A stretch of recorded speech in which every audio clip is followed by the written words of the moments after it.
I might be wrong to put this up if I draw the Arcanine. Narrator, never an Arcanine. So anyways, we started blasting. We're gonna hit the time limit in this game. Turn limit, one of the two?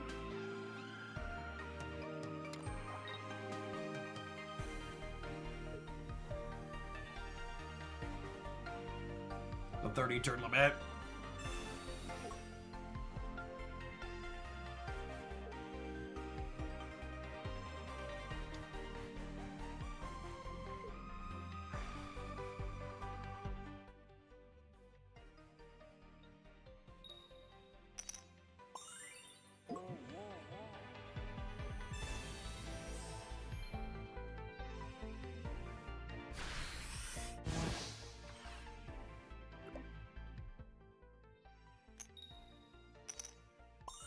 Arcanine to me! I'm not tilted, you're tilted, chat.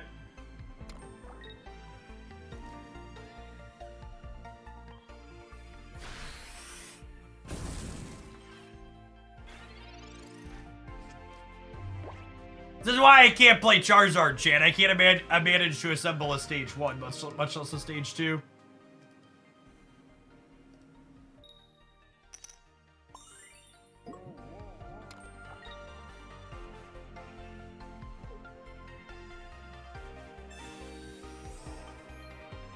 Potion.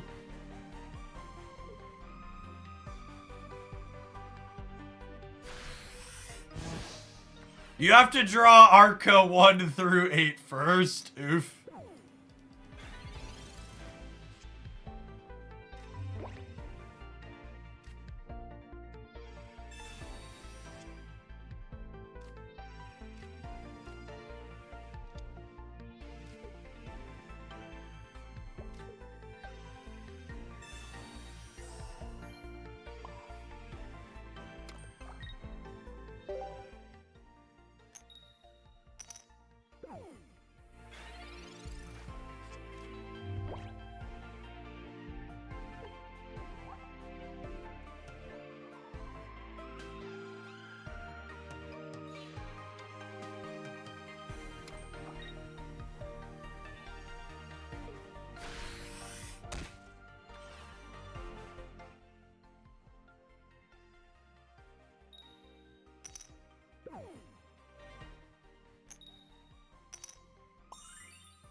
Holy!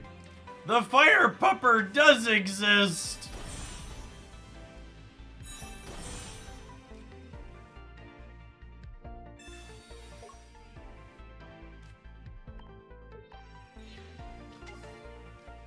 Drawing your finisher couldn't be me.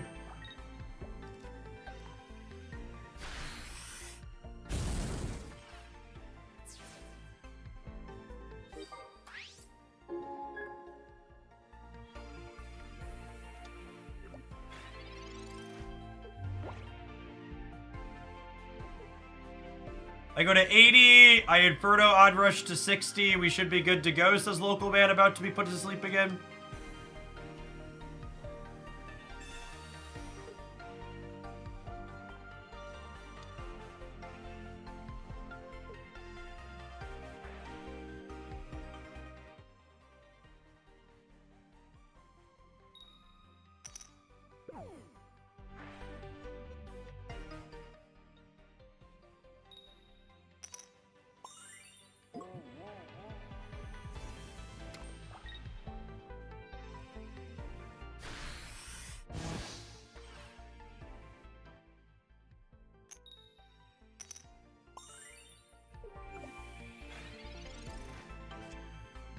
Unit conceded this one? Nah, they're dead gamers. Big deal. It took us forever to draw Arcanine, but their deck is terrible.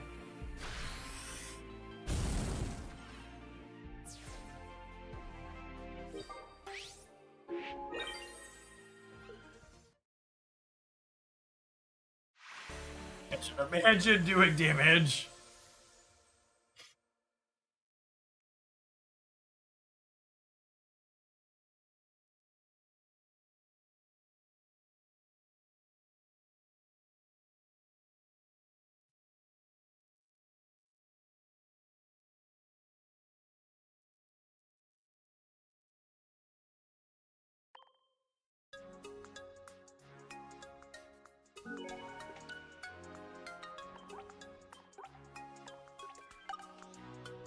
Is there another home for Gardevoir besides Mewtwo? Not that is good. I used to watch you when you were on Star City and when you stream Magic Online, but I left when you switched to Arena. Now I find out you're playing this game. What's going on, Rich? There's a long, deep cut.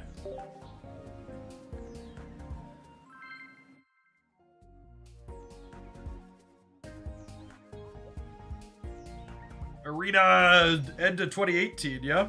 6 years ago?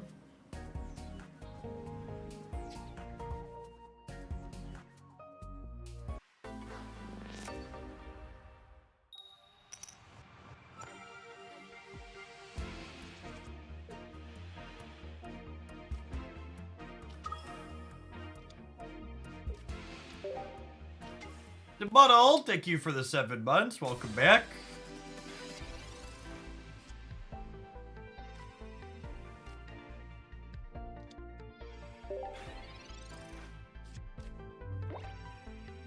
Are the theme deck lists any good? They're fine for playing the PvE stuff, but no, they're not particularly good.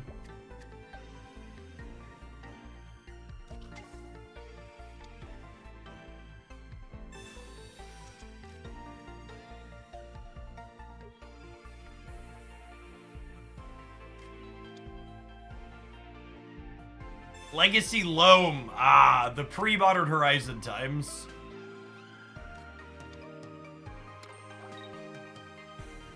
What's Aerodactyl's purpose of this deck? Aerodactyl is good against the types of decks that this deck is batted to, i.e. things with go big stage 2 Pokemon.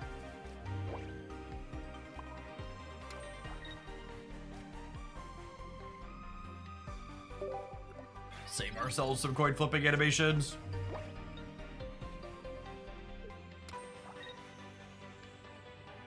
Every time I play one of these tournament decks that's only playing 4 basics, I feel like I never have enough basics. Just like bricked on second Moltres slash Growlithe, and now the game is basically ended, yeah?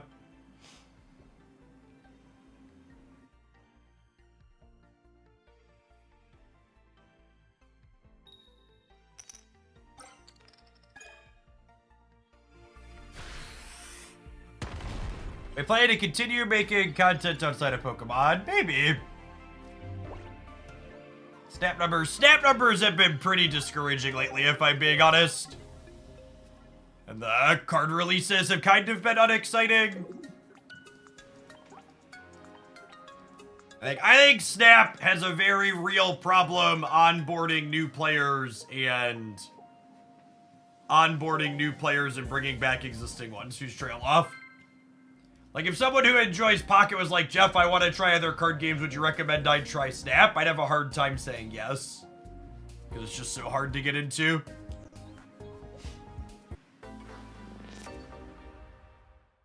Dan, thank you for the 19 months. Welcome back.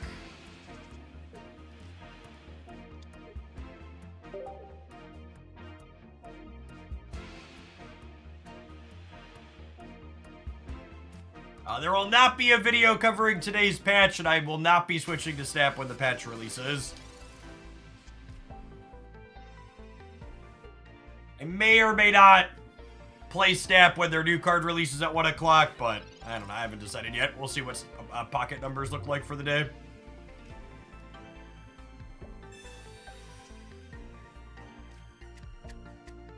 Moltres is lovely.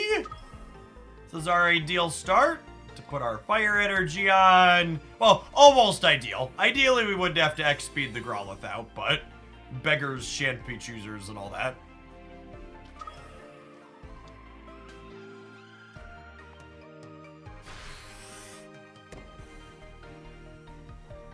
We hit 2 heads on this. The game's pretty close to done. Just one. Get to play a real game.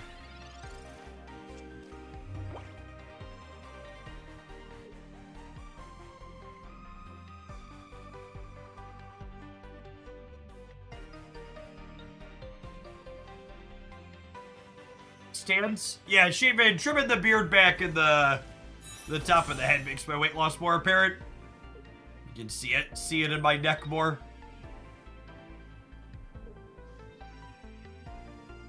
This is definitely a matchup where having Arcanine over Charizard is really valuable because we get the Arcanine online so much quicker and we one-shot all their stuff still.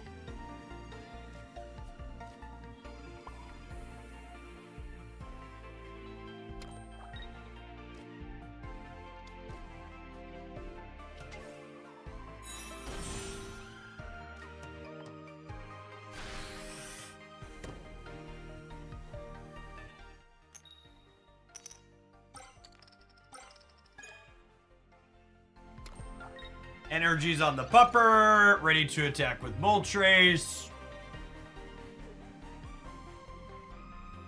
Not gonna say we're done here, but we're pretty close.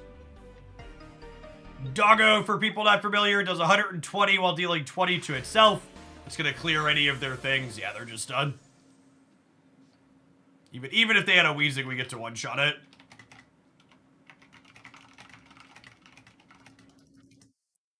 Yeah, Koga value denied.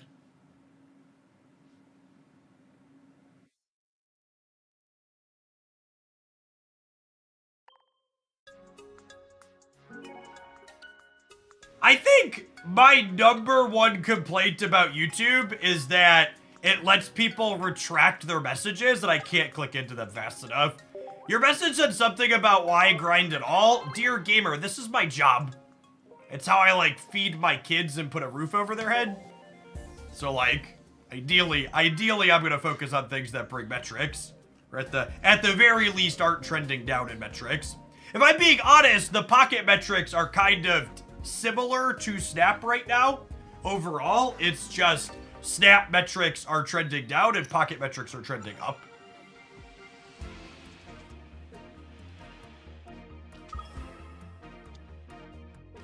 Out of 20 cards in the deck, how many should be Pokemon cards? I think that's the wrong question to ask. I think ideally you want somewhere between 5 and 6 basic Pokemon, and then how many other Pokemon you play past those 5 to 6 basics depends on how many stage 1s and 2s those basics need.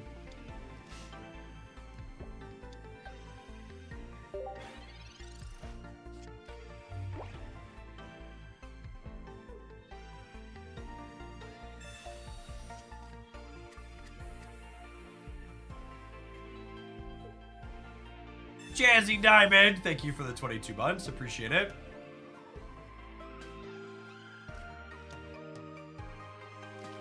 Yeah, Pocket's gameplay sparks joy. It's good, clean fun. I'm actually genuinely surprised at how few Pikachu decks there are in this queue. It's very different than the tournament format. For people that haven't looked at my meta roundup, I see from playing in these queues today why there's so many people complaining about Misty. I think we've hit Pikachu 1 time in over an hour this morning, and we've hit Misty half a dozen times.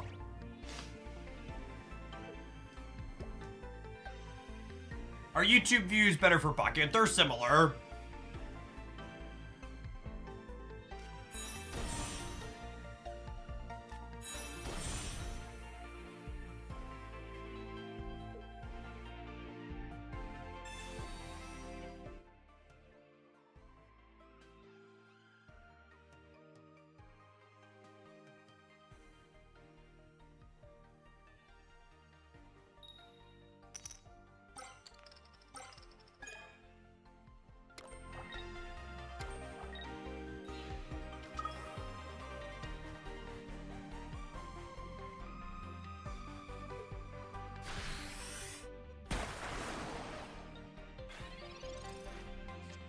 We're probably done here, right? Because they flipped heads on their Misty.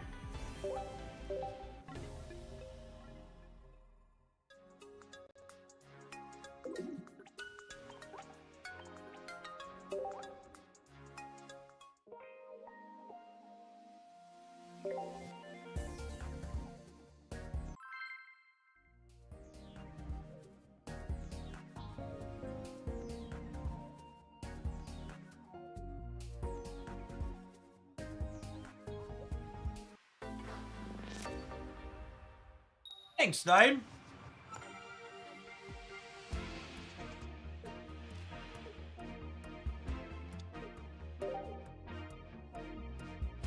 Going second, we have a draw, a Pokeball, and a research to find a Moltres to go with our X speed. It's a lot of looks.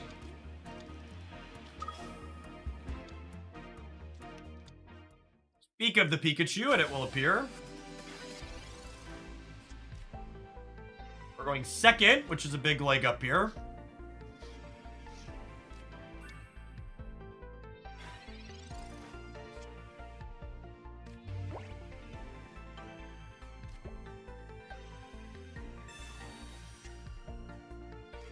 Perfection. Actual, factual, perfection.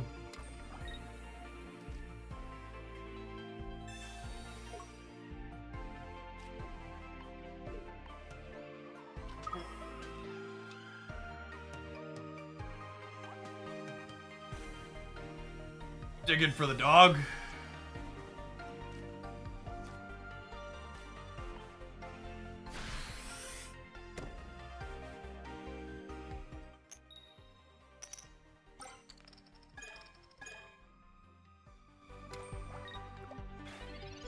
I've not played the Mewtwo without Gardevoir Edge Stream yet, but we're gonna get to it today, for sure.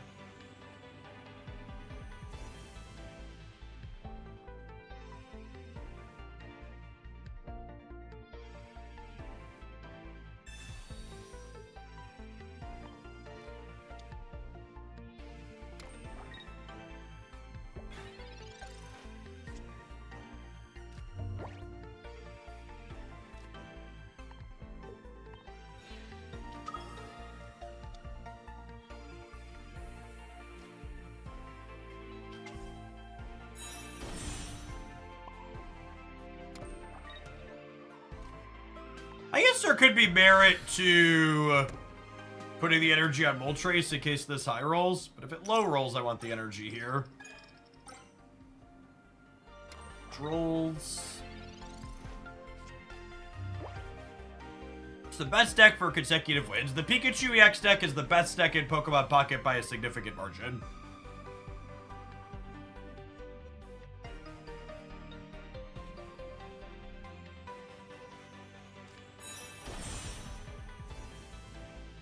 I think with the Moltres rolls here, we're probably done, yeah?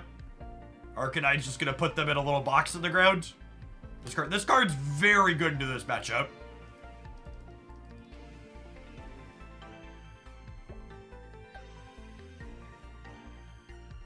There is a reason why I said Arcanine had no home yet when I rated the EX Pokemon before launch, and I didn't just tell you it was F tier. I think people that wrote off a lot of cards like Arcanine before playing with them or seeing them develop in the metagame are some of the types of people who are really bad at deck building in general. This format's been really underdeveloped for sure. Not a lot of people working on a lot of things. Someone asked, why Arcanine over Scorch? I mean, even this turn here is a good example, right? Like, if this is a Scorch, I can't attack with it and get this knockout this turn. 3 energies versus 4 is a big deal.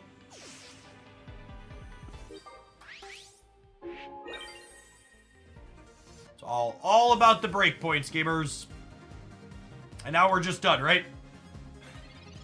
Arcanine. The Arcanine is here. They have no energy. We have 2 knockout points.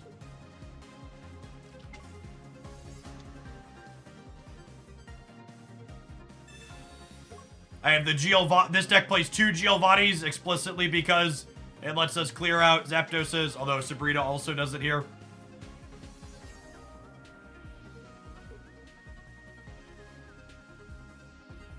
How does this game compare to paper Pokemon? I thought I remember you writing an article about cheating being a problem in paper Pokemon. Believe it or not, cheating isn't a problem in a digital-only card game.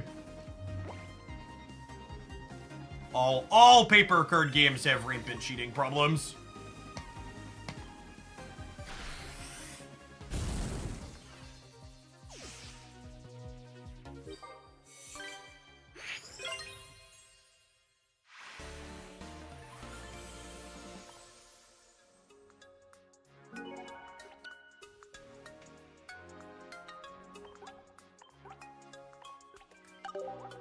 See some folks looking for the deck list. This deck list was in my meta roundup. We're going to go ahead and throw it up on screen here while we do a brief ad break. Our ad break this hour is some of the most powerful advertising money to buy. I'd like to give a shout out to our long-term stream sponsor, Exter.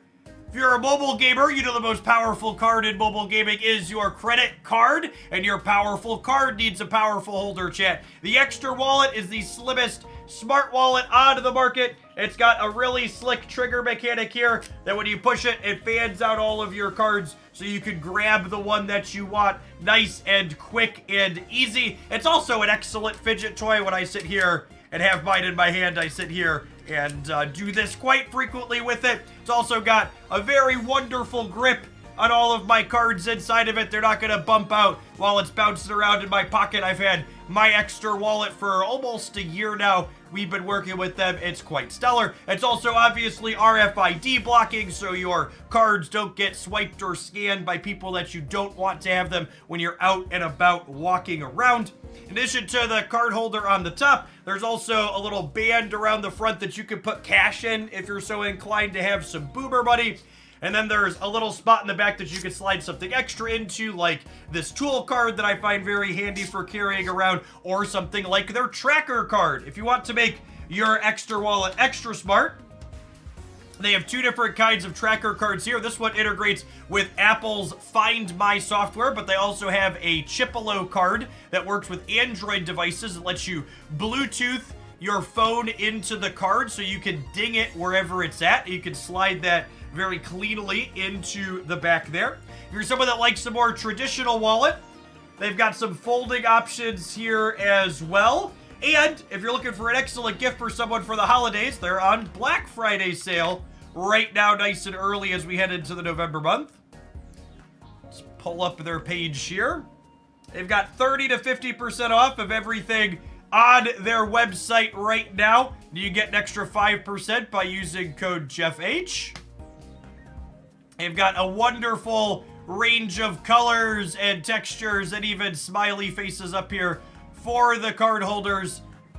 And their regular wallet with the folding part comes with leather and vegan leather options, depending on what your preference is for that. So check them out using my link for a nice, great way to support the content while also getting a quality product. Let's play some more Arcanine, shall we? Yeah, this is definitely their biggest sale of the year. We work with them for a little bit, and that's the lowest price they've been. Can you explain the Aerodactyl? So Aerodactyl is a card that is very good against Stage 2 Pokemon. So adding an Aerodactyl to your deck can make a lot of sense if your deck's going to struggle with things like Venusaur or Charizard, because those Pokemon take a lot of investment to set up, and Aerodactyl can flip a coin to wipe them away. So I have a gold-plated Extra wallet, but they actually don't have the gold-plated version on their site anymore. So for the demos, I'm using their regular card holder, and the other one that they've sent. I've actually got like a small collection. I have a fifth one that my wife has as well that I don't have down here because I've been working with them for so long. They've sent me a bunch of them. But yeah, their stuff is great. Yes, they lose the energy when it's shuffled, it clears damage, etc. Can I put normal Arcanine in instead of Arcanine EX? I think normal Arcanine is much worse because it can't one-shot Pikachu. So unfortunately, 2 Arcanine EX is pretty important for this. Animated Mellow, thank you for the 46 months. Appreciate that. Welcome back. How are you doing for deck requests? On days where I'm taking deck requests, there'll be a link pinned above the chat that you can tip from. I am not taking deck requests today. I have a backlog of pocket decks I want to try.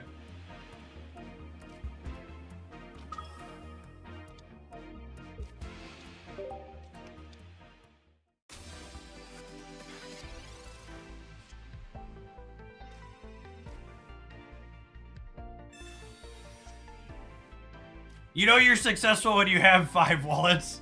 I wish, I should ask them for a reference material on how much total product in wallets I've sold.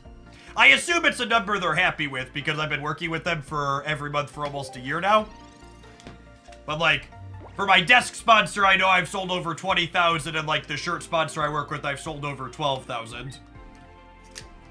I'll have to get a number, because I feel like it's a good testimonial to be able to say, hey, I've sold this many and people are happy with them. Any suggestions for a Venusaur deck? I think Executor is definitely the optimal thing to do with Venusaur.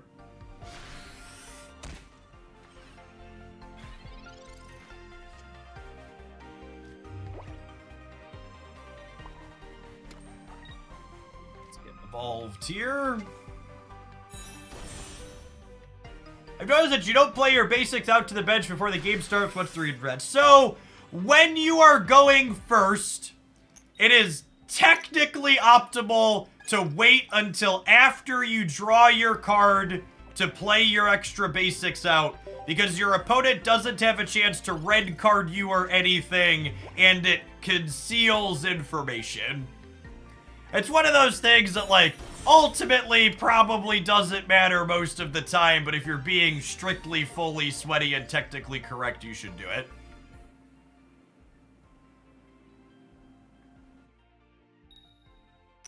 It's big retreat later energy, yes. Coming from Sap, exactly that.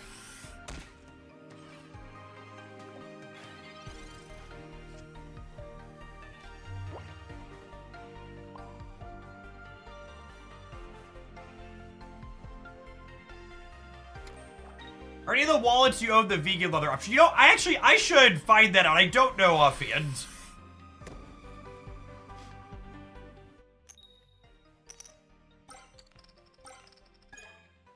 Some candy for the Arcanine.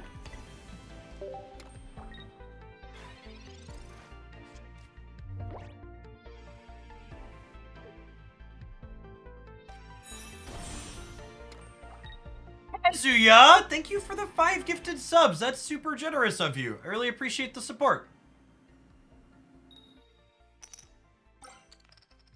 Thanks for streaming on YouTube. I love being able to pause the stream and then catch up at 1.5x speed. Like, I agree. That's easily the singular best feature that YouTube streaming has. Twitch would be well served to borrow it. Alright, so we're gonna retreat this.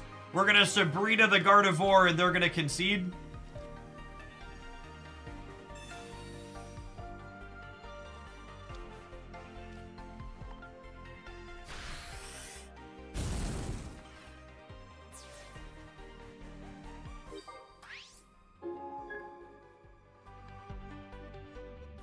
This archetype being able to punish slow starts is so strong.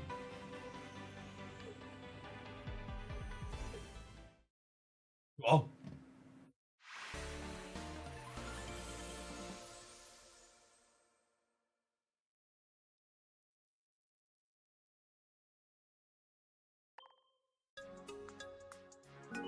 I like book.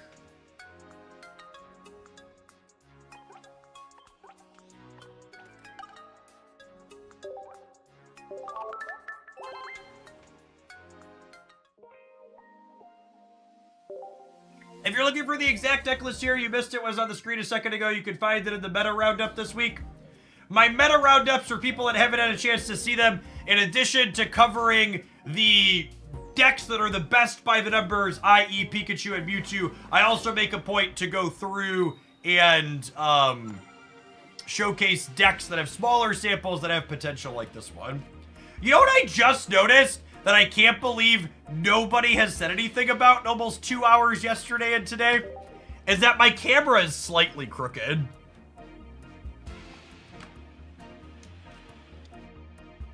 I was like, why does my wall look like I just experienced an earthquake? I was looking at my preview. One of the camera legs was up on top of a cord.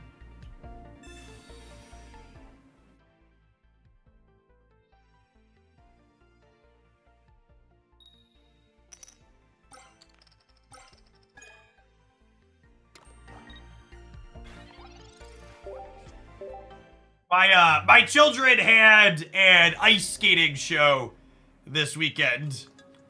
So we take the nice camera out of my office to go record the children's events. So I had to pull the stand out. Having fun with the Articuno Slammers. Truly Holy, the Articuno games really don't bother me. It's like 20 seconds of my time and I move on. It's really not a big deal. People ask me if I'm feeling better. I'm actually feeling better enough this morning that I'm gonna hop on the bike for a little bit. Yeah, feeling much better than yesterday. Jolteon is incredibly good. You can find a number of Jolteon deck highlights on my YouTube channel. Played a bunch of it.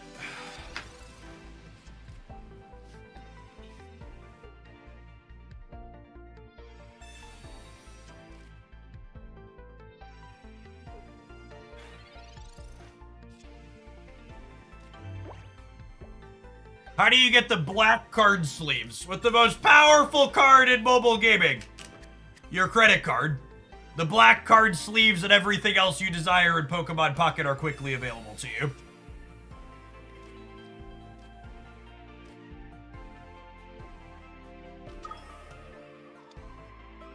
Money, money, money, money.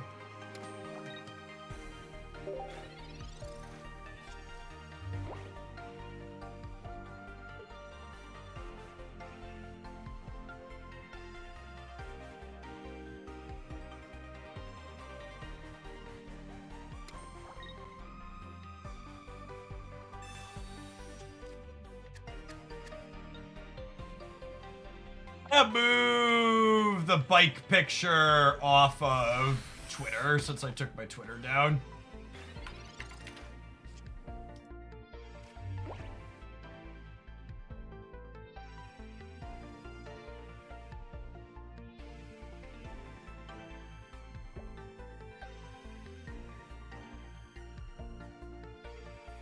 Interlink. Honestly, we're probably kind of dead to, so what's his name?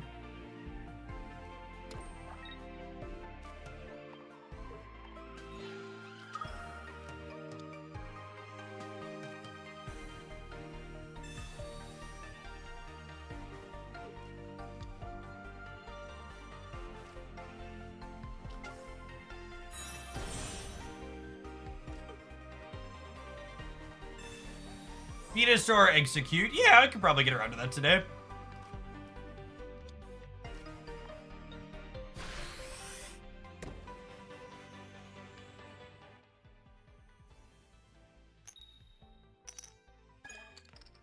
If you're in the market for some ergonomic office equipment, my sponsor FlexiSpot that I work with that does my bike chair and my desk, they're going to be having Black Friday sales at the end of the month on the starting on the 21st. I'll have a new affiliate link for them.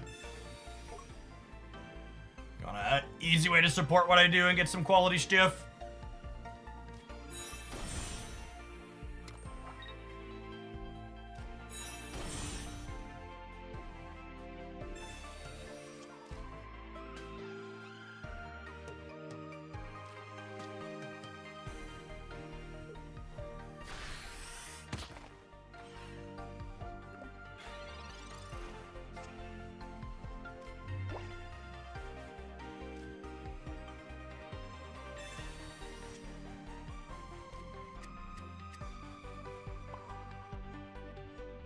I believe FlexiSpot has two different bike chairs. They have one with like a dedicated tray in front of it, and then they have one without that you put up at a regular desk. I have the latter. Yeah, Arcanine EX might be able to carry this game. They're gonna clear. Oh, you know what? I was supposed to not play the Growlithe out, right? Yeah, I think I messed up here, and I was supposed to not play the Growlithe and then discard the Old Amber to play around their Pidgeot too.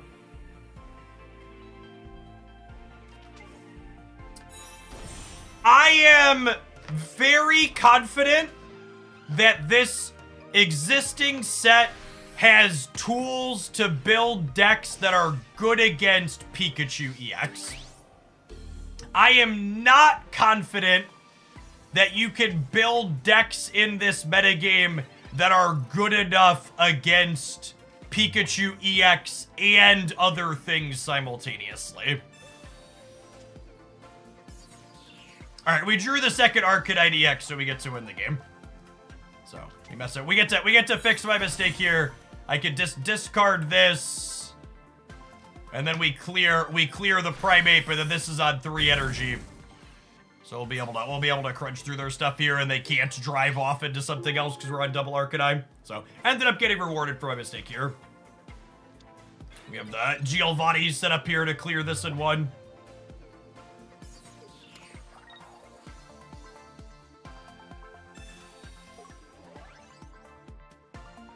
Is it always good to evolve when you can't? It depends. So like in this instance, it's correct to evolve because they could drive off and knock out the Growlithe.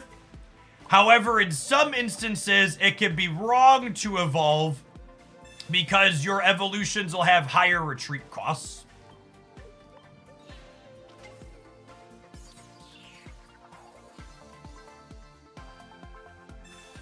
Giovanni here, letting Arcanine hit these breakpoints to knock out things like Pidgeotto. And then even if they have a Sabrina here, this is still on 40 to survive a hit from this. Yeah, we're done.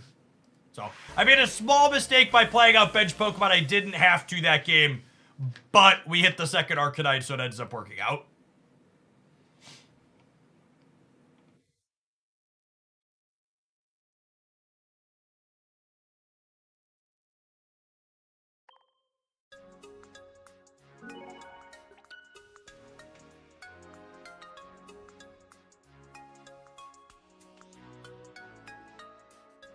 For people who haven't seen my my bike chair before, some folks were asking about that. It's easier to just show a picture rather than try and pull it back. Overweight white man and adorable toddler not included. That being said, I am relatively confident that many of you at home could provide your own overweight white man for the bike chair.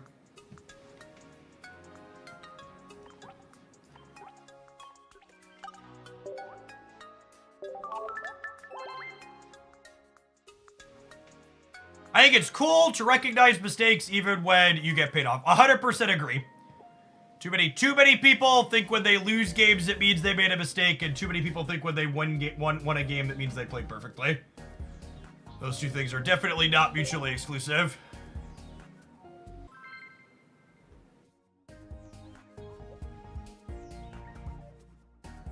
You say this deck is better than Charizard overall for prominent matchups. It's definitely better against Pikachu.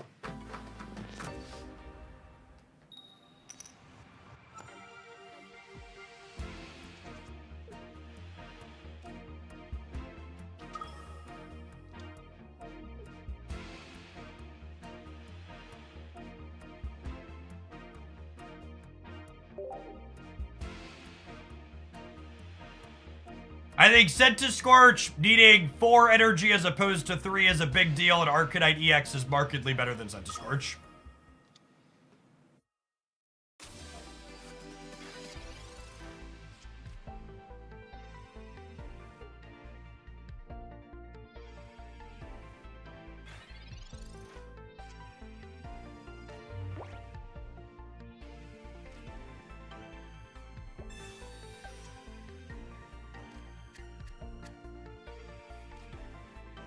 Right, this is an ideal opener for us, but I think the Mewtwo matchup's probably tough for this deck.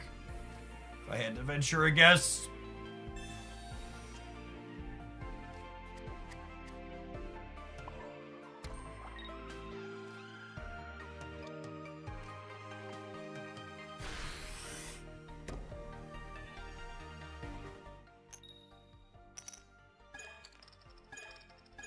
Snap patch notes dropped. They are not exciting. It is an actual nothing burger patch. I'm not sure we're going to play Snap today.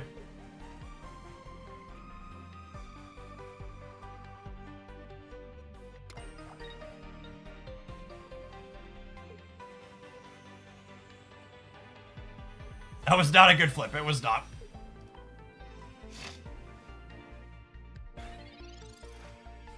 Eggs, thank you for the 22 months. Welcome back.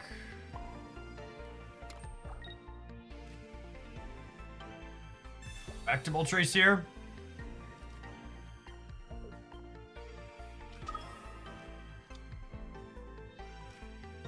gonna evolve just to play around a red card here. Can we get 2 heads here to make up for our triple tails last turn?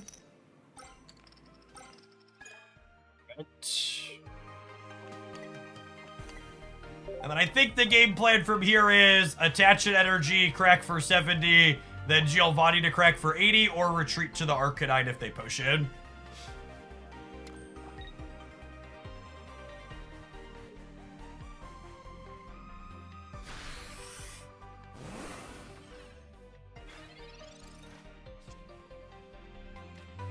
Yeah, I wasn't like morbidly obese when I started losing weight. I was pretty overweight though. I'm a solid 6 foot. And I was about 225 pounds when I started my weight loss journey.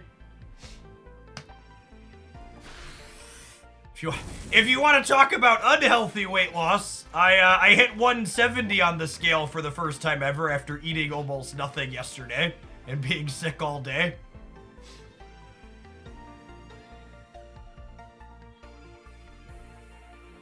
But generally, I've been floating between like 170 and 178 or so. Because there's some fluctuation day to day.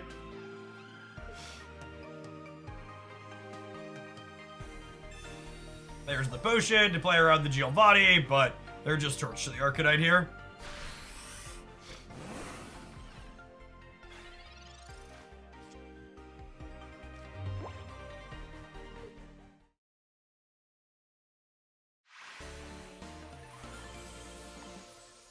Honestly, I just started doing some regular weightlifting with one of my buddies who's got a setup in his garage. I think my long-term goal is to hit about 180 while also dropping fat ratio. Who do you like more as a franchise, Pokemon or Marvel? Pokemon Knuckles. I've been a casual Pokemon fan for forever. Marvel wasn't really into it before Snap stuff, like some MCU, but not a ton.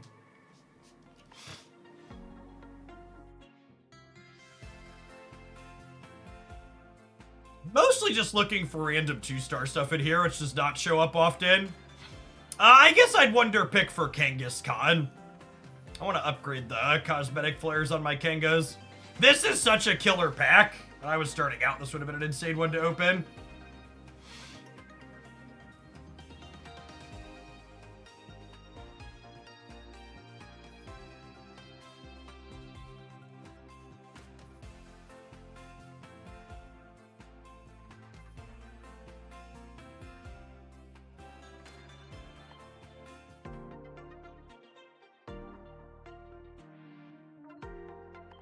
Thank yous to collect for today. I do, lovely.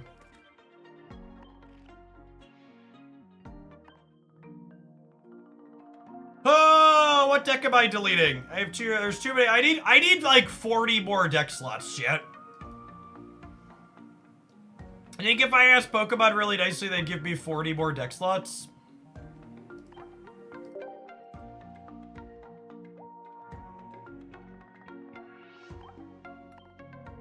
Which honestly bodes well for the game. The fact that we have one set and I feel like I would use 50 deck slots is pretty good.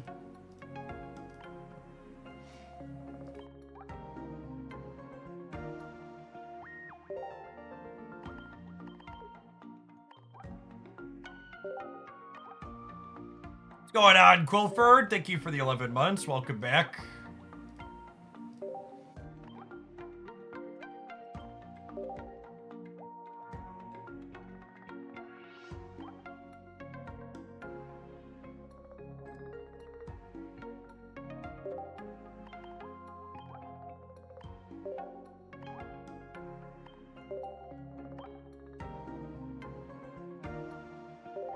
Someone asked if we could do some Venu, and I kinda had been meaning to try Venusaur with Kanga and Executor as opposed to Executor EX. Like do the 2 non-EX leads. So I'm gonna give that a try, I think.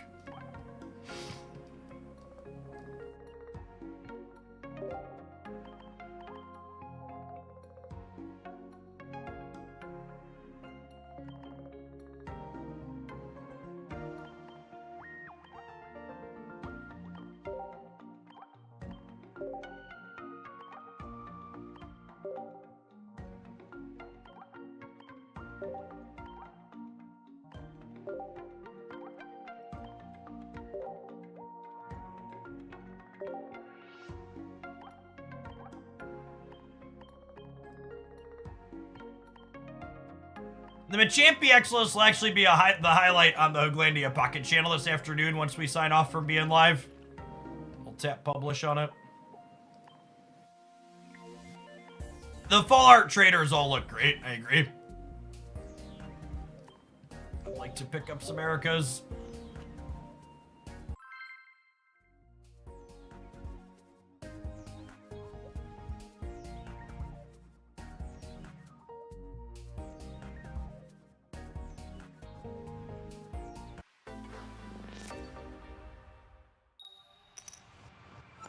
Going on, Abaddon. Thanks for the 2/3 of a year. Welcome back.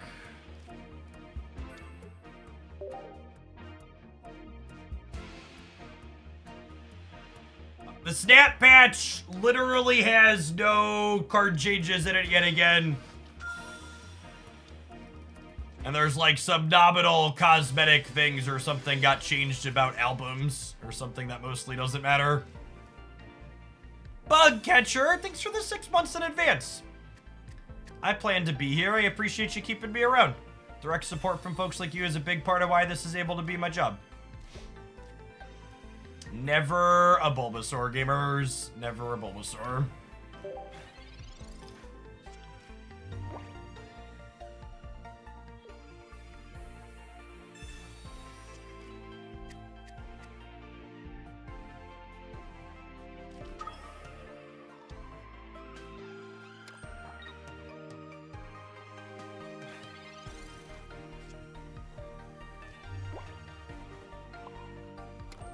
Alright, chat. I believe it's gonna be an egg Kenga carry kind of game.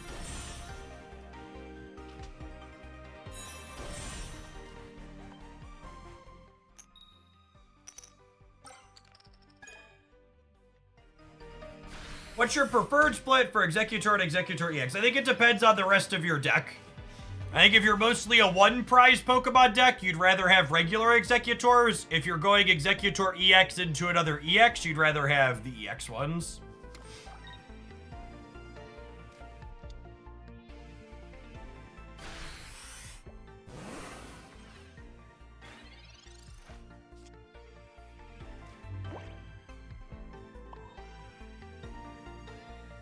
I think I potion, make them take an extra turn.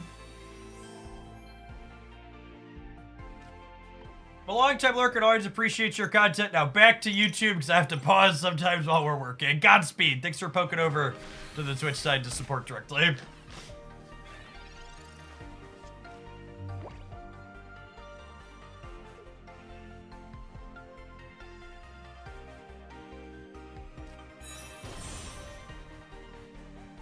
All three of the cards that were changed in the patch are text box changes for the stat patch. They are all functionally the same.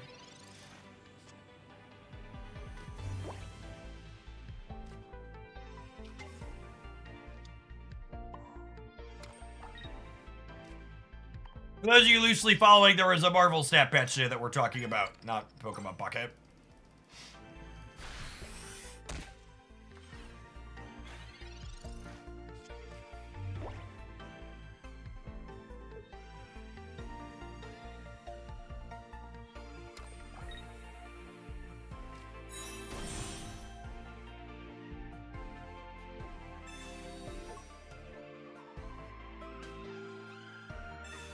Oh, they announced the Marvel Rivals crossover cards.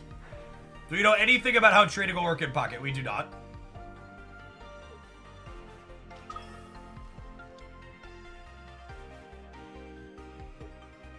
We're just dead at this point, right? They have the Gardevoir online.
Love to start on Kango while going second.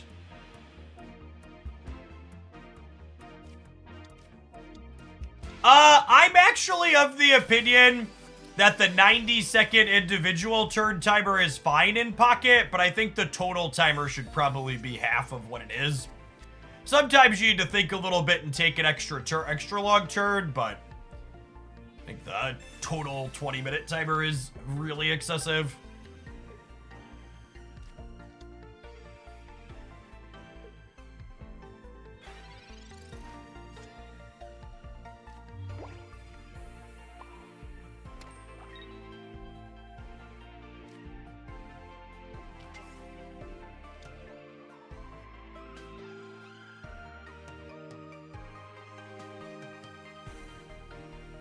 There's no reason to research here.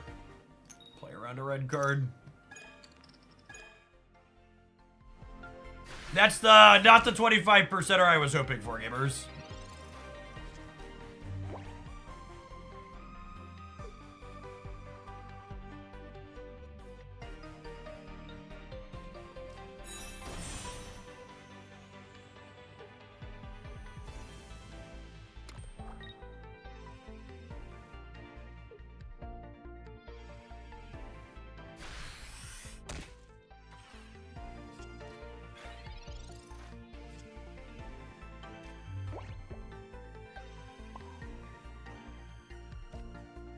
I'll go digging for Ivysaur.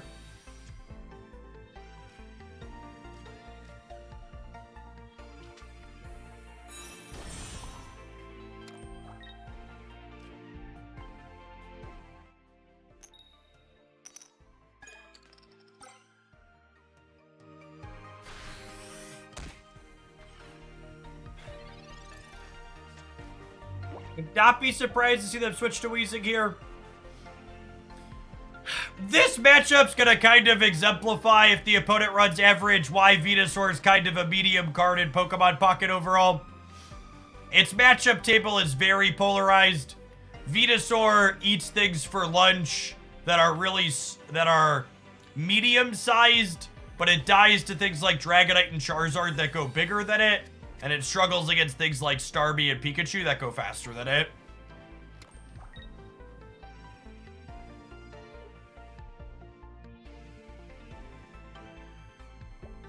The Dragonite Weezing deck has objectively very bad metrics in all of the tournament play. It is, generally speaking, gimmicky and bad, and does not keep up fast enough or well enough with the other good decks in the format like Pikachu.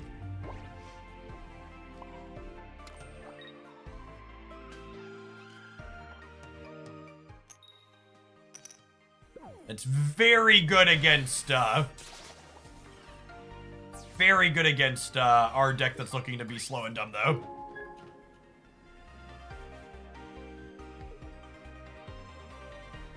My expectation is that we'll see no balance changes and they'll just print new cards eventually for this game.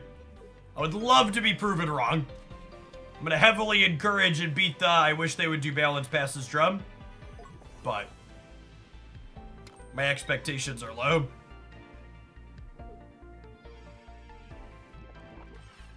Fitting number of months I just found out my significant other and I are expecting will benefit from your card game knowledge, political takes, and now your plethora of dad jokes. We do try.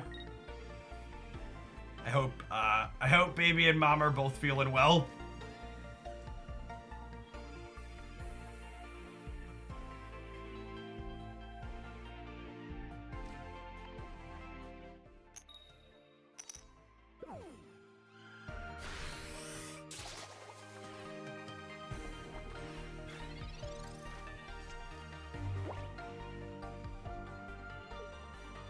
I think it is hyper interesting and amusing that just because Pokemon Pocket doesn't force you to play battles if you don't want to have fun, people constantly write it off as it's casual and it's only a card opening simulator. You gamers are so terribly injured by games that manipulate you psychologically that the first time you come across one that's like, you know what? If you're gonna have fun, play the game, and if you're not gonna have fun, just chill. You're like, what a freaking casual game. Casual noobs.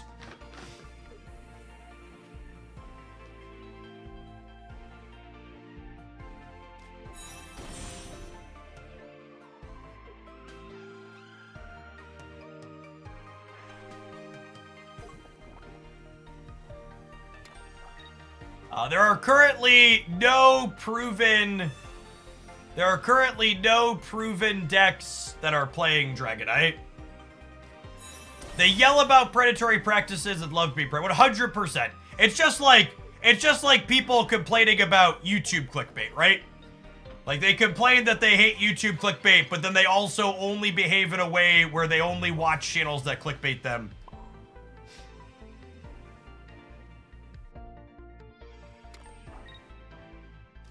It's just like, well, if you actually hate clickbait, you should start saying don't recommend to be on channels that are clickbaiting you instead of constantly clicking into them. People wouldn't do it if you'd stop watching.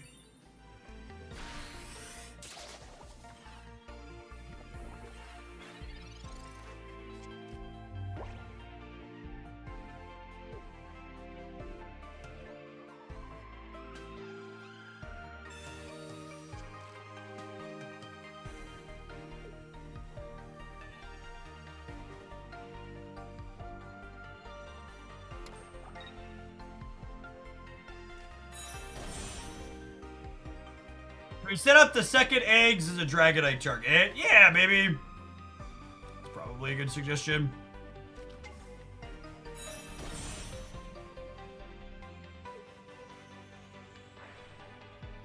I was gonna put the Kangao, but I guess the Executor is slightly bigger.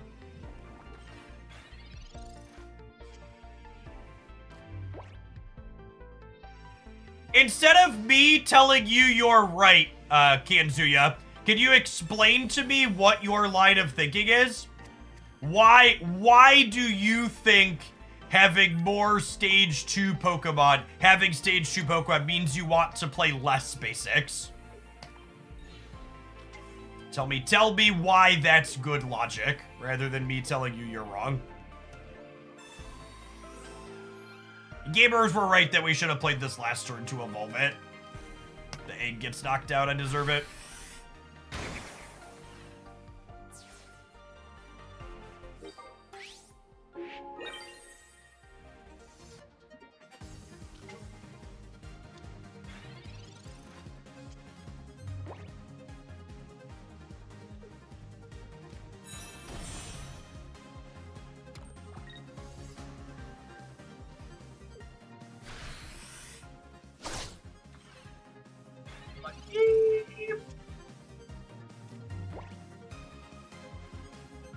It was so easy, chat.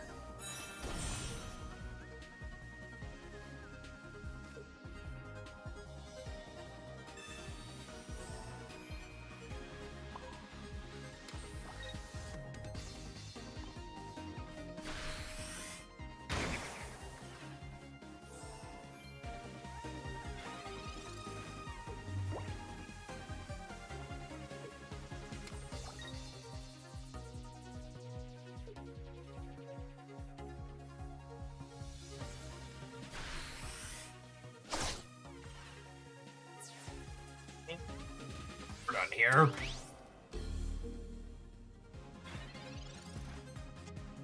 I'd like the record to reflect that our opponent is DC'd. Yep, okay, that's cool. LOL.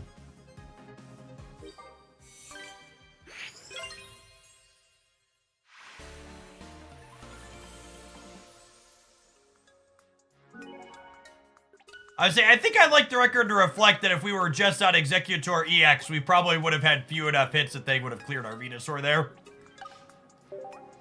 Having plenty of targets was valuable.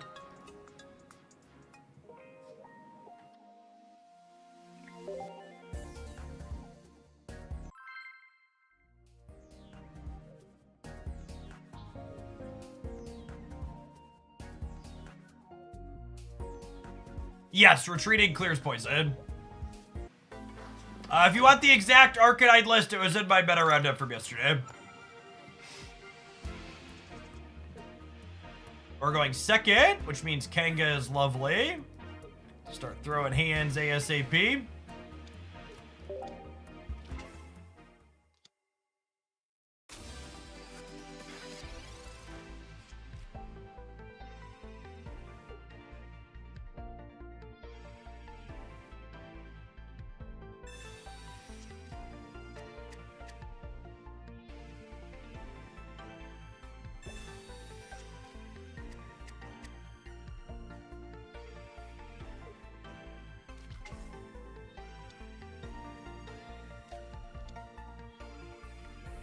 I honestly think that's fair, Socio. It's been like 4 patches since we had a card rework in a patch.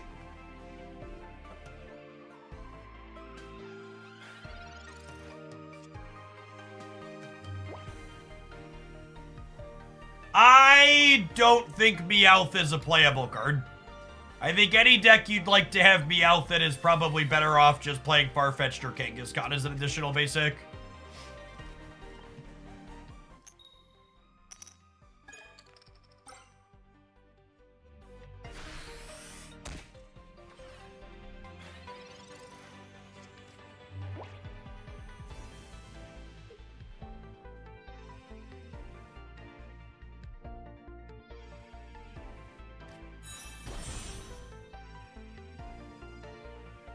Persian is so close to playable.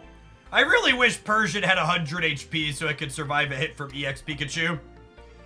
I think Persian would be a pretty serviceable card if it just had 100 hit points.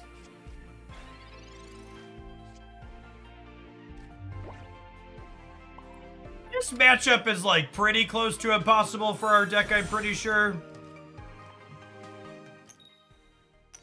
Like I said, they just go bigger than us. Maybe if Kangamama gets extra aggressive, we could have a chance here, but low expectations here.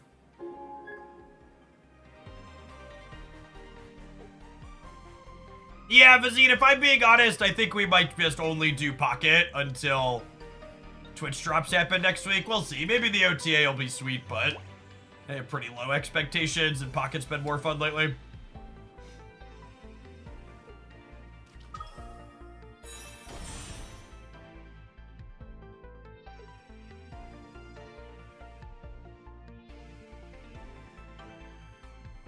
The stat patch today didn't do anything. I don't think the new card is going to be useful, relevant, or even interesting to build with.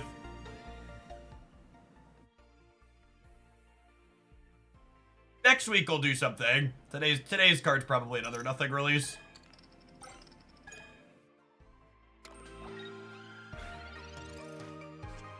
No, Pocket's a digital-only implementation. Not remotely the same as paper. I'm just gonna leave. This game is done.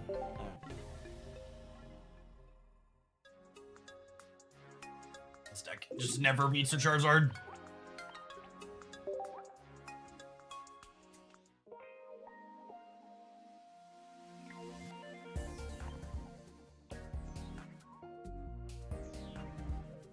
Alright, I'm gonna throw the deck up. I'm gonna roll some ads on the platform. We'll play a couple more with this when we get back. Thanks for hanging out. Don't go anywhere, gamers.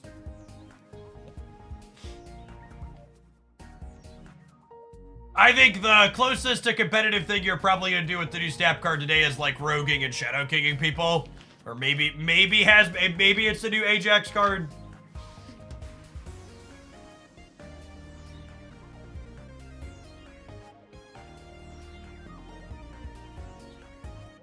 Yeah, I agree, Caleb. I think today's Snap card is likely both bad and uninteresting to build with. At least, like, Frigo is kind of interesting to deck build with, even if she's not super powerful.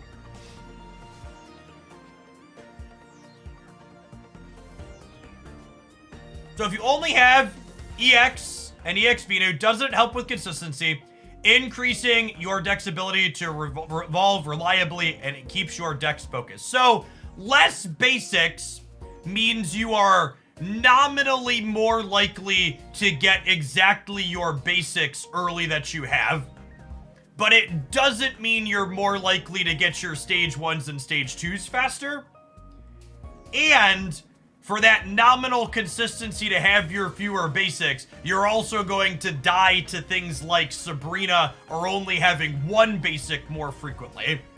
I've talked about it a lot, but I think one of the #1 deck building mistakes a lot of these decks are doing right now is only playing 4 basics. One of the reasons why Pikachu EX is the best deck in my opinion is because it forces people to build their decks better. You can't skimp out on having too many basics, or having too few basics in the Pikachu deck. You have to play 6, 7, or 8 of them. Owen Cow, thank you for the brand new Prime. I appreciate it.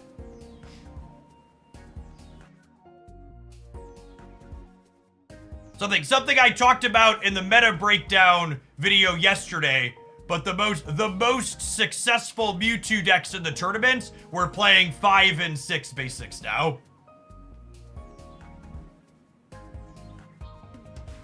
I've been taking a lot of the decks through your meta roundup and cutting red card and adding Kang. Yeah.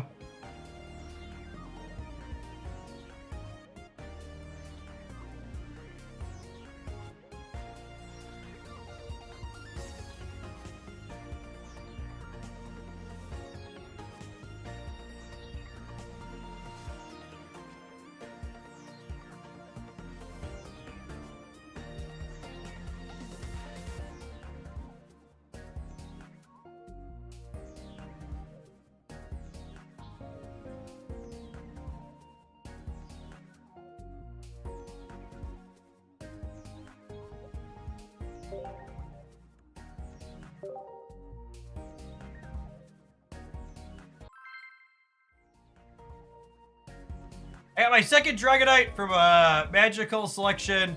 I've been trying Dragonite and Meowth. Any advice versus Medex? I really think Kangaskhan's the best thing you could do with Dragonite, but it's still not that powerful. How much money have I spent so far? I'm gonna say the most dangerous words you can say when it comes to a mobile game like Pokemon Pocket Chat. I have no idea how much money I've spent on Pokemon Pocket. Actually, not a clue.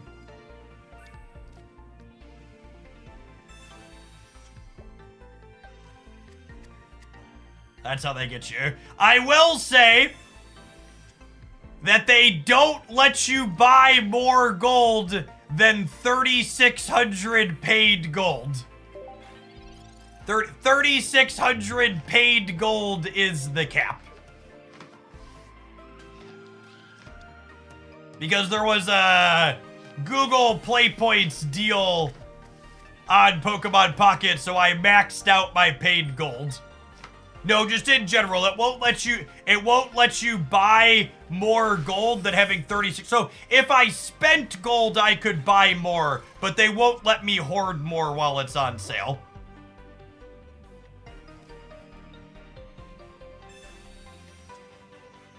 So I literally bought the most they would let me buy while there's a $15 coupon on Google Play for Play Points. Won't somebody please think of the whales? There's Big Mama. Throw hands, gamers. Good night.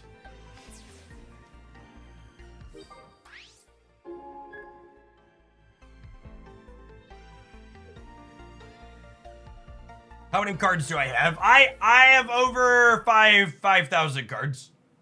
I'm confident I'm into the 4 figures, chat. Someone asked how much money have you made from Pokemon Pocket so far. That amount is unclear. I will say the Pokemon Pocket YouTube channel has successfully made more in ad revenue than I've paid my editor to do the videos there. But those two numbers are actually really close right now. I'm actually right about at break even on money paid to the editor and the Hooglandia Pocket YouTube channel. I expect long term it'll make more than I pay the editor. It's an investment up front for me. But that's been a significant amount of work on my part for very little direct return. And it's hard to differentiate on the Twitch side which of my revenue is from Pocket versus Snap. I will say, anecdotally right now, my subscriber count on Twitch is lower than it has been in a long time. And I would wager part of that is because I've been splitting my time between two games. It's a little bit harder to have invested viewers when I'm bouncing back and forth.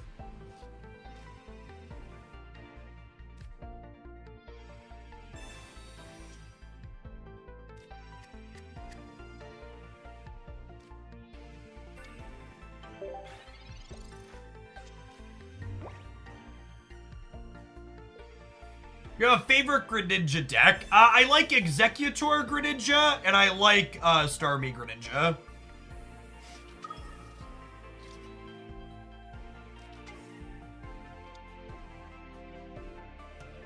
Probably one of the Raichu Surge builds here. Notable that I don't have an Egg and I don't have an X-Speed.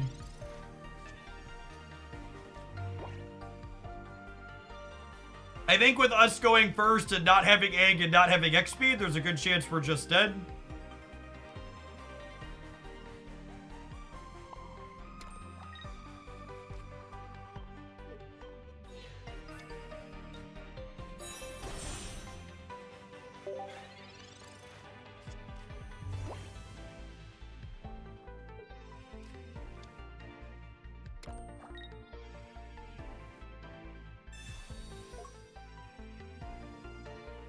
This game's a good example of why this deck is terrible against Pikachu, generally speaking. And our build's actually less bad. I have Kangaskhan, so we're playing more basics. The 4 basic Venusaur, games like this happen a ton. Where they just Sabrina you and then take your lunch money. And I'll move on from Danny Plantino. I don't love this archetype in the format, if I'm being honest.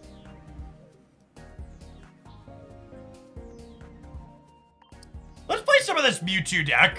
This is so... Let's put this one up and talk about it. So people, we built and played a Charizard deck without Moltres. That was basically just playing frontline stuff. 100 hit pointers. And this is kind of the same idea. We're playing Kang and Clefable to organically set up a Mewtwo in the backline. And the upside to doing this with Mewtwo as opposed to Charizard is you only need the basic. You don't need to assemble your full stage 2.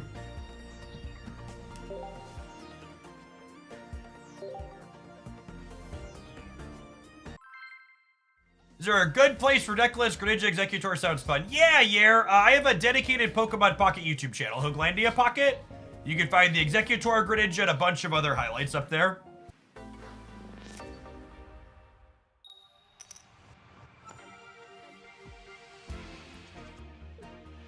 Fairy Clefable while going first. Sounds lovely, says local man about to be Misty.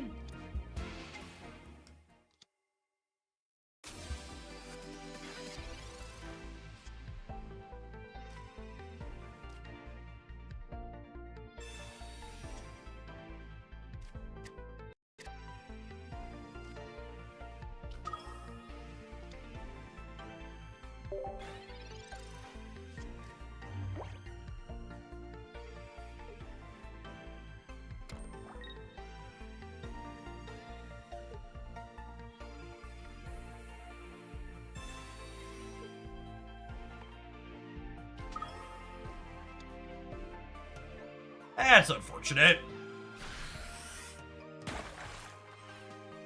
Clefable basically not having a weakness is neat. That's true. That is an accurate statement. It essentially does not have a weakness. DJ, thank you for the 6 months in advance. I plan to be here. Thanks for keeping me around.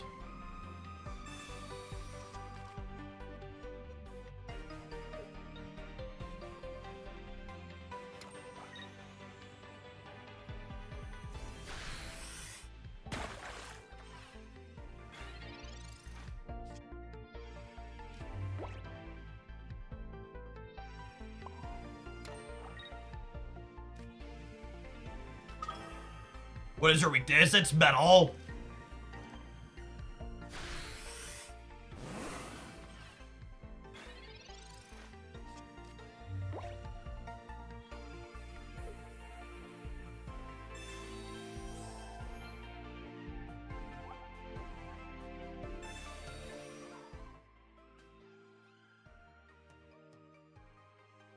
All right, Misty, you know the drill. This might be one of the few times we can beat some Misty heads here, huh?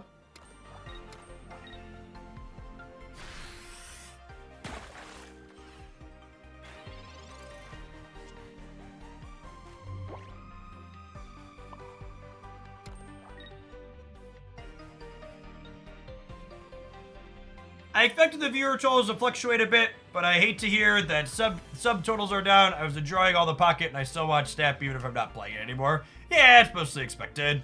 Are Lapras and EX Lapras bad? I think so. It might have been right, actually, to retreat to the clefable here, but I'm talking and clicking. It mostly doesn't matter. They're a cheese deck.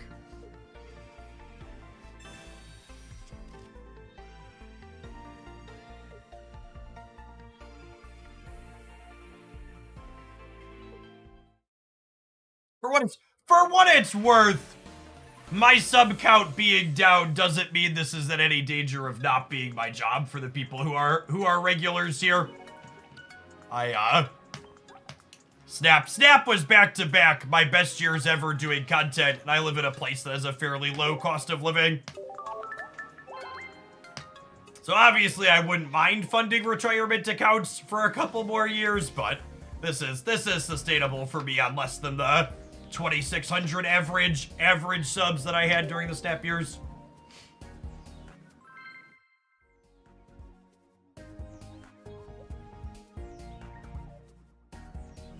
Not buying a Ferrari anytime soon. I am not. We are an SUV and a crossover SUV family, believe it or not. Ideally, I'm gonna get another 5 to 10 years out of my car that's currently 10 years old before I need to buy a new one.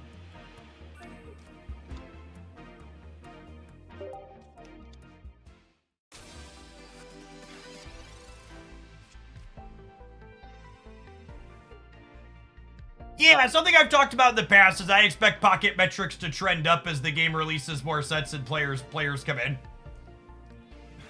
My two best months doing Marvel Snap content were the second and third month the game released. I wouldn't be surprised that's the same for Pocket as well. All right, Kanga, 25% of the time we end the game, girl. We'll take an average swing, I suppose.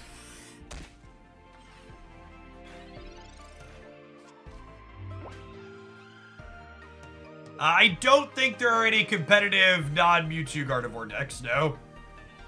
I think the other cards you'd want to power up with Gardevoir are Stage 1 and Stage 2s, and playing that many slow evolution Pokemon is tough.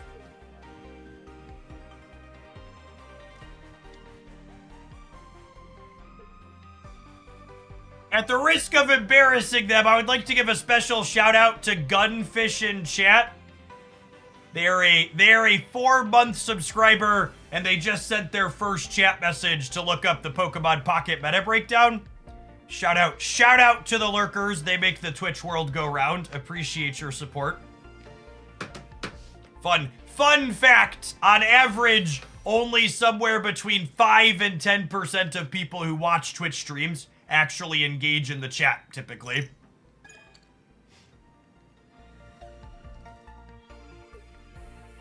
You're someone who's just here hanging out every single day and you're not interactive.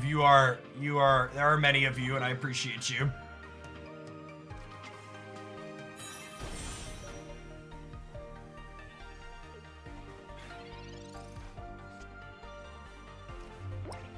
Well, it's not the Mewtwo I wanted for Christmas, but it's possible Kanga and clefable roll some decent hits and we get through this Starmie, yeah?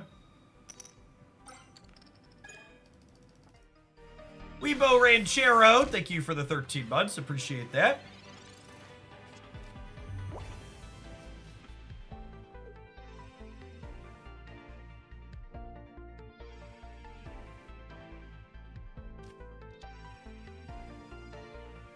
What's going on, Kai? Welcome to the Twitch side.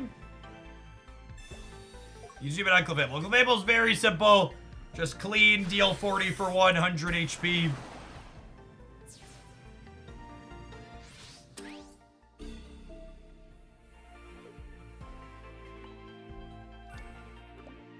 I don't hear anybody asking for Starmie nerfs anymore. Unironically, Starmie was the most asked for card for nerfs on my meta roundup video. There is a ton of Misty inside of these queues because people are just trying to high roll each other, even if it's not performing inside of the tournaments.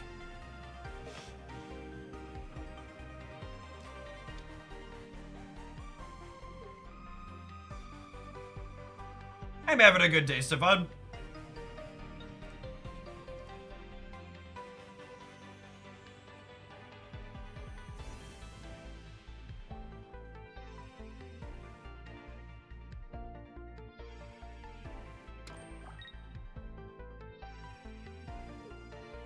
Is it better to heal an injured Pokemon before or after evolving it? Why would that distinction matter?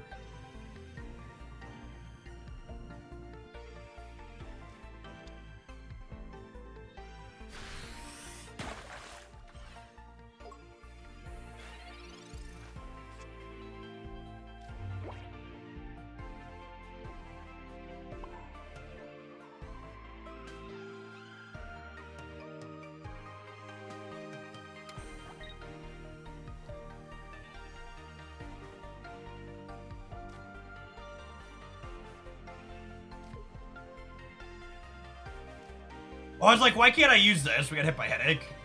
I was like, I don't think I played a supporter this turn. Psyduck notably only has 90 HP here. So if they evolve, the Giovanni lets Clefable finish it. There are no gameplay changes in the stat patch today. Probably gonna be a Pokemon only day here.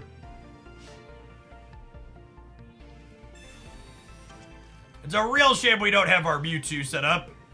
If we had energies building on a Mewtwo on the bench, we'd be in a good spot here, but because we just haven't hit it, we're going to be in a little bit of trouble against their EX.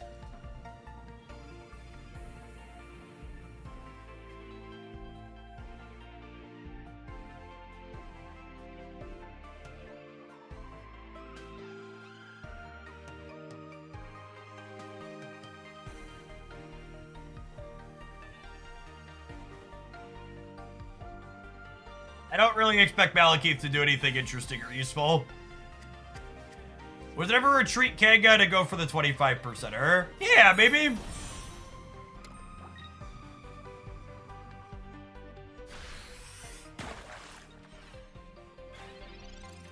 I can see that.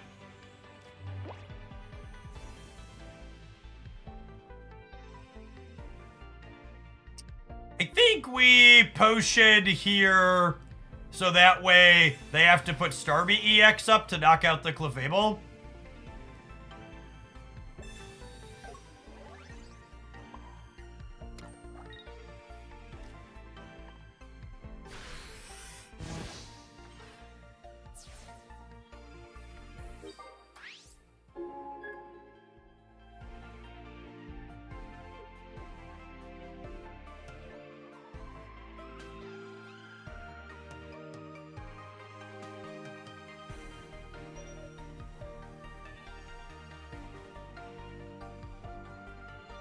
Kanga is juiced, it is.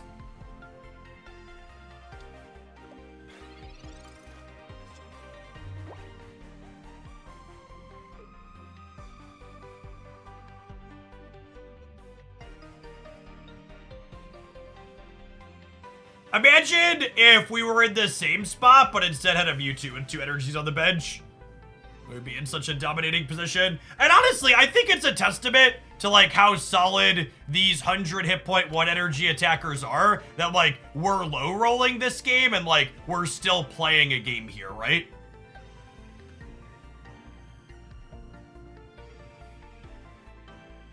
Like we're behind and would be in a better spot if we'd have found the basic we were looking for, but we're also not just dead because we missed.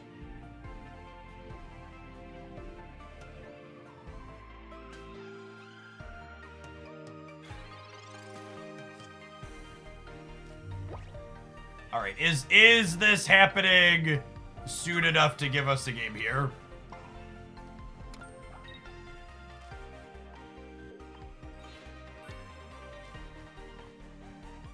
Do they have a second Giovanni is the question. If they have second Giovanni, we're probably dead after Kangas got bricked. Needed Kang to do some damage here if they have Giovanni. If they don't have Giovanni, the Kangaskhan bricking might be okay, so it's going to buy us another turn.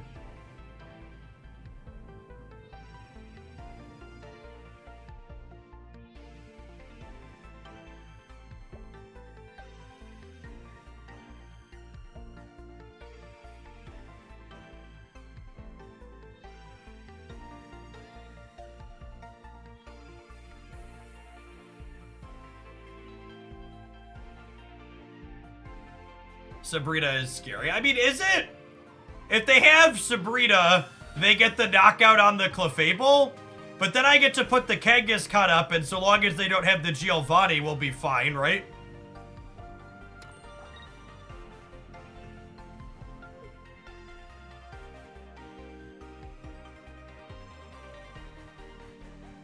This isn't a game-winning Sabrina here.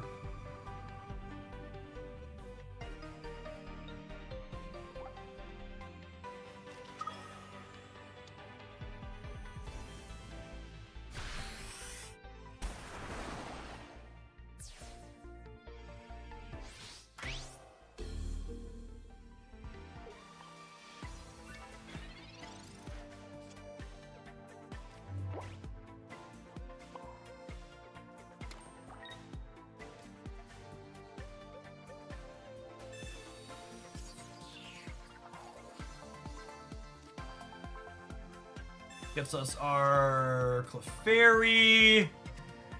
I think I want to play this out since I have the Clefable teed up here. This also gives me the flexibility to retreat into Clefable next turn and continue building up the Mewtwo towards a big flourish. Sabrina's a good draw here. Is it? Why? I'm only on one knockout point. I'm not sure the Sabrina matters.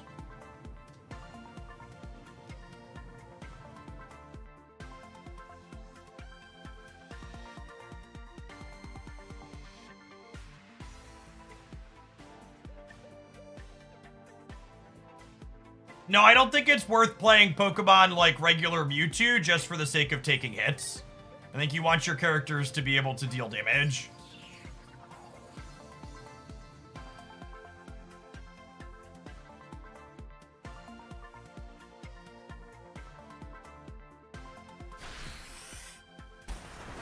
I think this game's actually a great testament to, like, how this strategy can play out here.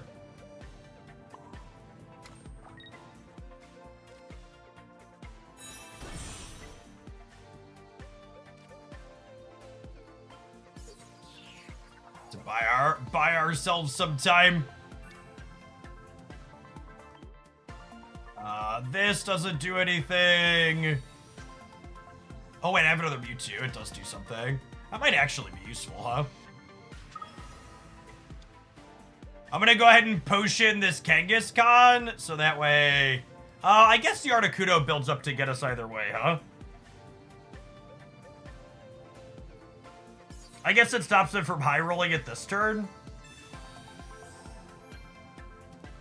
We're gonna be in trouble to a Misty shot, I think. But it's worth noting, they're through both potions, yeah? Oh, they haven't played either potion. They have potion? I don't know if they have room for it.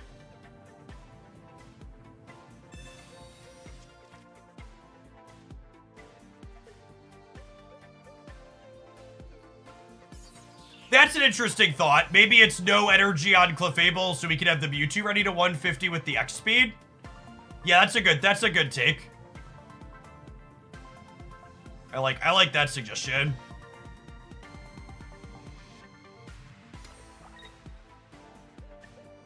Hey, Red Lake, thank you for the 70 months. Welcome back. I'm just playing like they don't have a second Giovanni. You can't play around everything.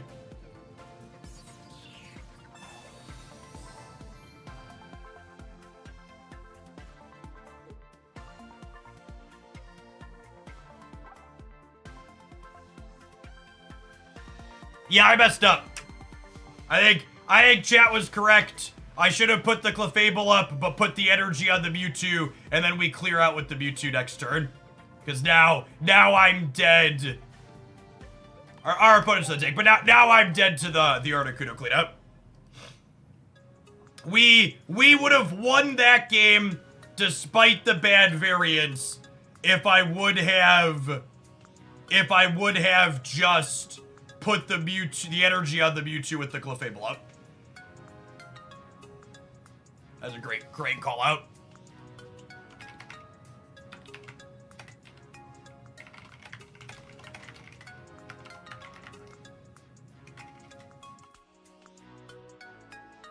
That was only in that spot. Our 100 hit pointers bought us so much time, and then I missed the energy management line.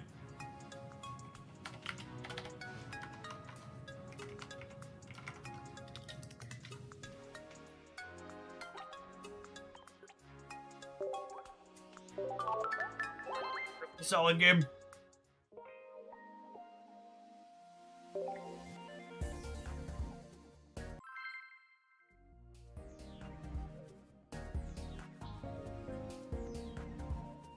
Zapdos, they were hitting my clefable for 90 that turn down to 10, and then they were putting up Articuno and knocking out the 10 hit point clefable on my bench. So I did not have a line there at the end. We were deterministically dead.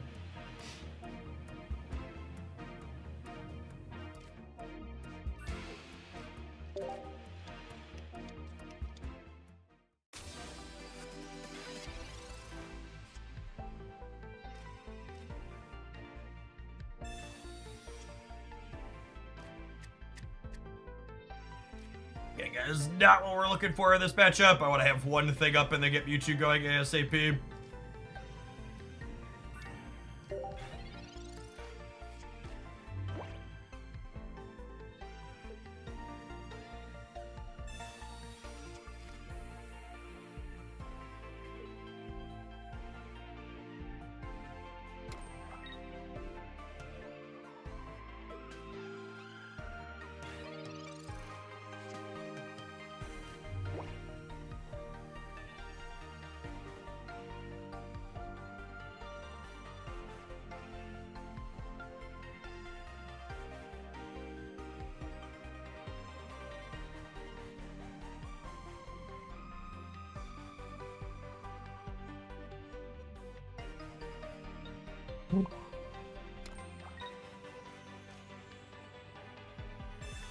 Alright, Kanga plus Giovanni wins this every time, yeah?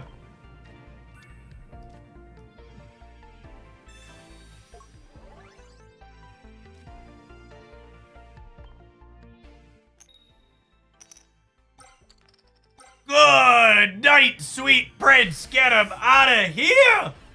Are we done? Ring the bell, chat. Ring the bell.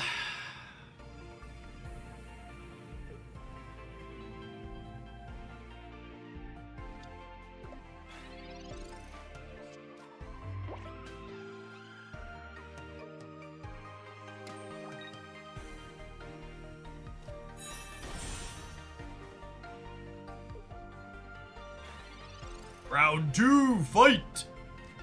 Unfortunately, if they have the Venusaur on curve, we're probably still dead. God, we are so terrible at drawing Mewtwo today.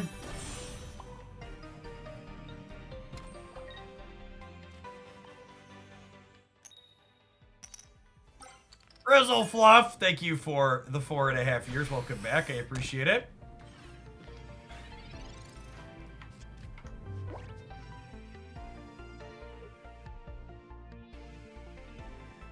Giovanni does not deal damage if you hit for 0, no. Gotta hit for something.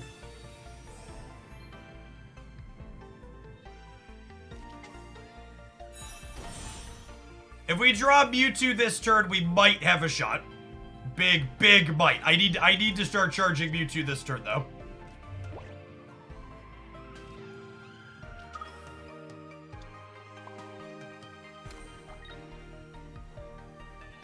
We hit them, they hit us, we put an energy, we hit them, they clear this, we put a third energy, they clear this, we put a fourth energy. Alright, I think this is good enough.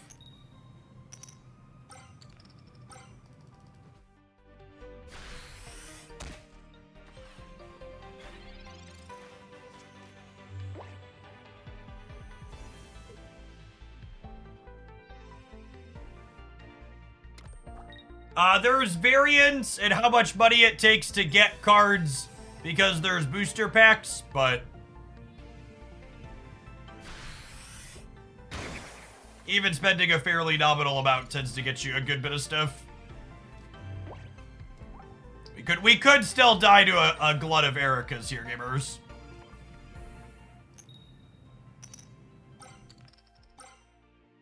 Mama's doing her best shit.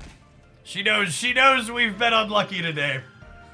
She's trying to correct course.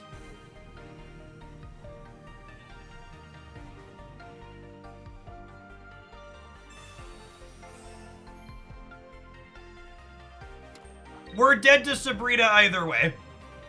Why do you play Clefable in this deck over Jinx? You play Clefable in this deck over Jinx because Clefable attacks for 1 and survives a 90 hit point shot from Pikachu.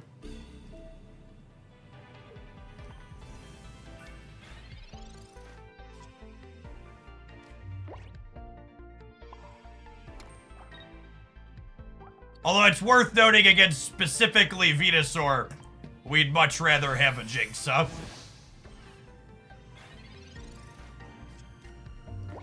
Jinx scales based on how many energies they have on them.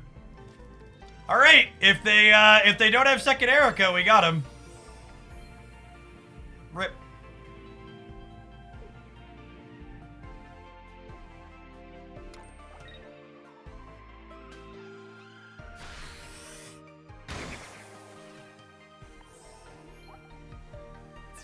We would have beaten single Erica double potion.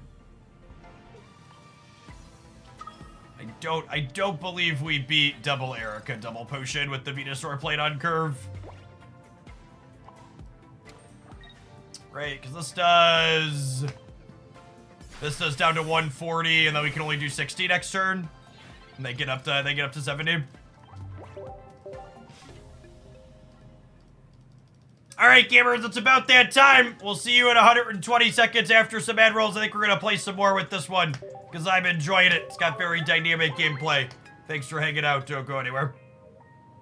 Do we have 2 Giovanni? I played 1 earlier, gamers. For people that are coming in and trying to backseat me, we'd already played the first Giovanni. Was how we cleared the first point on a Bulbasaur on turn 1.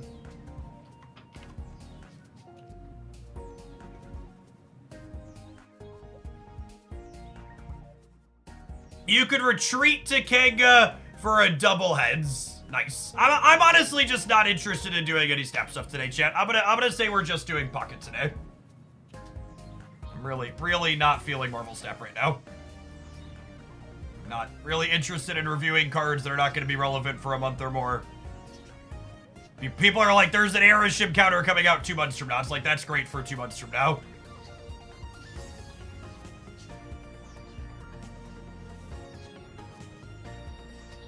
You tried anything with Kingler? I think Kingler is one of the many water Pokemon that just doesn't do anything without Misty.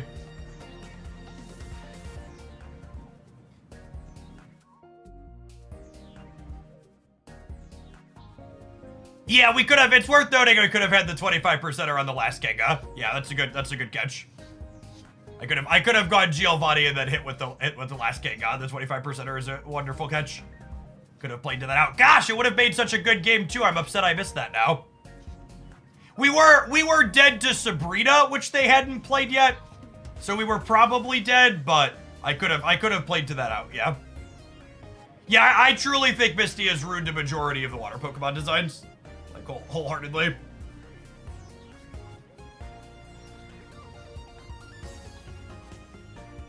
I think one Muck, one Grimer is actually really good in the Arbok Weezing deck.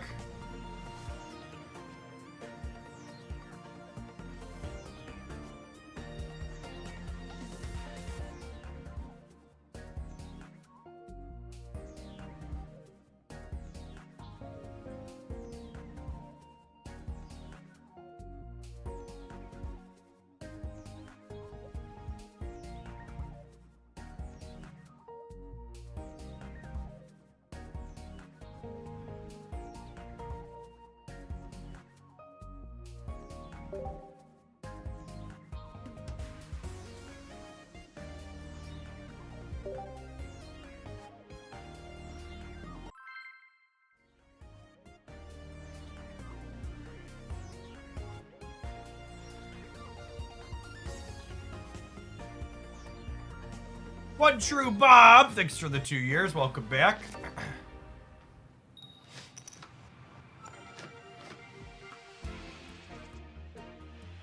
I would be very surprised if they put the paper Pokemon version of Ultra Ball into this game. I think any other searching effects we get are gonna be grab a random one like what's it called is.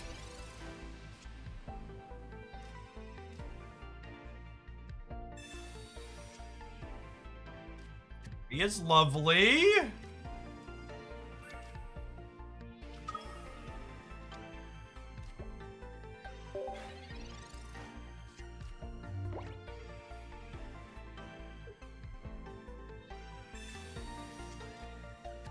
Pokemon Pocket is Android and iOS only, but you can play on PC using the Android emulator of your choice.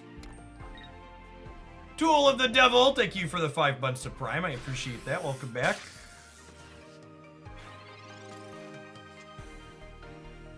Let's go dig in for Clefable, and then Mama's about to put hands on this Voltorb. Lovely, lovely. Why are people playing Pocket over Live? Because Pokemon Pocket is a modernized version of the Pokemon TCG for 2024. It's not the game design from 30 years ago that's difficult and obtuse to get into and keep up with. This game is far more approachable than traditional Pokemon TCG is.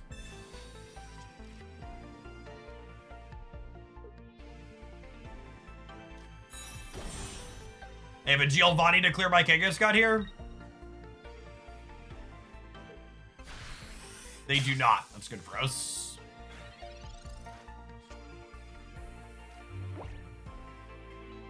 Start powering up the old Mewtwo here in the back.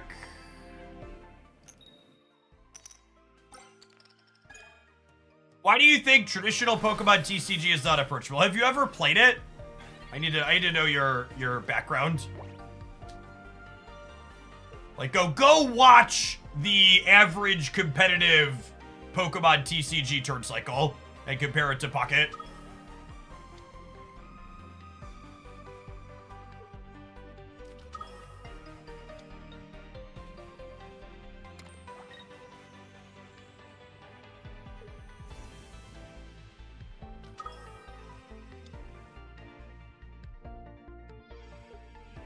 What does trading do? Trading refers to being able to exchange cards between two players.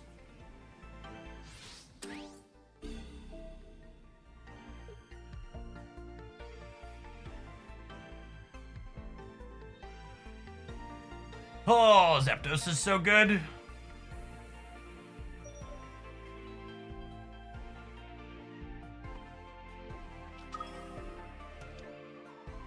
This is right. It might be right to put the Clefable up and just let it take hits while we charge up Mewtwo. It could also be that we crack for 50 a couple of times and then switch to the second one.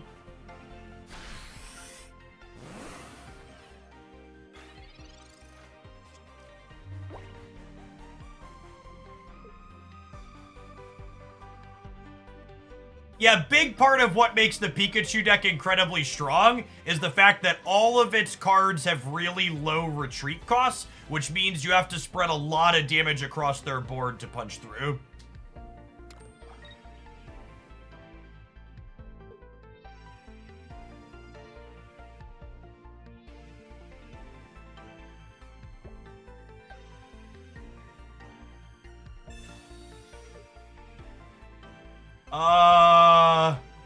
Sure? I think that's good for me, yeah?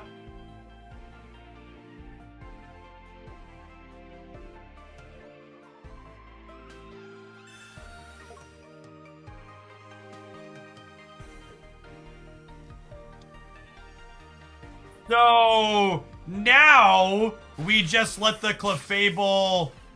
No, we don't. I was saying we actually do, because they put the. I was expecting them to put the Pikachu or just take a hit. Now that they did this, they're just dead. Yeah. I get to do this. I get to X speed the clefable out. We crack this for 50, and then Mewtwo EX is set up to side drive down whatever their EX is afterwards.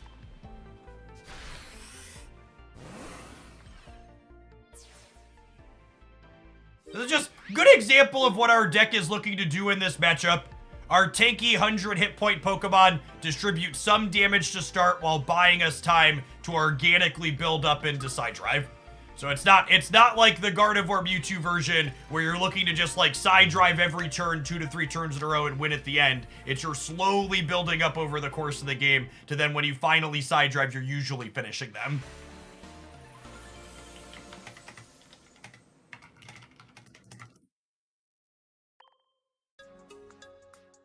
Yes, it's directly inspired by the Charizard buildup like we did last week.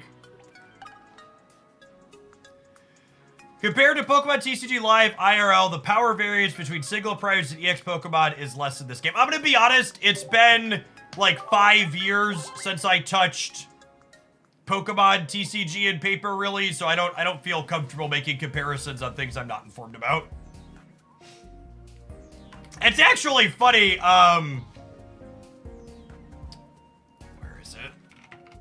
I was looking at my my Twitch stats the other day, and Pokemon TCG before the client before live.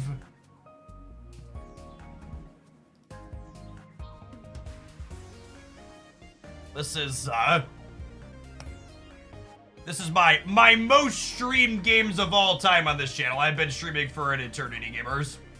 So I've got 7,500 hours of Magic the Gathering streamed, 3,600 of Marvel Snap, 700 of Runeterra, 600 for Hex, few hundred here for Unite, and then Pocket. Pocket's actually fine. Last time I looked at this, we were under Trading Card Game Online. This was before the live client. So we've jumped these two as my 6th most streamed tier now. And it'll take us a little bit to jump up over these, but I assume we'll get there eventually. Hearthstone's on this list somewhere. 30 hours of Hearthstone from forever ago. Last streamed in 2018.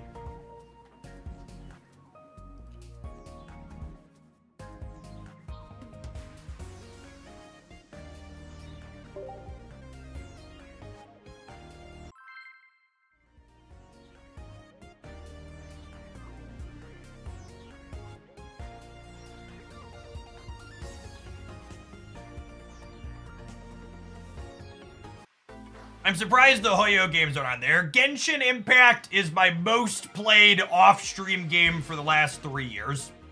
And it's not close. I just don't stream it a ton because I don't have an audience for those games. I stopped playing Unite here. Unironically, my wife and I tried to play Unite again somewhat recently. We made it back to Masters. At our first game of Masters, the lowest MMR player in our lobby auto-locked Absol, called center, inted at the first gank, and then we both just like logged out after the game and haven't logged in since. We're like, yep, that's why we stopped playing. Never touching this again.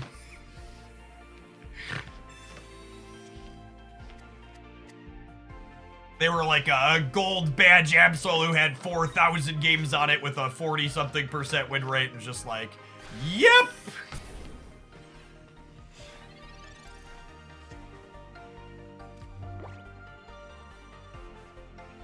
So unfortunate that I didn't hit the clefable, but that's fine. This game's gonna end here. Unite's frustrating when not stacking, and even when you're stacking, their game balance tends to be infrequent enough that the format's often not good.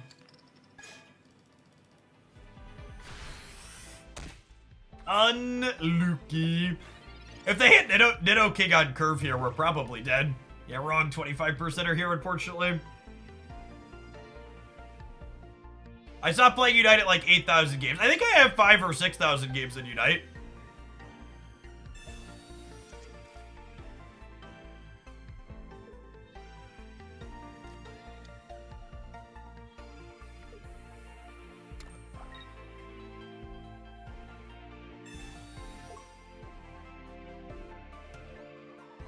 I have some Kang on Kang violence here.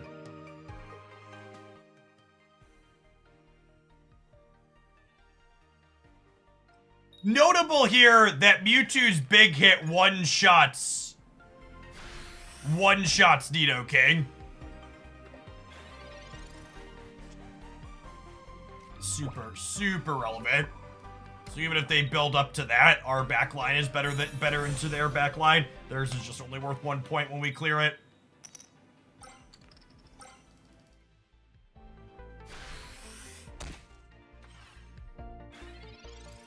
Oh, we've been in the bike chair for a little bit, Chad. I think it's time to stand up. My back's starting to get finicky.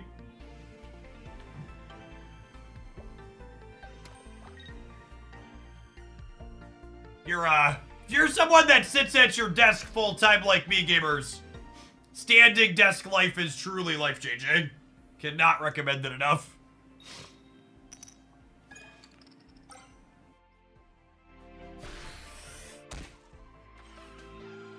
Alright, and Giovanni here means with average variance, we take down their king.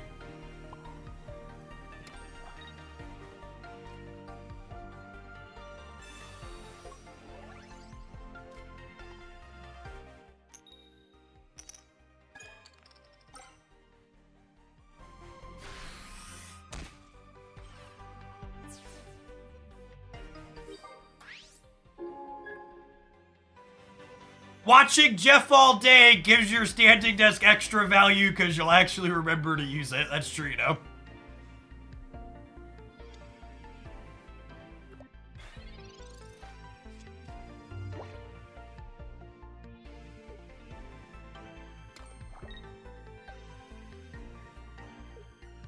A lot of speculative NRG on this Nito right here.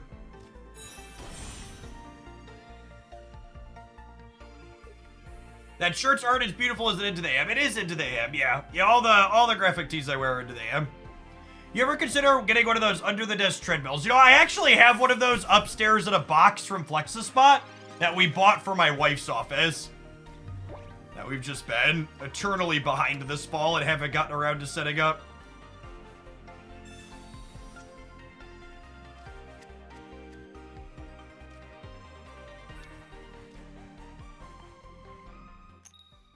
I don't think I have room in my office for one of those, plus the bike. I also like the bike.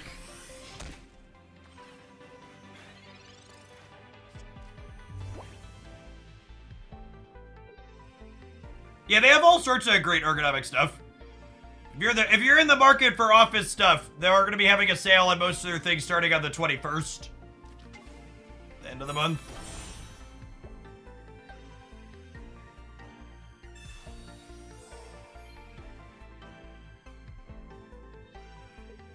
Alright, Kang is down, but so is your Nito King.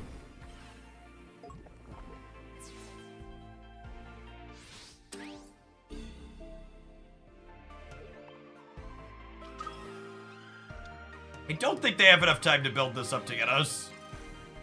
No, their potion was irrelevant. Did not matter. Yeah, they're just conceding.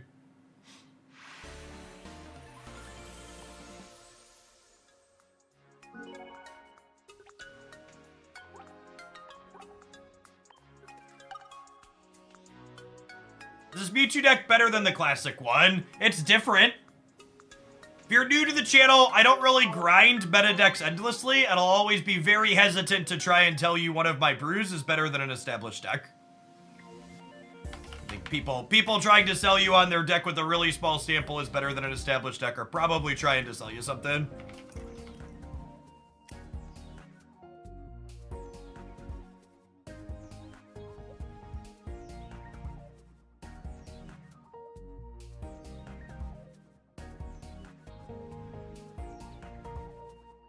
I mean, even if the Trump admin's gonna get their way with tariff lethal llamas, they don't take over till January, and I assume it's gonna take them a little bit, so you're probably fine to chill till the end of the month. I don't know what exactly they source, but to be fair, if the tariffs happen, I don't think it'll be just things that are imported from outside the country that'll have their prices go up. Because if prices go up on some things, capitalism is going to jump on the opportunity and raise the price on everything. And people will just blame all of it on the tariffs and not know the difference. Because that's how capitalism works. The best Aerodactyl, thank you for the 23 months. I appreciate that. Welcome back.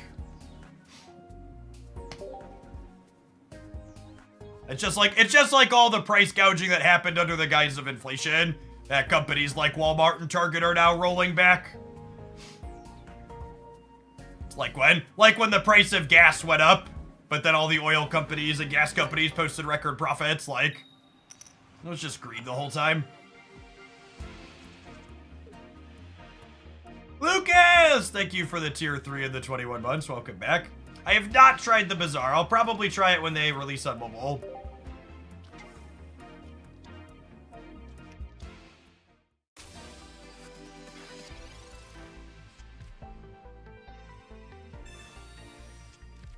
You play Magic Arena, so I do not. Magic the Gathering fundamentally changed how they design and release their sets in a way that I personally don't have fun with, so I stopped playing.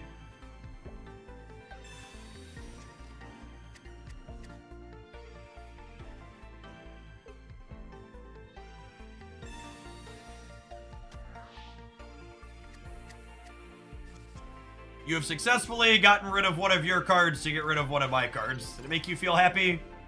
Did it spark joy for you?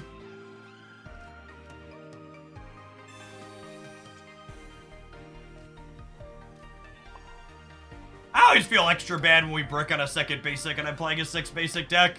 It's just like, come on. My deck's built appropriately. Stop punishing me.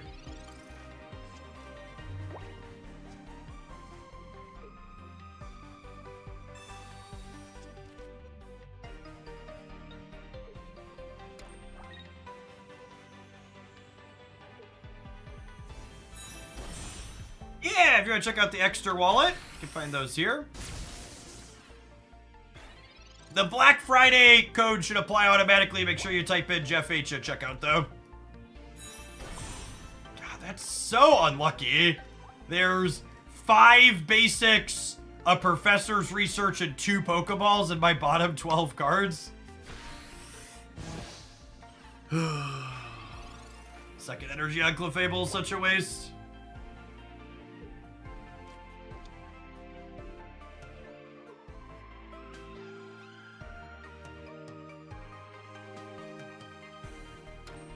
Hey, Wilco. I hope mom and baby are both doing well. Congrats on the new addition to your family.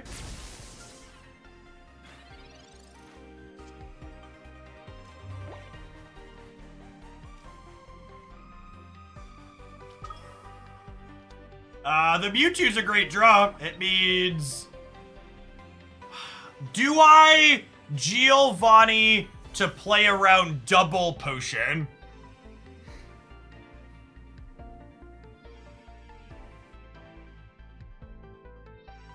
It's my lose condition, right?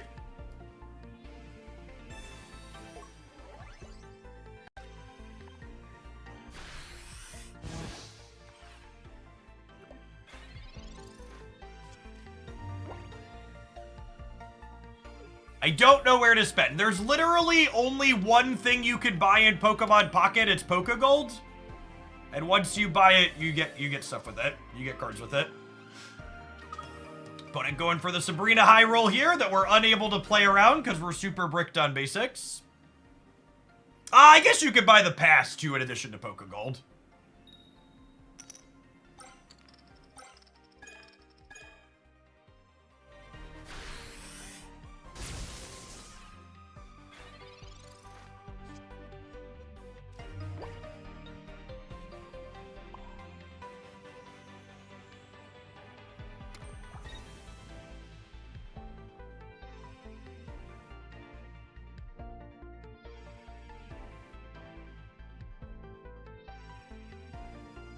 What do we think of double X speed, crack him with the clefable? Oh, I think I'm into it, yeah?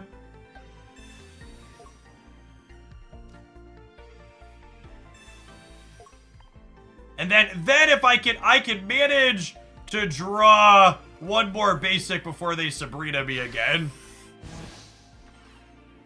We'll be in a pretty good spot. You see, I need to be able to get something else up so this doesn't come up before I have 4 energy on it.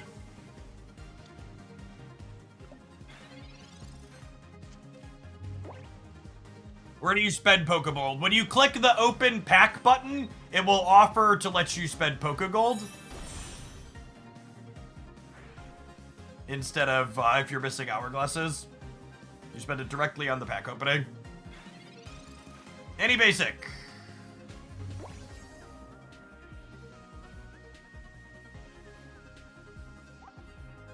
Alright, so I Sabrina them.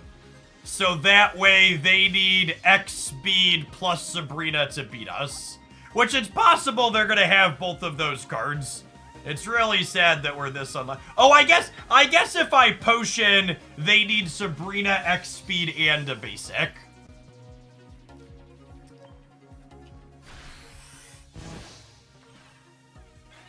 You could spend Pokegold on you can spend Pokegold on, Wonder Picks.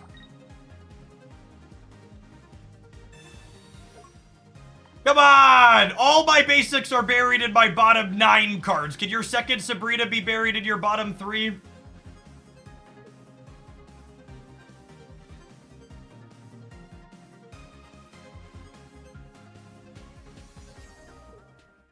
Yes! Such a bad draw for us, so we managed to pull it out.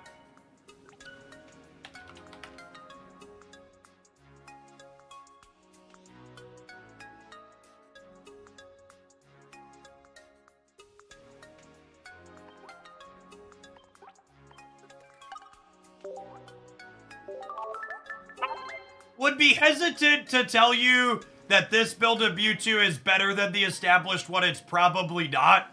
But I think the gameplay is way more dynamic and interesting. Regular Mewtwo is easily the most boring deck in Pocket. It is such a linear, dry thing.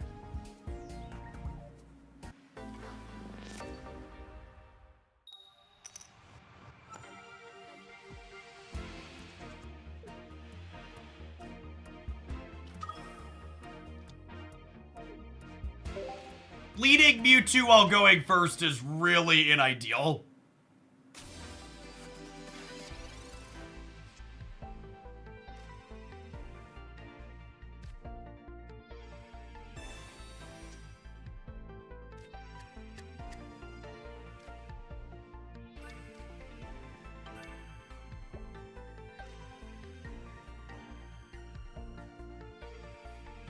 Yes.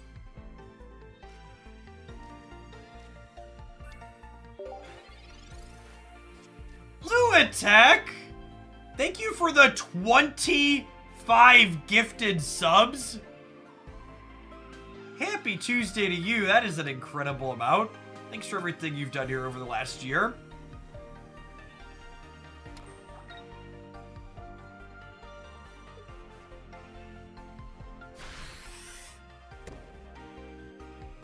Gosh, imagine being friendless while you dance, chat. Couldn't be my opponent.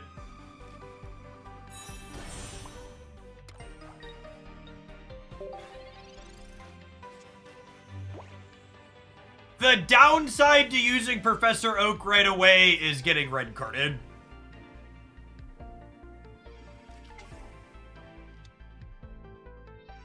Rasputin, thanks for the brand new primer. Good morning, good morning.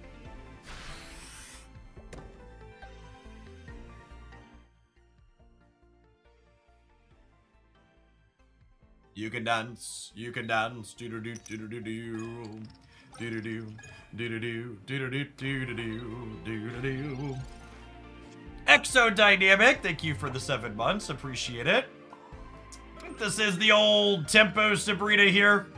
Put the Moltres up, the can't attack next turn. Too tall, thank you for the Baker's Dozen, welcome back.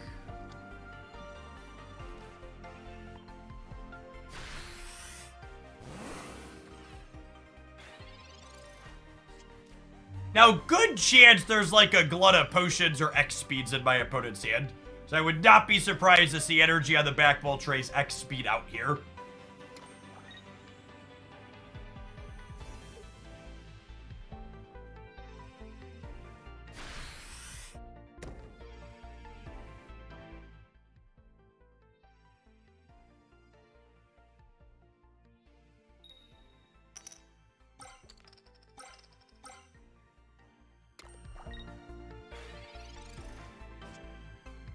If you think this is the meta Mewtwo deck that I'm playing, you should get your eyes checked or double check my meta roundup video.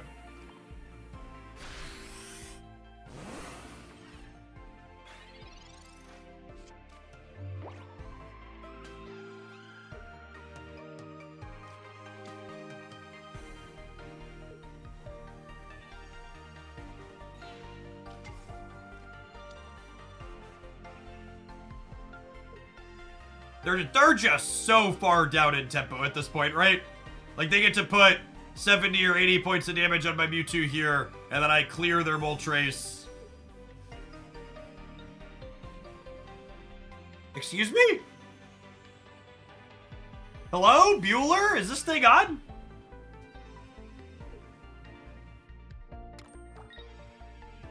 I guess they're making me have the X speed, but... Wait, are they Inferno dancing? I think they're out here is actually dancing. Yeah, I think this line's actually smart from them. They don't beat me without a Charizard. They need to get energy out of ASAP. No. I actually really like the Sabrina if they're Inferno dancing. Us top decking our Sabrina probably means the game is over in combination with our X speed here, but I think the opponent's line was good. J Prime, thank you for the 2/3 of a year. Welcome back.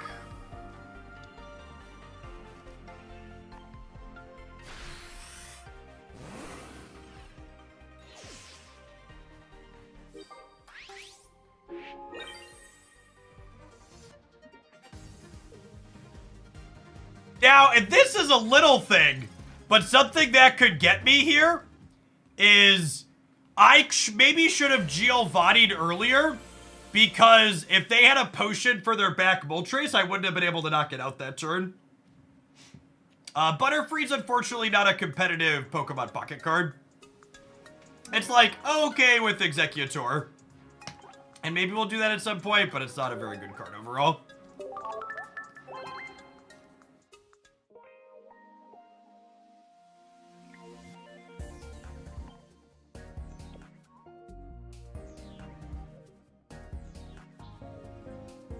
Throw the deck list up here. Speaking of good cards, chat, every mobile gamer knows the secret that their best card in Pokemon Pocket and any other game is their credit card. And I'd like to give a shout out to our stream sponsor today, and for the better part of this year, Extra Wallets. All gamers need the best possible wallet to hold their best possible card, and I absolutely love my Extra Smart Wallet here. It is RFID blocking, and has a wonderful little trigger button here that fans all my cards out for easy access to grab exactly the one I want, nice and quick and slim.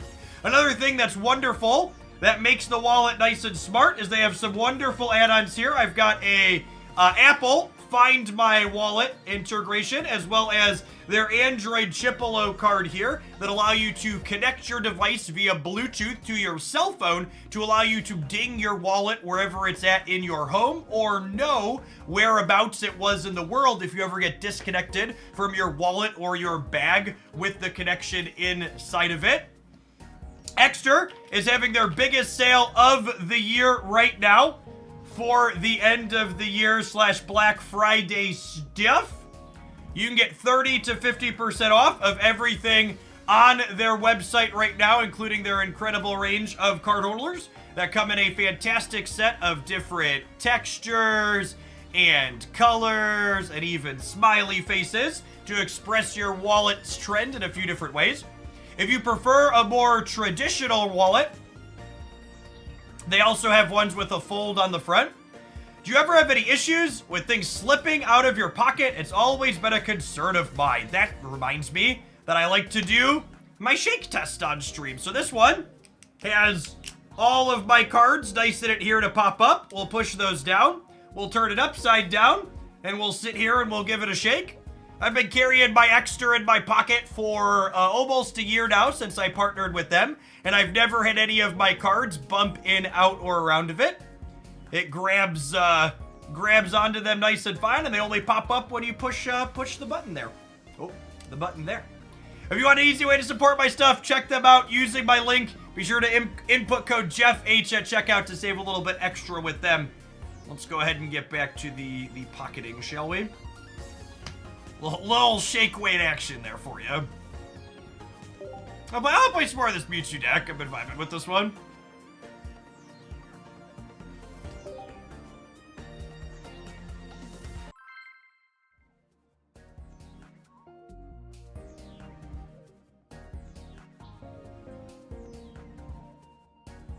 What's going on, homies? Thank you for the brand new Prime. The button is also great quality on the wallets, too. I'm a very twitchy, fidgety person. And whenever my wallet's in my hand, I regularly just sit there and push the button constantly. I haven't worn the trigger out in mine in many, many months. Good, high-quality product.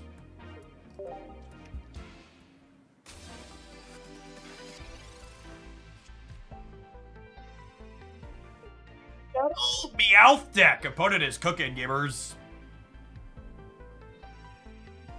How many cards does the holder fit? So the slimmer card holder depends on the thickness of them. It holds 6 to 9. And then if you want one that's slightly bigger and holds more cards, the foldable has 2 more slots that can hold 2 cards each plus another spot on the back. So you could probably get 6 to 9, even if you only get 6 in the front, like 12 or so into here.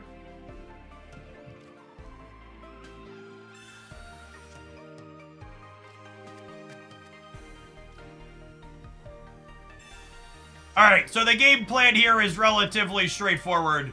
We're just going to go ahead and put energies on the Mewtwo and then clear this and then clear the back. Yeah. One of the many reasons Meltan is not a particularly competitive Pokemon Pocket card is because it gets cleared in one by Mewtwo's side drive, even with its defense.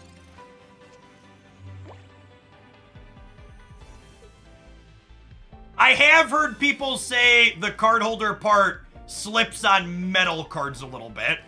So if you're someone that has metal cards, I'd probably recommend you're in the market for a while, get the one with the flap so you can put your metal cards in the front on the flap. How does that wallet handle front versus back pockets? Gamers, stop putting your wallets in your back pockets. It is very bad for your back. Don't do it. I don't know how it feels in my back pocket because I understand how my body works and will not put my wallet there. So long, Metal Deck. We hardly do ya.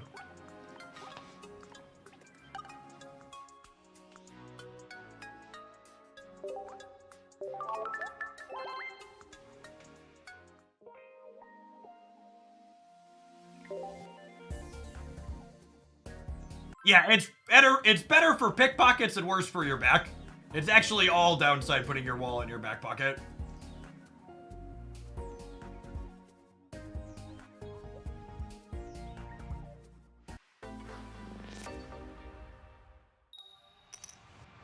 When are they going to implement rank ladder? Hopefully never.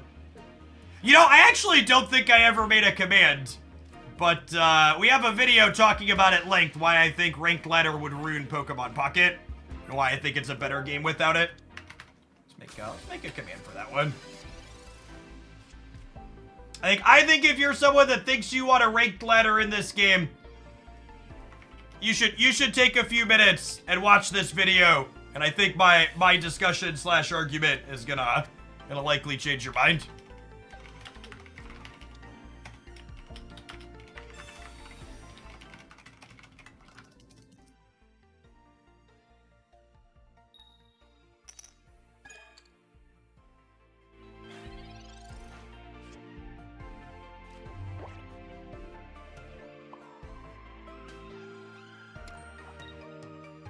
Whenever you fill your entire board on turn 1, I always hope they have a red card in their hand. Yep.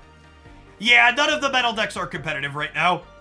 Definitely metal and dark waiting for some more support. Although dark's got the Weezing deck at least. But they're metal and dark definitely without EX Pokemon are waiting to be fleshed out more in future sets. Why does a back pocket wallet hurt your back? Because it makes you sit not level when you sit on it. Which is bad for your spine. Under most conditions.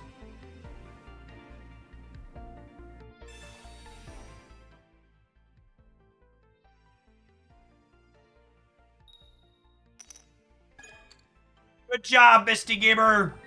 Lovely card.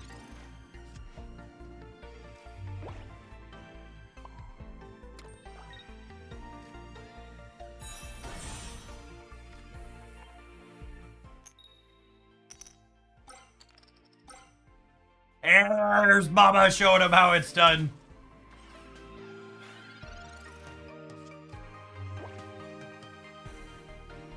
Jeff, you seem so much happier playing Pocket. Yeah, I am.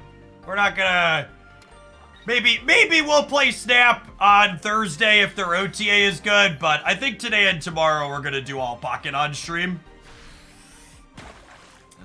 Is my plan.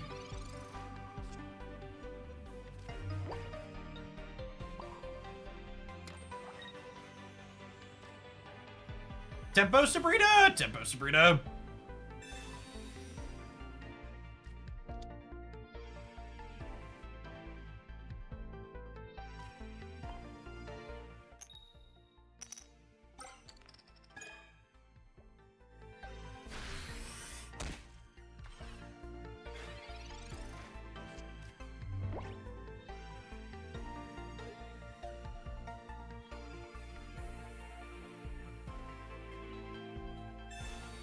Yeah, I don't think the Snap card releasing today is remotely interesting, and the patch was a nothing patch. I don't know. I'm kind of expecting a nothing OTA too. I think the OTA I'm expecting on Thursday is probably just like +1 to a bunch of cards that are bad now and will still be bad after they get a +1. It's my approximate expectation for it. Thank you, Baba!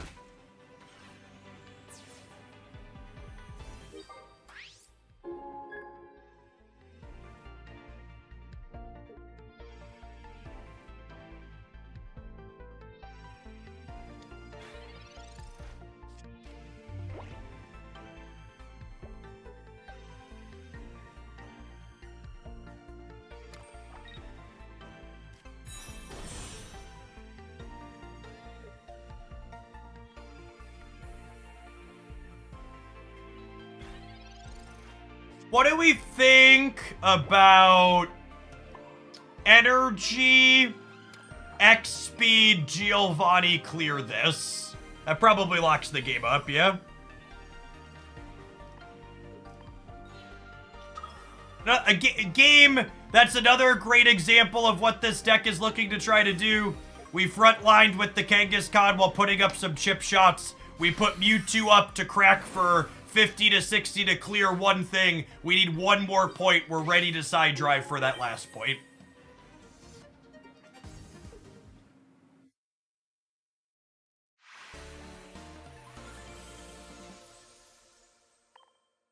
Lot more dynamic gameplay than, okay, I'm gonna supercharge my cannon with Gardevoir every turn.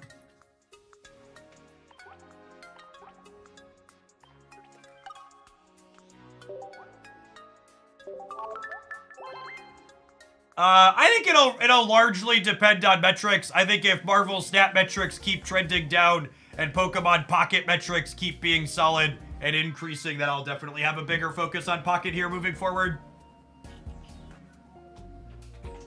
If Pocket's both more fun and has more viewers, it's an easy, just makes sense for me to focus on it. I think long-term Marvel Snap has big structural issues with acquiring new players who can care about content. And until they fix that, I think it's just like only gonna go down.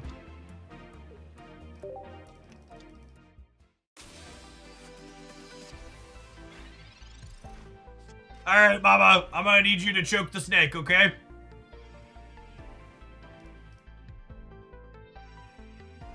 "25% of the time, it works every time."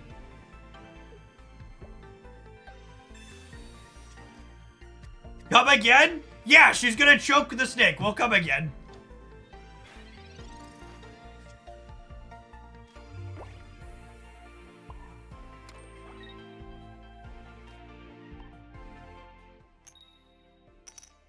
Get him? Yeah, buddy. Goodbye, snake.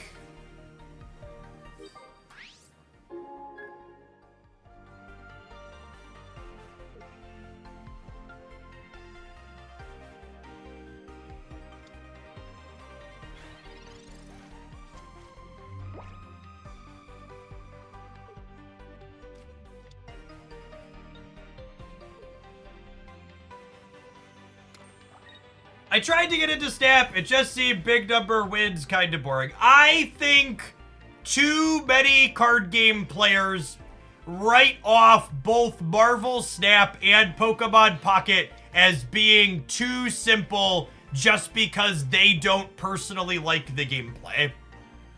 Marvel Snap's gameplay is very, very different than a traditional card game, which means for a lot of traditional card gamers, they don't enjoy it, and that's fine. But both Marvel Snap and Pocket are good games at their core because they are easy to pick up and learn the basics of, while also having a good amount of strategic depth. Too many people think that complexity and depth are interchangeable, and they're not. The best games to play are ones that have low amount of complexity and a high amount of depth, i.e. they are easy to pick up and difficult to master.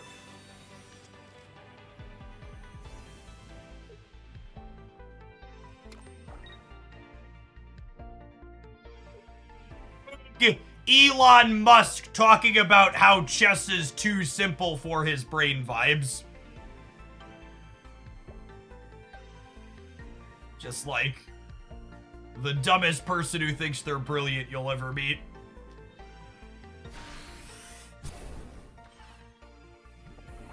White dudes who inherit diamond mine money from their daddy and then spend their lives failing upward thinking they're the smartest person because they were born on third base and hit a home run.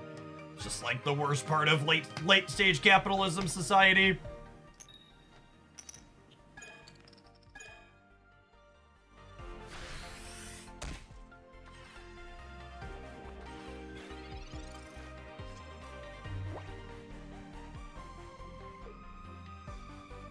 It's an emerald mine, not a diamond mine. God damn it, card gamers, please stop. Please stop, I'm begging you.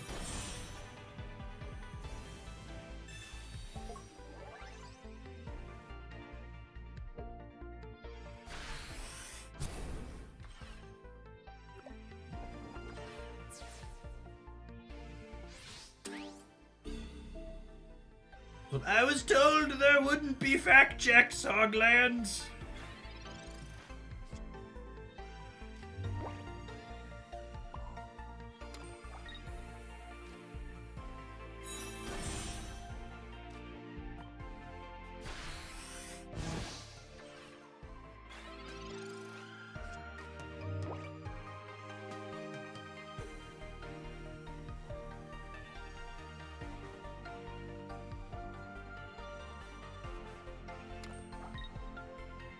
Alright, I assume there is a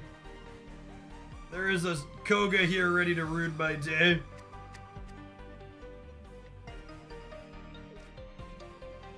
Yes, the fact that Mewtwo is my only Dark Week Pokemon has made this matchup way more serviceable than it is for the regular Mewtwo deck.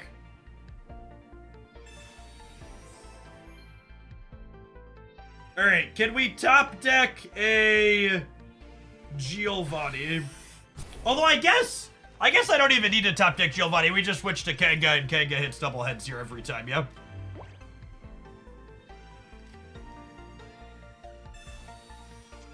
I use a Flex-a-Spot cycling machine. You can check them out on Amazon there. They'll be having a sale at the end of the month, so if you're in the market, I'd recommend waiting a moment. I think I'm holding the potion for now, because potion lets Mewtwo survive 2 from Arbok.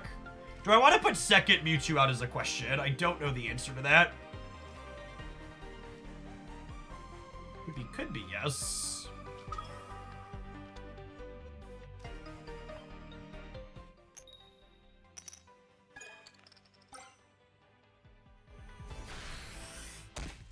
How many Sabrinas have they played? Only one.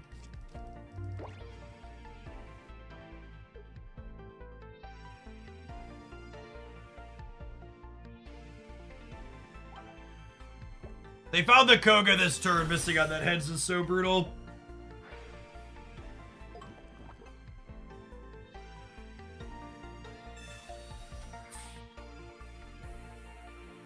They got paid off on us not drawing the Geo.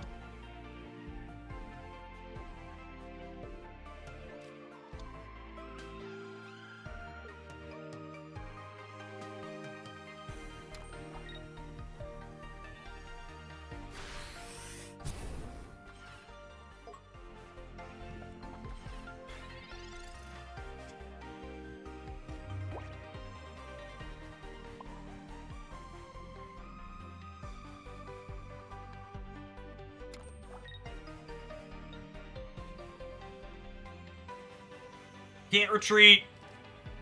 Might as well attack.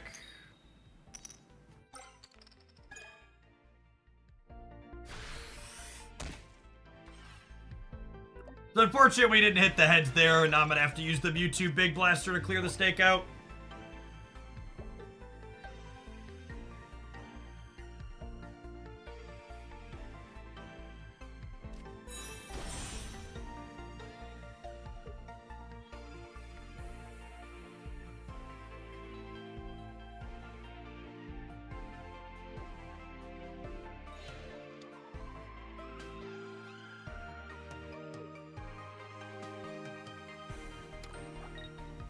That's interesting.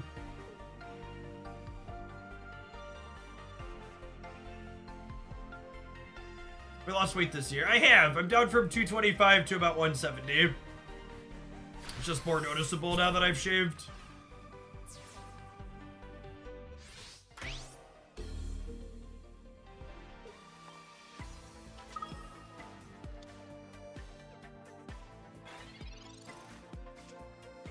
What's the secret? The secret to weight loss is eating less calories.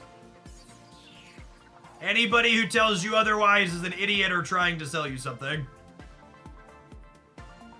You eat a more healthy calorie intake per day, you will lose weight.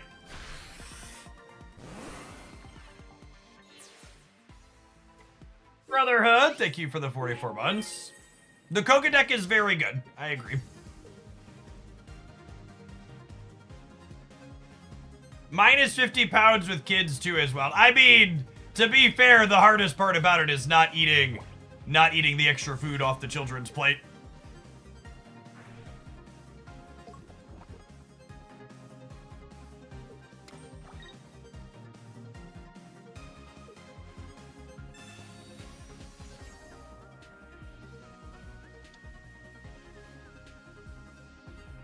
Does this kill us through the potion? They do 80 twice, and then I take poison twice?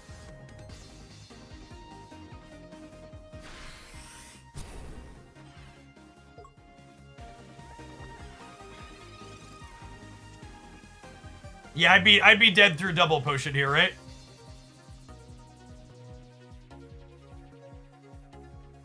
I'd have gone up to 100, down to 90, take 80. Yeah, that was a close game. Did you put it?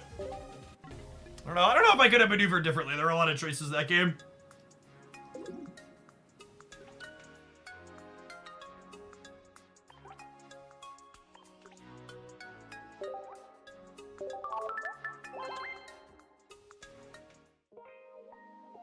I like the Wheezing Arbok deck with a 1 of Grimer and Muck.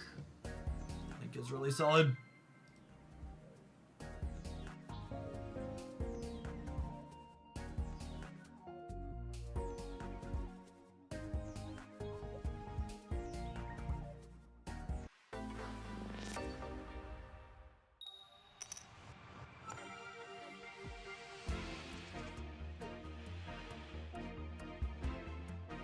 I think the number one thing Pokemon Pocket has shown me is that the average card gamer is so bad at parsing variants in the other card games they play, they don't understand that Pocket has a similar amount of coin flips to other card games. There are so many comments about this game has so many flips and stuff like that, or it's high variance. It's just like mind-boggling to me as someone who has a good statistical understanding and has played tons of card games, how people don't understand where the variance comes from in those other games. Yeah, Pokemon doesn't go out of its way to hide the flips happening. And it's so interesting to see the psychological component of hiding them in other places. For people who aren't familiar with my background, before I was a full-time content creator here on Twitch, I have a graduate degree, an undergraduate degree in mathematics, and spent time teaching at both the high school and college level. Most of what I taught was freshman, sophomore stats classes and other introductory calc, pre-calc, that kind of thing.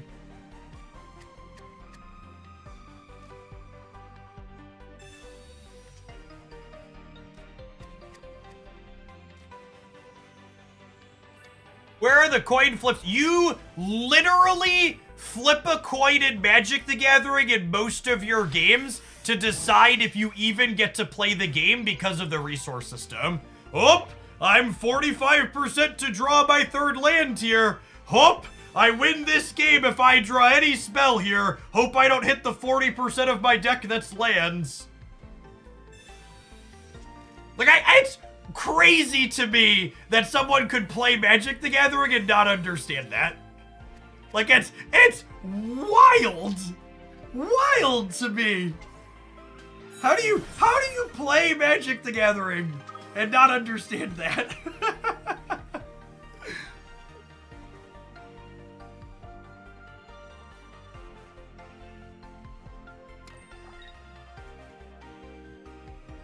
How come you left the teaching gig?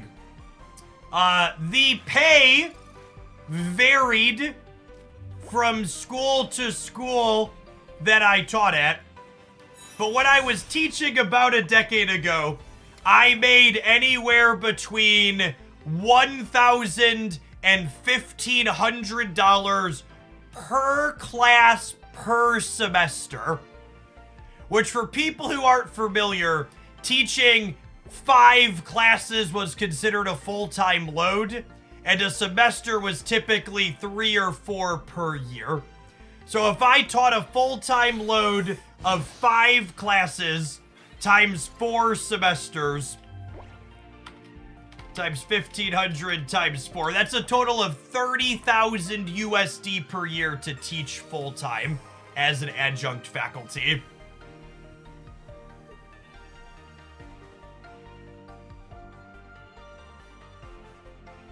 Yeah, so that's pre-tax. You pay taxes on that as well.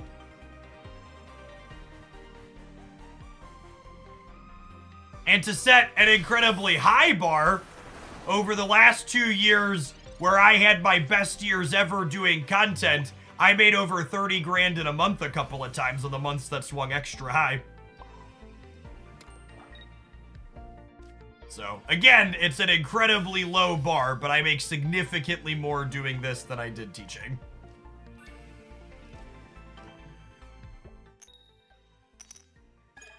My months vary a good bit month to month.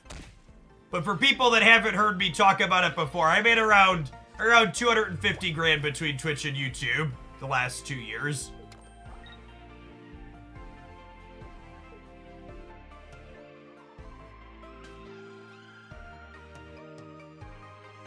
And for what it's worth, I liked teaching.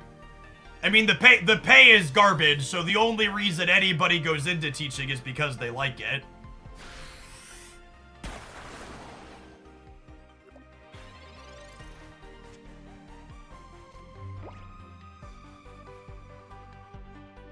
Oh, we're so bad at drawing Mewtwo. Unlucky. Speaking of money, I would like to make some money right now. So we'll see you in 120 seconds after these adverts. I'll throw this deck list up for people that want to snag it. We're gonna play something else when we return. Thanks for hanging out. Don't go anywhere. How much of that went back into Marvel Snap? I spent about 25,000 USD on Marvel Snap in 2 years. So, not a small amount, but significantly less than I made. What do you think about playing a fossil? I think there's nobody playing fossils in the successful tournament decks because they're bad. I think the YouTube video that you watched that told you to play fossils like a pro was lying to you and misleading you.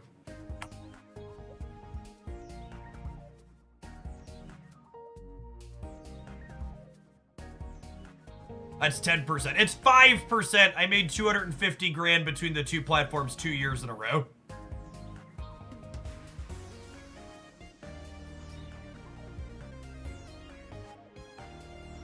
Yeah, if you're evolving off the fossils, that's fine.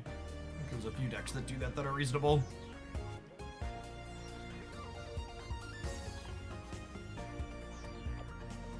I'll do some of this next. Oh, I said I was going to put the other deck up. I lied.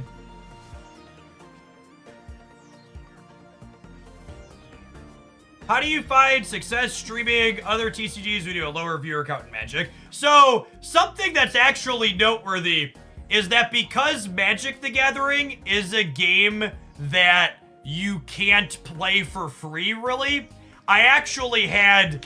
My Marvel Snap years were my best years by a small amount, but they actually weren't that much better than my best Magic years. And a lot of my extra income during Snap was on the YouTube side, because I didn't really do much YouTube for Magic. Even though my average viewer count for Magic was half of my average viewer count for Snap, I had the same number of subscribers thereabouts, because Magic players tend to have more spending money to support directly on average.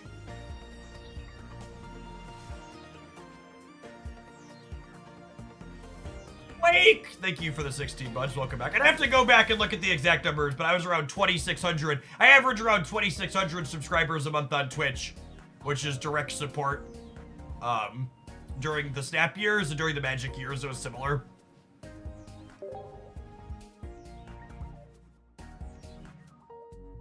Dude, let's do some Arbok Pidgeot.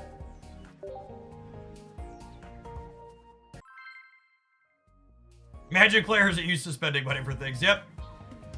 I fell off Magic when you did and didn't really get into Snap or Unite. Glad to be back on the trade with Pocket. It's been awesome to see the old time Magic folk coming back from Pocket Wake. Thanks for the 16 months. Appreciate the support. Thanks for the half a year, Omega Vader. And Uncle Schleim, thank you for the 5 months. Flipped 5 heads to resub for another month. Thank you. We are going first. Think we're leading Kenga. Oh, they're Psychic. Do we lead Ekans then? I'm gonna lead Ekans because they're a Psychic deck. Max Annie, thank you for the primer. I am not playing Snap today or tomorrow. If the OTA is good, we'll do some Snap on Thursday, but I'm not making promises after how the last couple have been.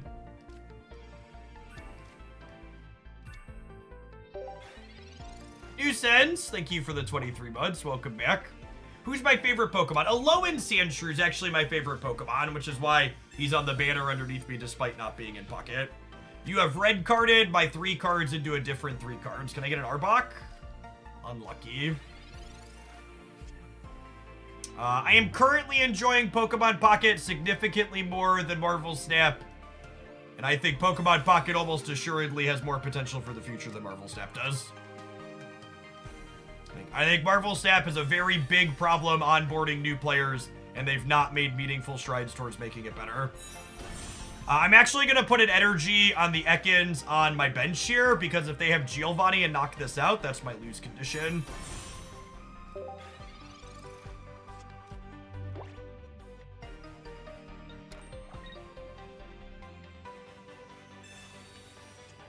I don't even know that Marvel Snap's metagame is bad right now, so much as they've had too many bad card releases in a row, and the metagame's just been very stagnant.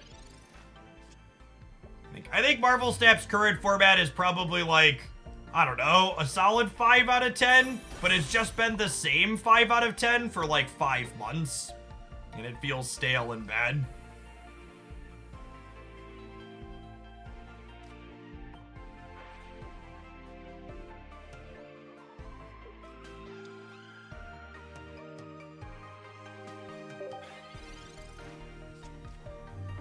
Oh, if this is right.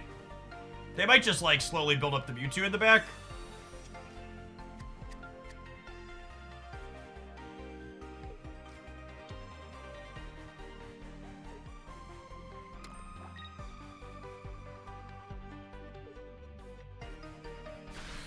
I cannot believe they're taking this knockout here. This seems bad for them.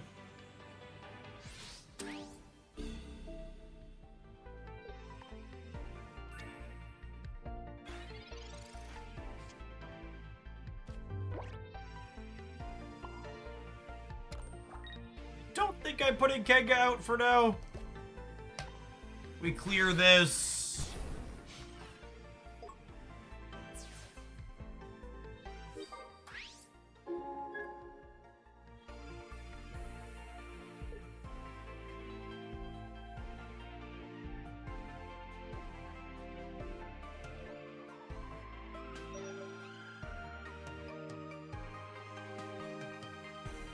Someone asked, was it Sandshrew before, but became a low-end Sandshrew after KO? That's exactly what it was. Sandshrew was my favorite growing up, but blue's always been my favorite color, so when they released a blue Sandshrew, I was like, he's my number one.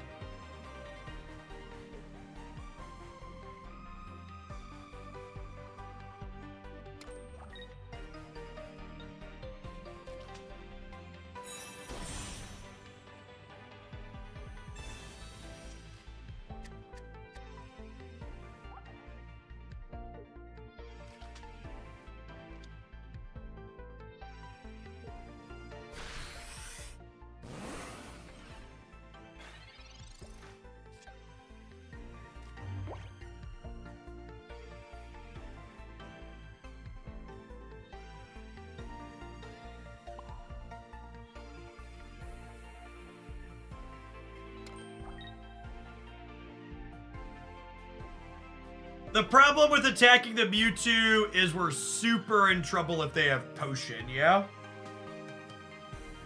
Although I guess if I Potion, they have to side drive to clear this, and then Pidgeotto is in a good spot. This is close. It might be right to clear one of their 80s.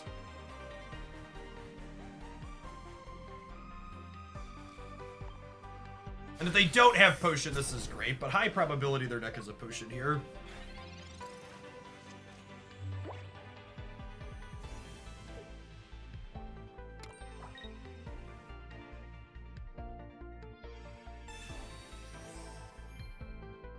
And they have Gardevoir too, we're just done now.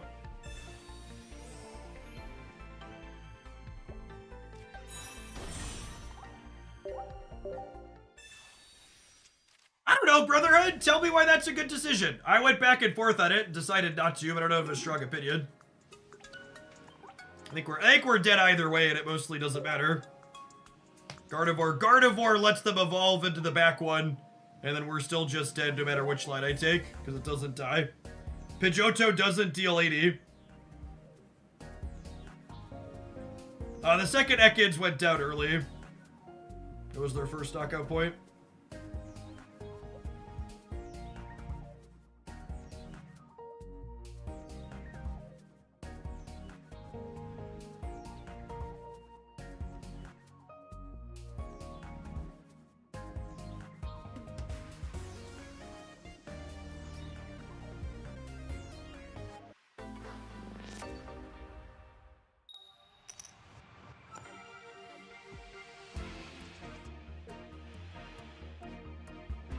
First, we'll lead on Kanga.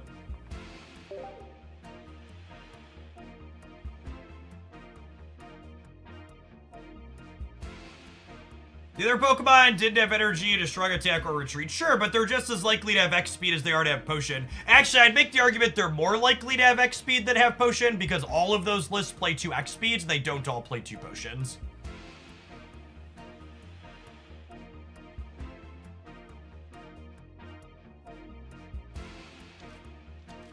I think if your line is, do I play around X speed or do I play around potion, you should always play around. I hope they don't have the potion there instead. They're pretty likely to have both and have it not matter, though.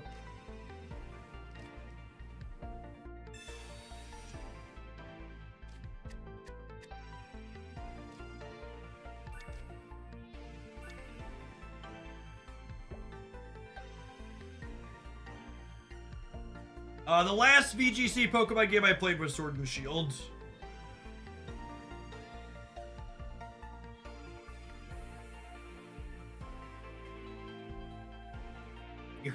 Dear Pokemon Company, don't blackball me for saying this, but in 2024, I actually think it's incredibly lazy to not have your RPGs be voice acted. It just kills my personal immersion and enjoyment.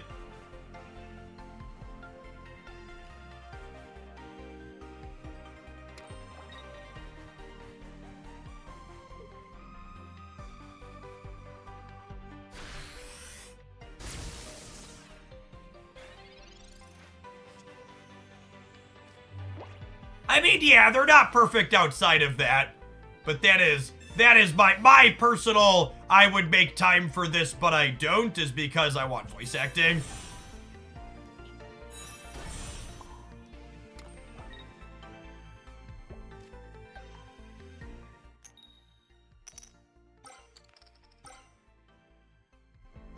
You mama?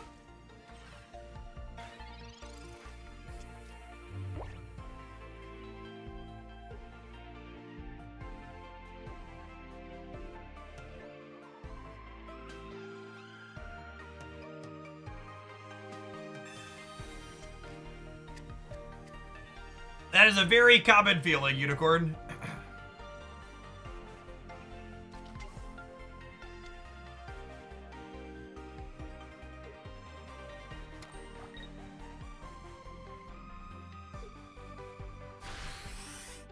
You zone out in the non-voice acted event submissions and Genshin. Yeah, I largely just click through them.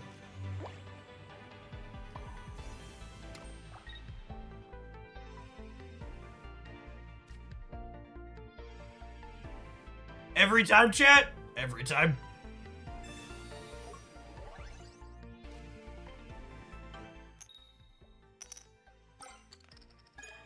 Unlucky. Literally, the only card that I would like to see balance changes to in Pokemon Pocket right now is this one. I think this card should probably do 20 damage per electric Pokemon, including itself, as opposed to 30 per bench. I want it to cap out at 80 as opposed to 90.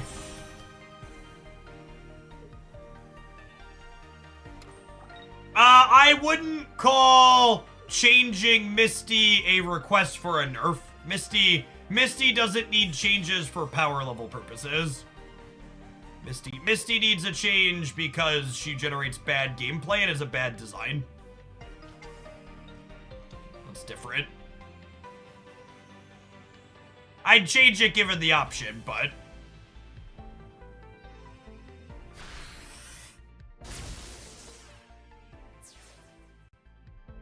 Weezing Dragonite is an inconsistent and bad deck that is capable of winning games if you enjoy it.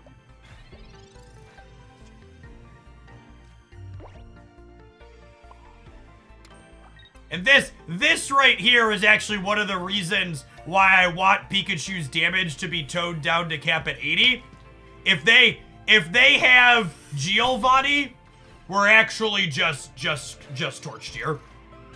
But if I could get 2 turns out of this Arbok, we get to play a real game and be competitive.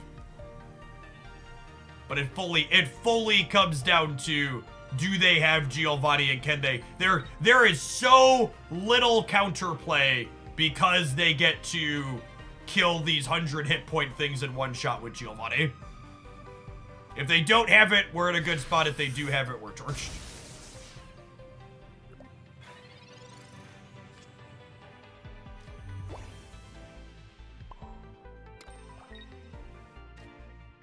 All right, and then next turn's probably coming down to, do we find Sabrina or the Pidgeotto to be able to switch something up and lock it in?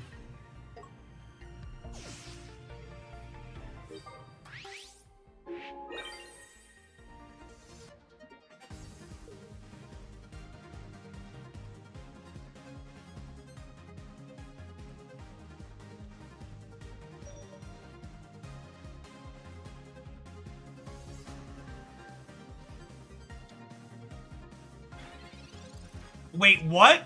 Why would you put up Zebstrika? That's the worst possible choice. I think we're good either way because they didn't have the Giovanni, yeah? Your 100 hit point things buying 2 turns in this matchup are so make or break.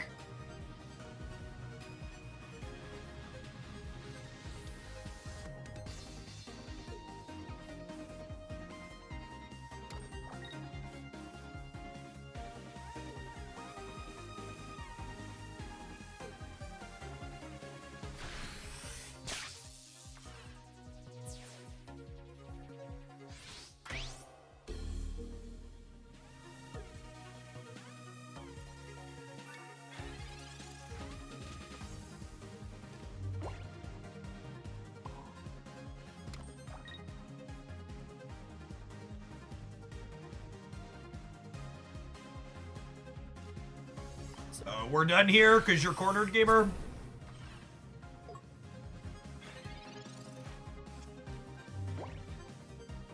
Do you think duo type decks need more support? My only change I would like to see to duo type decks is I think it would be nice if duo type decks had a pity timer where you're guaranteed to get your second energy.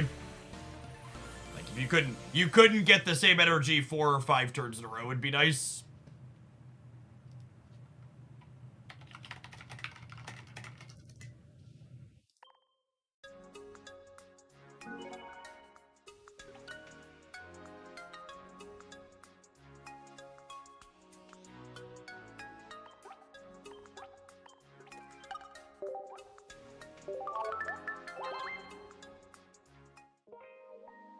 They misplayed not putting the higher HP Zapdos up for sure. I mean, they're probably dead either way, yeah? Nonosaku, thank you for the 2/3 of a year. Welcome back. Is our deck a meta-breaking deck? I think our deck is competitive. It's definitely not meta-breaking. Yeah, I'm playing on PC with an emulator.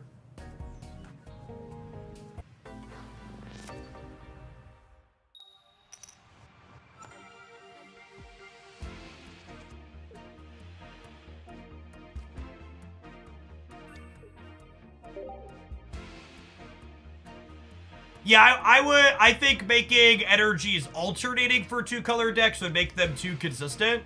And I think that would be a bad change. But I think making it so you can get it eventually is good.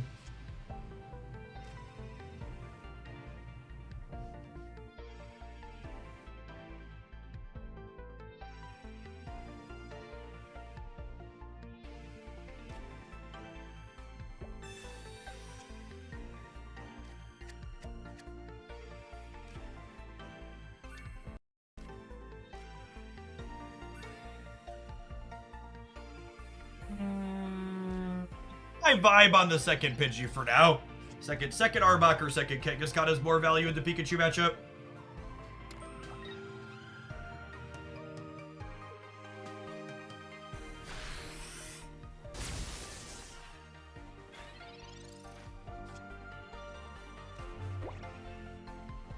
Digging for friends.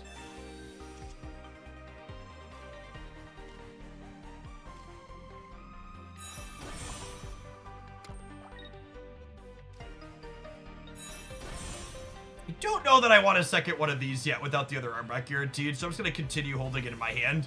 Because if they feel like they want to red card my 3-card hand to get me towards my stage 2, that would be great.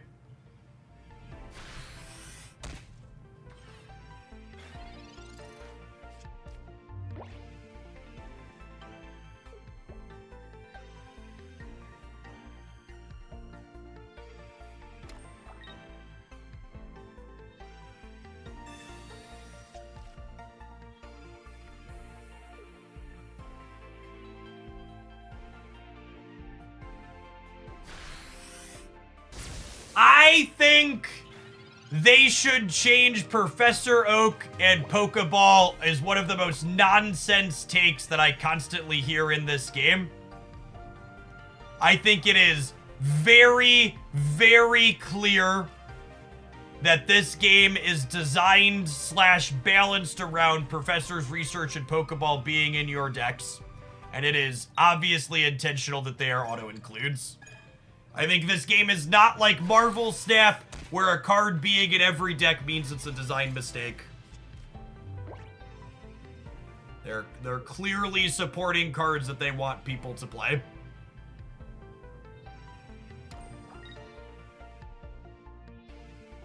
No, I didn't really enjoy Marvel Rivals gameplay, so I don't intend to stream it. 6v6 team fights are too chaotic and difficult to improve from. I'm sure people who are good at those games will win more frequently, but there's less level up moments in them. Holy gamer! Good night. I mean, I guess I just did flip 4 tails in a row with my Kangaskhan. It's like, you know, what goes around comes around.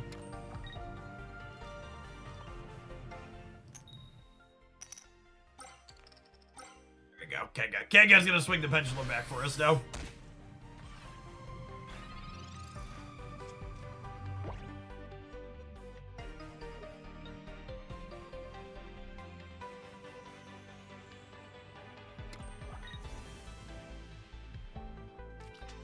If they don't have potion here, Snake plus Giovanni. Let's just take this game away. Rip. Rip! Double potion, double rip.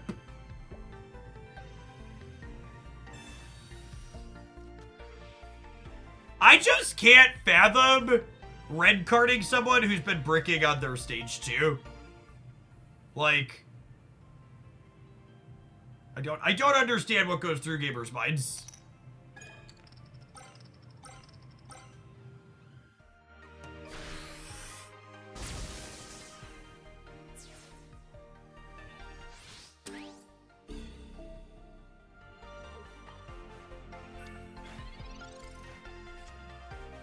Average red card player, something.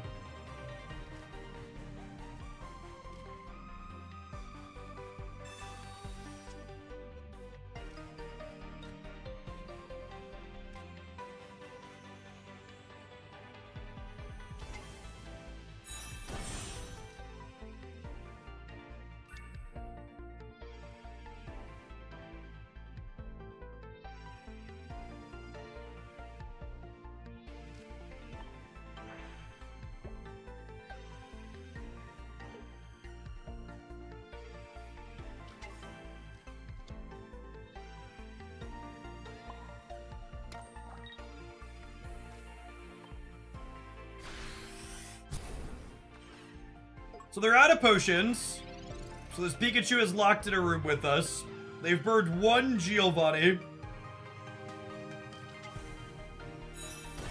Notable that our Giovanni with Pidgeotto can clear the Electrode here. Sajor, thank you for the 3rd of the year. I appreciate that. Welcome back.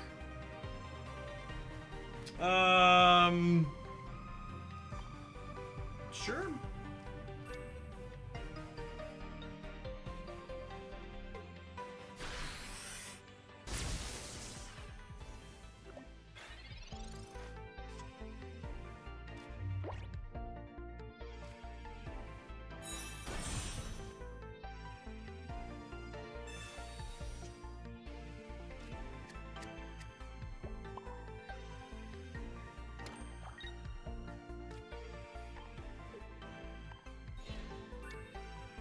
We pick up 2 knockout points here.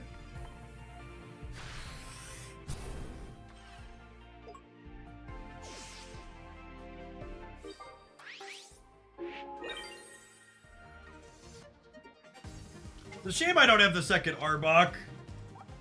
Although I guess I would have wanted to put the energy on here anyways. So that way,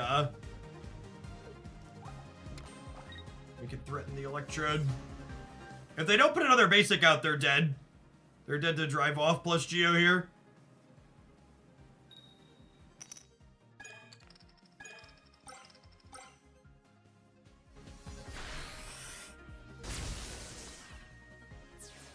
I wish more cards had abilities. You will 100% see more cards with more abilities as Pocket releases more sets.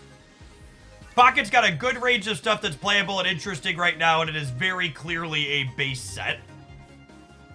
Base sets in games like this are almost always simpler. I think they've got a good range and depth of play, even with it being very base setty.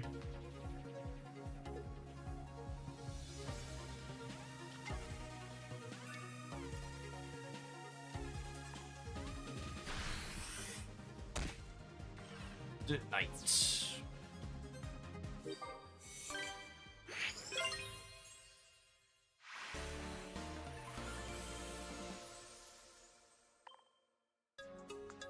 Yeah, I hope Tyranitar is the first EX Dark Pokemon.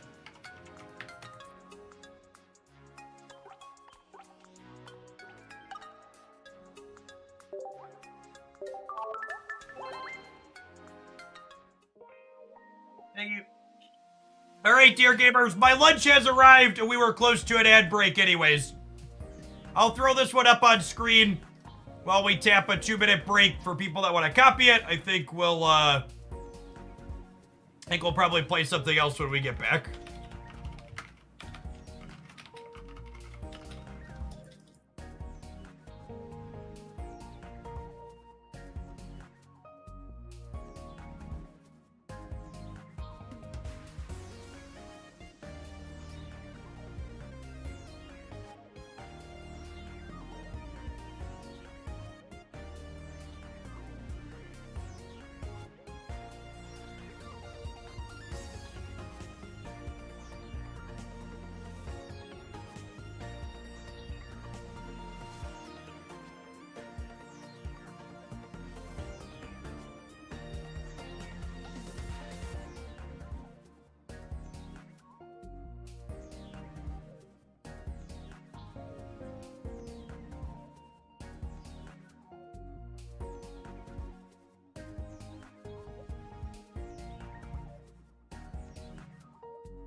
God, thanks for the 2 months.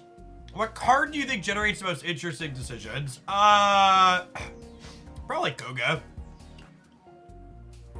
Will Pocket add Ranked and Ranked rewards like Snap? I hope not. I think Ranked makes games like Pokemon Pocket significantly worse. I think Ranked is a net negative in almost every game I've ever played that includes it.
I think if you view ranked gameplay as competitive gameplay, you've been successfully psychologically manipulated by a game you don't understand. I think any system that inherently rewards you for playing more as opposed to playing well is inherently not competitive from the start.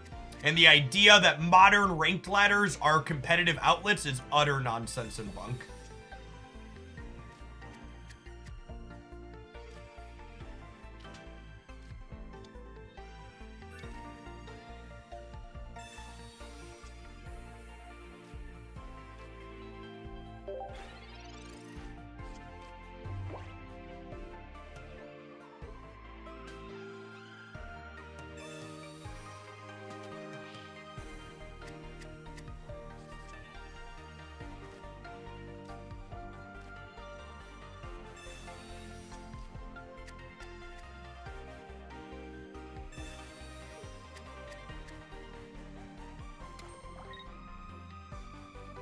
I think if you personally gain joy from watching a number get bigger in a ranked ladder, more power to you. I'm not here to yuck your yum. However, it is not a really particularly competitive endeavor when you could just play more games to get a higher rank.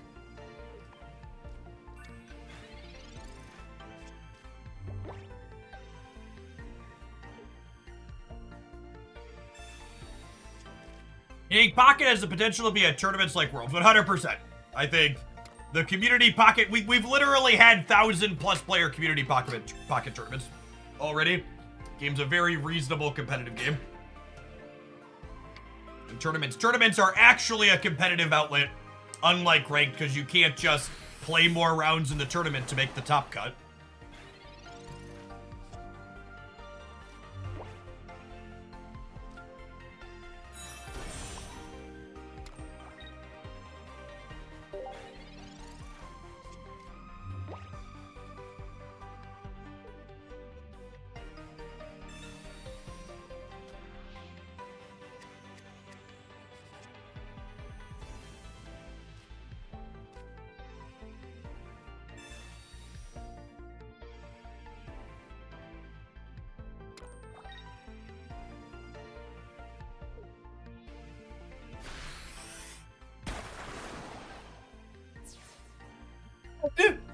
Why would you hand scope me after the red card?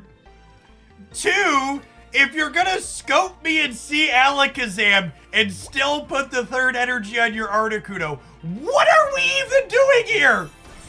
What is going on? Please get help. Are 18 Trader Articuno players all right? They're not, are they?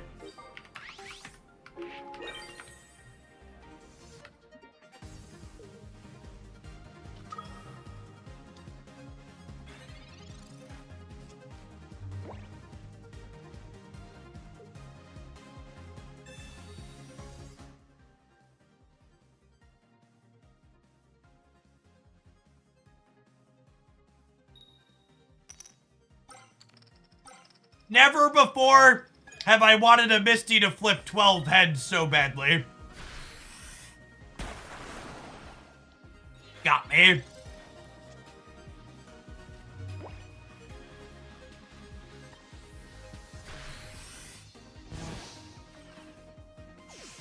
Good game.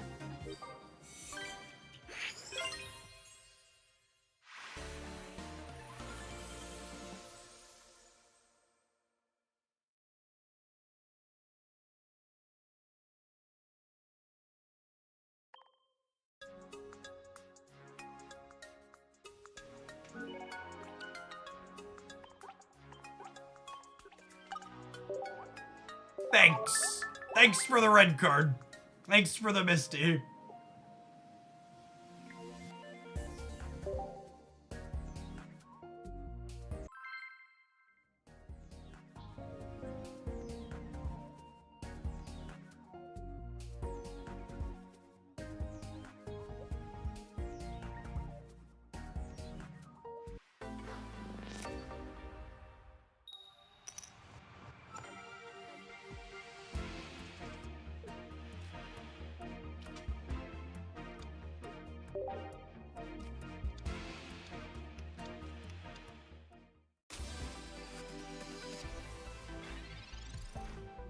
Charbok is scary.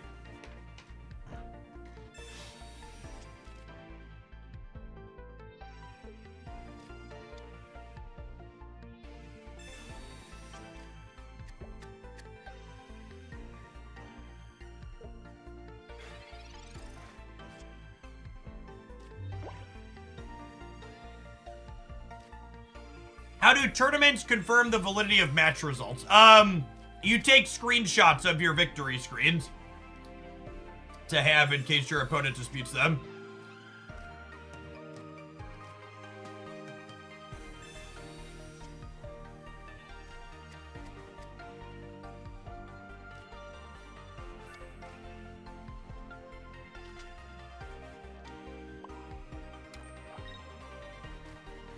I'm out. Peace.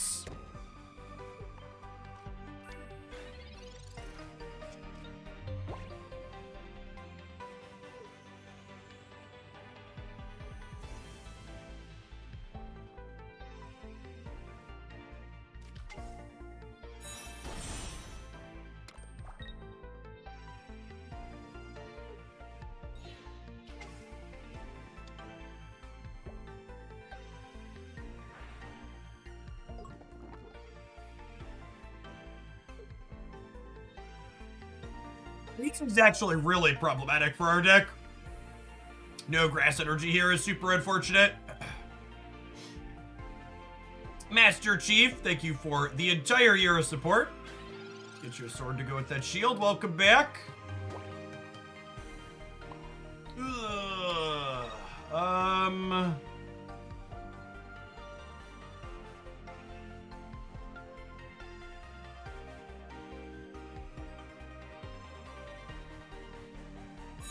This might be crazy, call me maybe.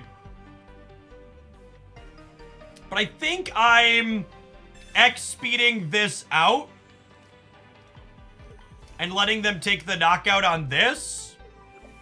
And then we'll Alakazam and then finish on Executor EX since we don't have grass energy is my plan.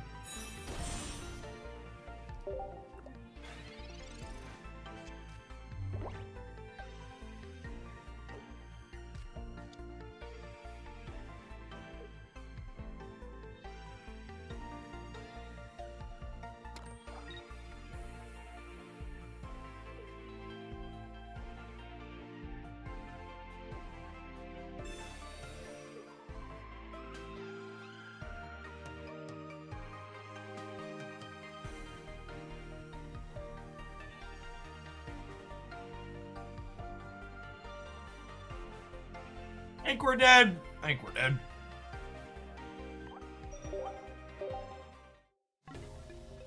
The joys of being double color.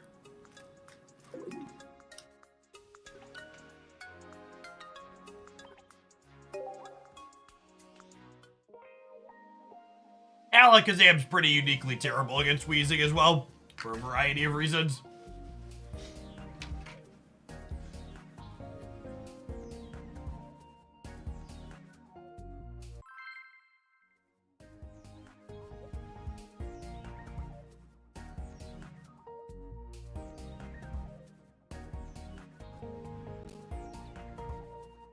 If you're in the market for a new office chair, I love my OC6 from FlexiSpot. I'd let you know that they're gonna be having a sale starting on the 21st though, so maybe wait a beat to pick one up. How many pretzels are we counting out today? I put 6 pretzels on my paper towel in front of me here.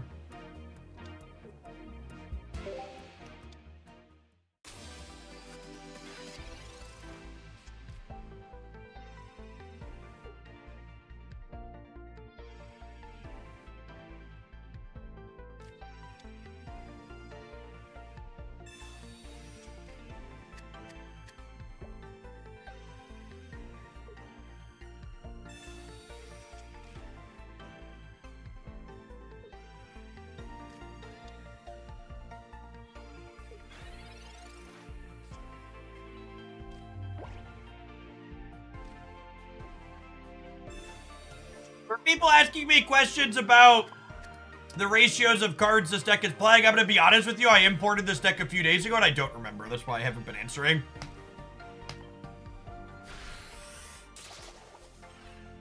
I think it's just EX Executors. This was a tournament list I copied. I think it was on the Greedy 4 basics.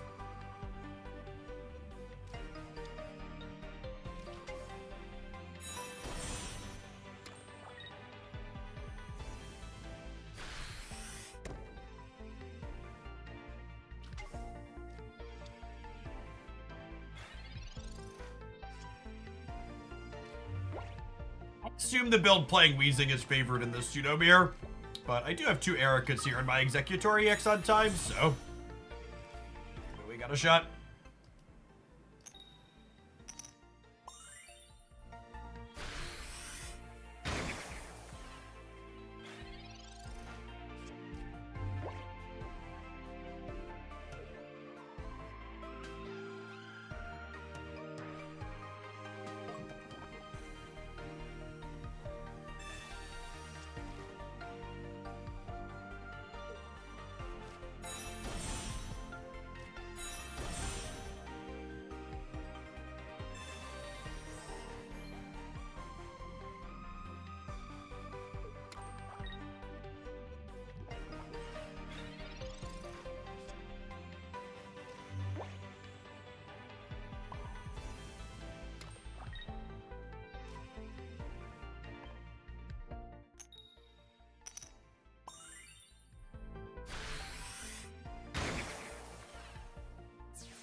Mewtwo EX useful. Yeah, it's one of the 2 most popular decks right now.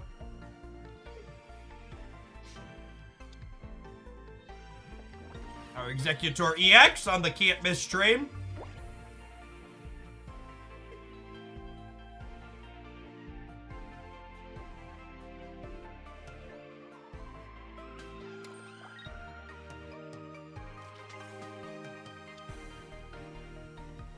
They're playing Meow.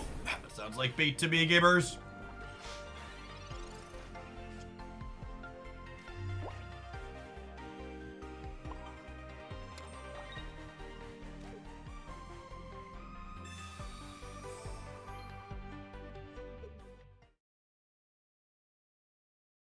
Opponent said enough. Cool.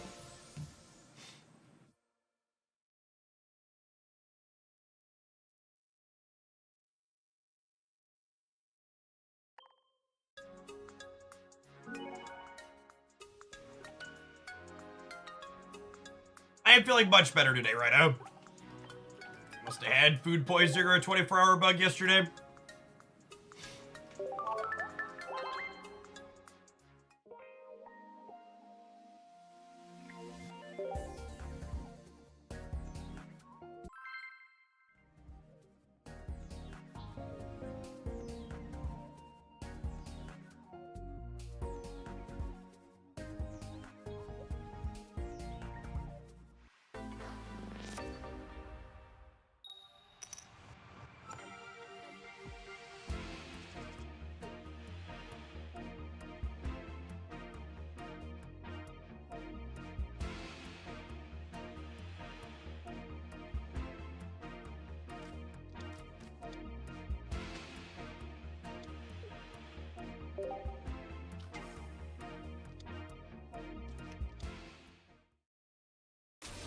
We played some Eggs plus Venusaur. It just doesn't have good matchups into the common popular decks, and I don't think its play patterns are particularly interesting or exciting.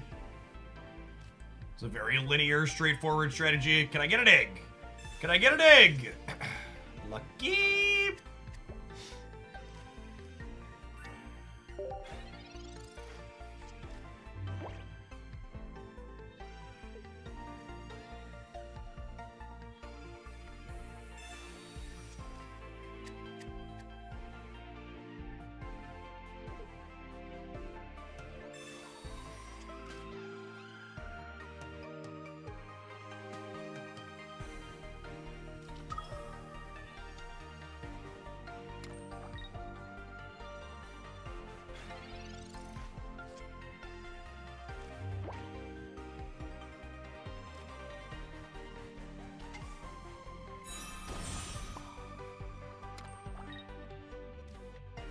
We had Grass Energy on top. We'd X speed out, but with with Psychic Energy, we'll just attach and teleport and save the X speed for later, potentially. This dies to, or Kadabra dies to a full charge from this anyways.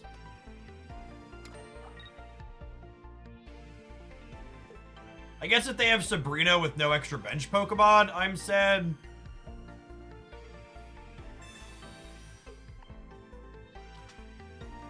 But honestly, the Executor might just solo them down. There's also a chance they have the extra bench Pokemon are just not playing it.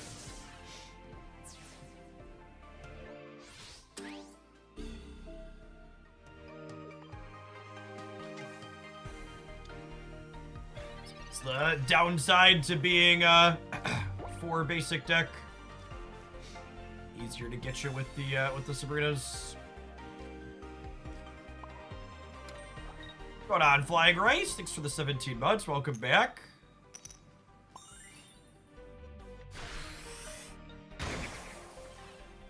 All right, that heads means even through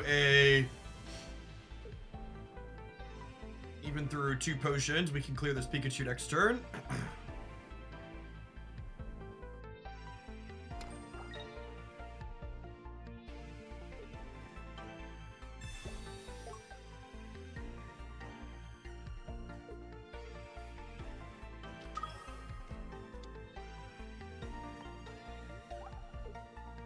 One Pokeball, 1 Abra, and 7 cards.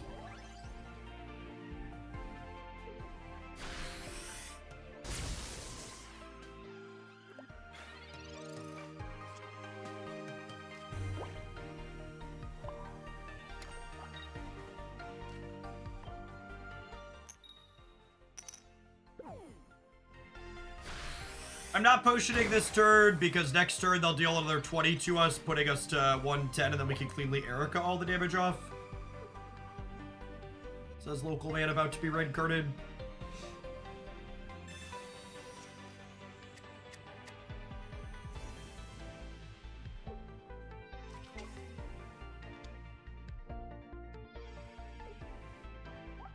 Lieutenant Surge build. Which with Giovanni, I think that makes them less likely to have potion in their deck.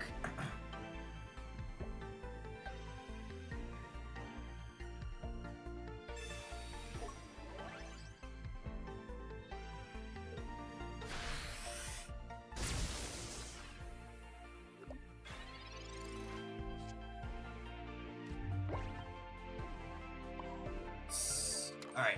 Now we have to Erica and Potion, so that way they need all 4 heads to knock us out. Just play around that.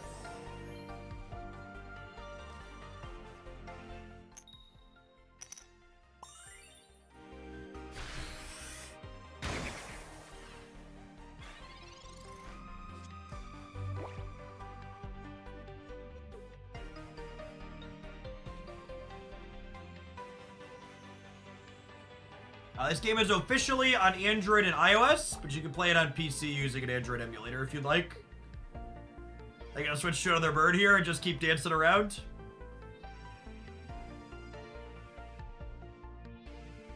Executor EX is such a beast. With the backup of Erica, could definitely solo a lot of these games. What a weird...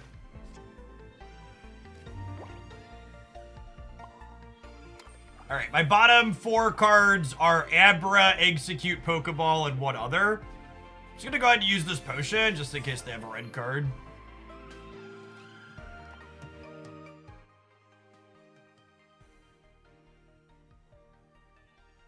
What's that link not working? Oh my gosh, is it capitals?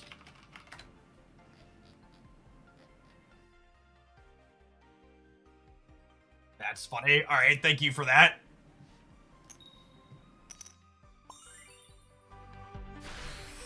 That link will work. So funny. So why are URLs case sensitive? It's like bad design.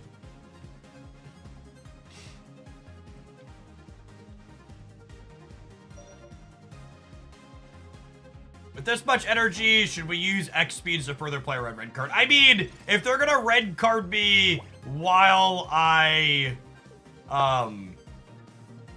while I don't have my basics, that's good for me.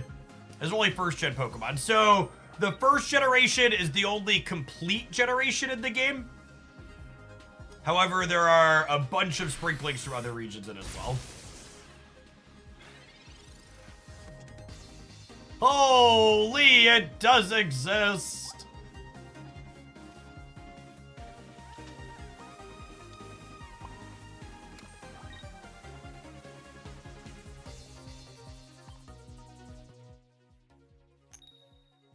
Yes, Johto being entirely absent makes me think one of the first two expansions are going to be Johto focused.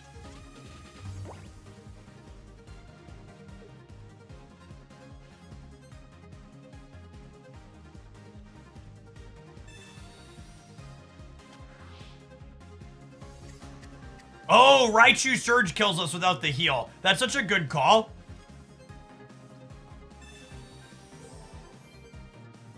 That's a good shot, actually.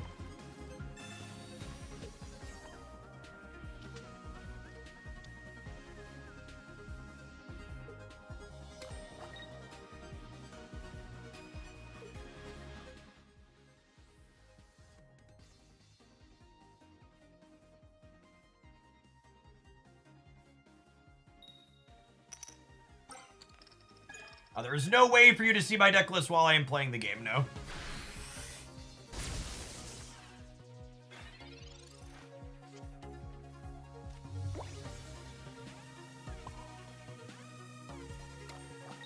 Let's go, Abra.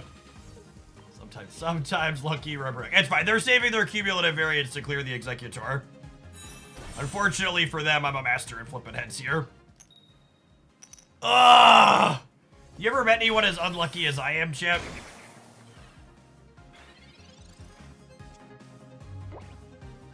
You can use teleport. If I teleport, it's my attack for the turn, gamer.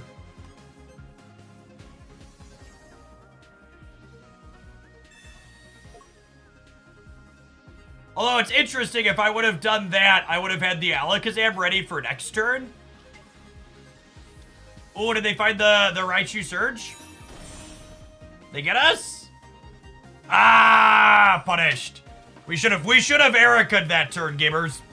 That was a great call out playing around the Raichu. Good game, opponent. We were pretty unlucky with where our last couple of basics were, but I definitely could have played around this line. Yeah, it was a good back and forth for sure.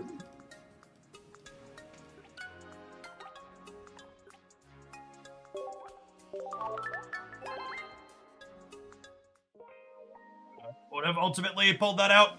But I played around it.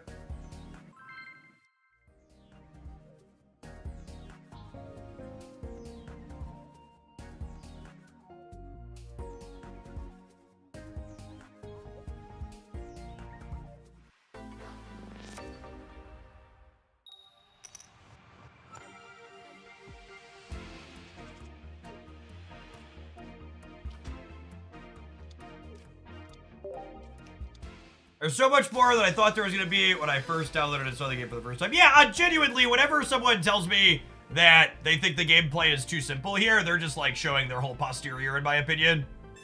Just like, please tell me more about how little you understand good core gameplay.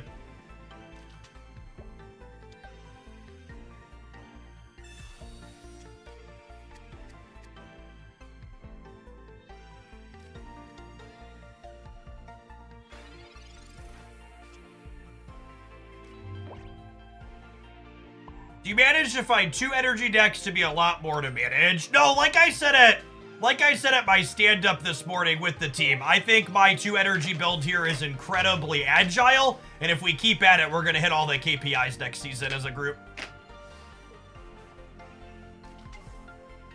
If you disagree, you can step out into my office and maybe we can have a one-on-one about it. Maybe this isn't an appropriate conversation for us to be having here while the whole group is, so maybe we'll take it offline if we need to.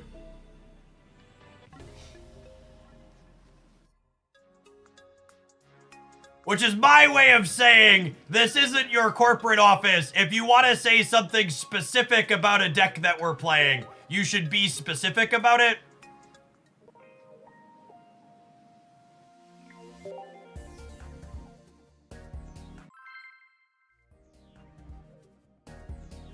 Don't just give me buzzwords.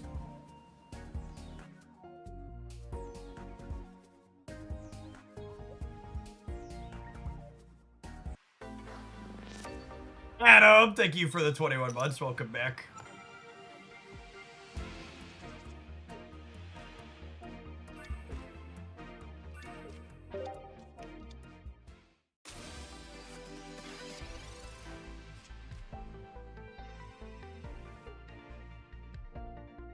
Slots, thank you for the 17 months. The sub could have been an email. Ain't that the truth?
They didn't have wheezing, at least, I suppose.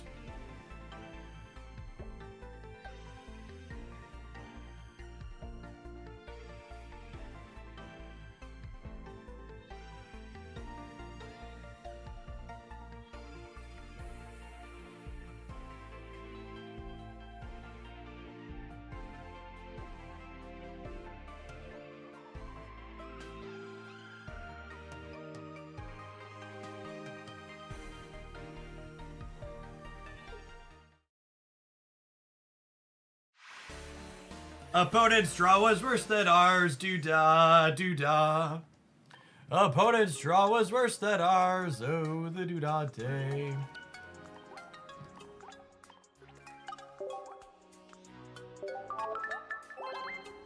I'll throw the deck list up here real quick, but if I'm being honest, I think I'm gonna delete it. This was a random tournament list. I don't know. The four basics feels continually clunky when I try it. I'm running into too many people playing Weezings and stuff. I'm not super into it. Okay, I ought to trash can this one.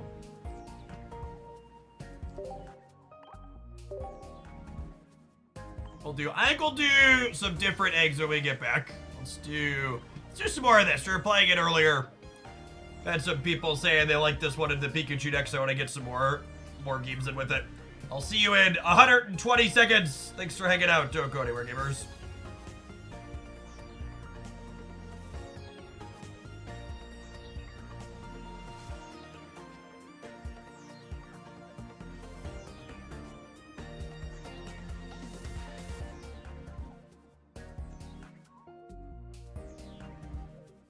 I don't think that last had anything to do with the two energies. Star cards felt kind of clunky and awkward.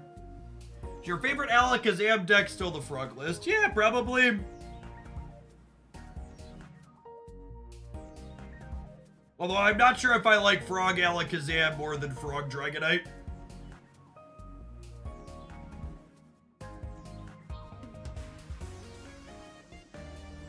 The closest thing to being good against Pikachu and Mewtwo is the Arbok Weezing deck.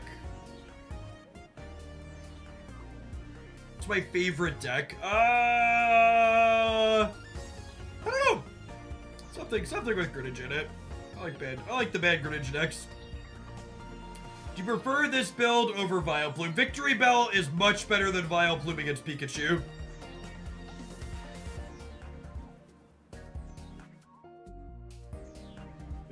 Victory Bell's fragrant set lets you grab Pikachus and Zapdoses off the bench that they've retreated.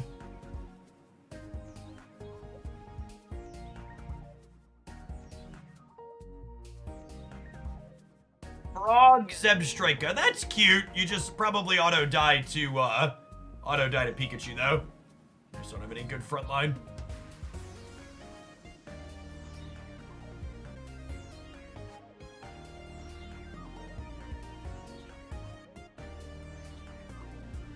Oh! That's interesting speculation that I hadn't considered but sounds plausible.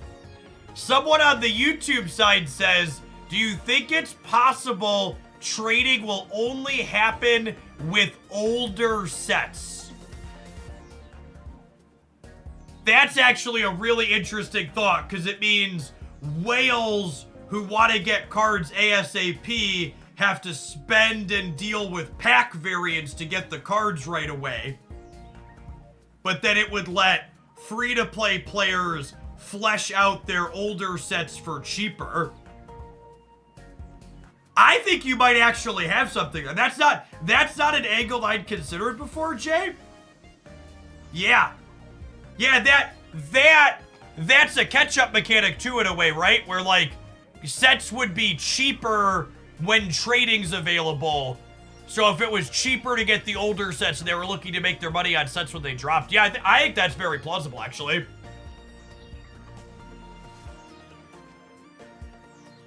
So that for people that were half listening, someone asked the question, do you think trading will only be available with older sets, not the latest set?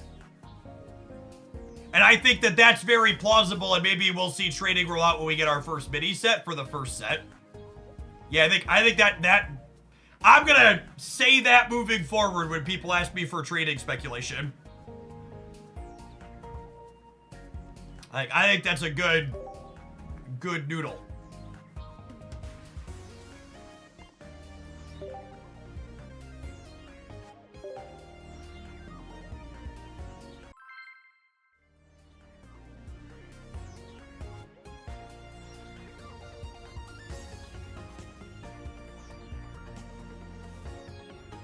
Are there any good Kabutops lists? There's some Kabutops lists that are okay at metagaming Pikachu, but that card's basically unplayable against Mewtwo, which means it's probably not competitive overall.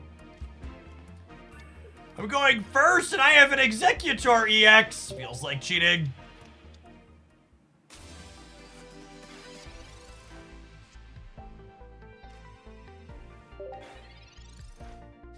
This is great, says local man about to get Giovanni Farfetched.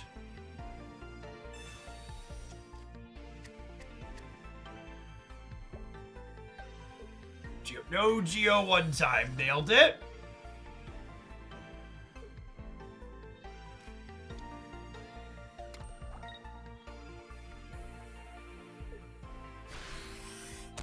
Oh!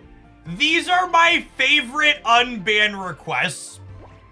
There's an unbanned request on my channel right now, chat. And the person's message is, I don't get it, why am I banned? And their last message in my chat was on January 4th, but I banned them on March 26th. And there's a mod comment that says that they were rude about me in another chat. I lurk in a lot of places on Twitch, and I rarely comment in chat when I'm watching. But I'm often reading it, and when my name comes up or another content creator comes up, if somebody's awful towards me or them, I'll just make sure I go and ban the person being awful in my chat so they can't come here and be toxic in the future. Yeah, the mod comment's me. Whenever I see someone doing something in another chat that I'd be like, I'd instantly ban you in my chat, I go and ban them in my chat so they can't show up here later.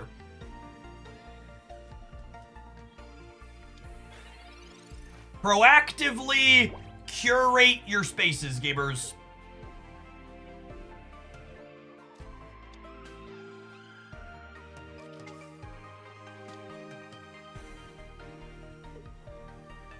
Imagine there being repercussions for your actions. Couldn't be that cheddar.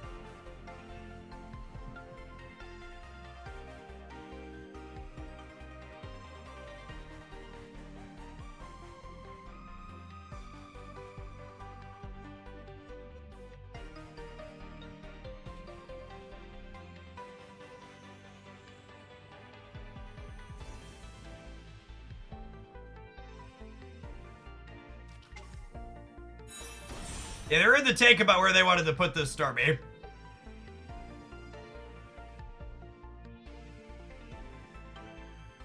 I think our deck is good against Pikachu, and it's probably solid against Mewtwo as well. But I think it's probably a dumpster fire into decks like Blastoise and Charizard and Venusaur. And that's one of the reasons why I think it's so hard to metagame these Pikachu decks. Because the Pikachu decks are only like 30% of these tournament starting fields. And you have to like duck and dodge all these other matchups that are going to beat you up. Even if you have a good match with the Pikachu.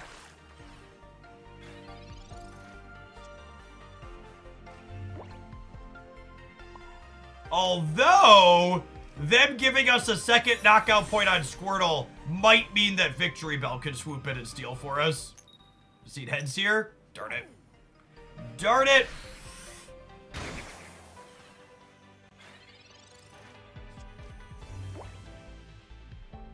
It cleared the Pip Squirt.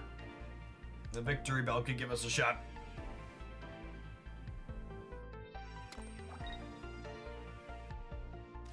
Yeah, we have played Starmie Greninja with no Misty. It's alright.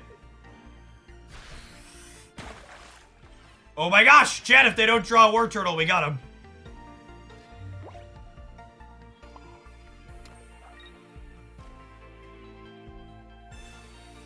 Yeah, Starmie Greninja with no what's it called to be a deck highlight this week for sure. Got that recorded already. Today's deck highlight on the Pocket channel will be Machamp. He's in the queue.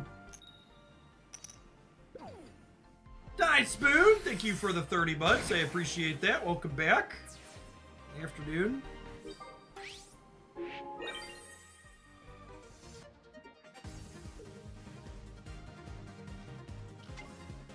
I did not look at Snap Datamine stuff on stream today. I will record a formal video for that for the Snap channel later.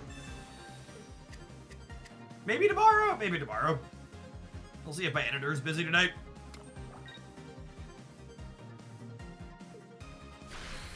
No War Turtle? No problem, chat. Look at that. I thought this was gonna be tough. Little did I know I have a Squirtle trap. And again, Victory Bell isn't Sabrina. You get to pick which basic you drag up. It's only basic Pokemon, and this has to be in your active spot. But we get to go ahead and grab a little Squirtle here, and then put them in a little box in the ground for our third knockout point here. Crunch!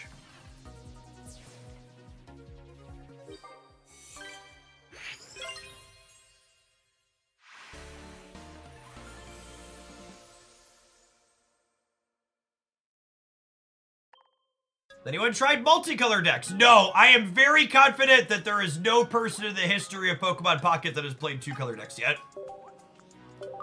I think if you figure it out, you'll be the first.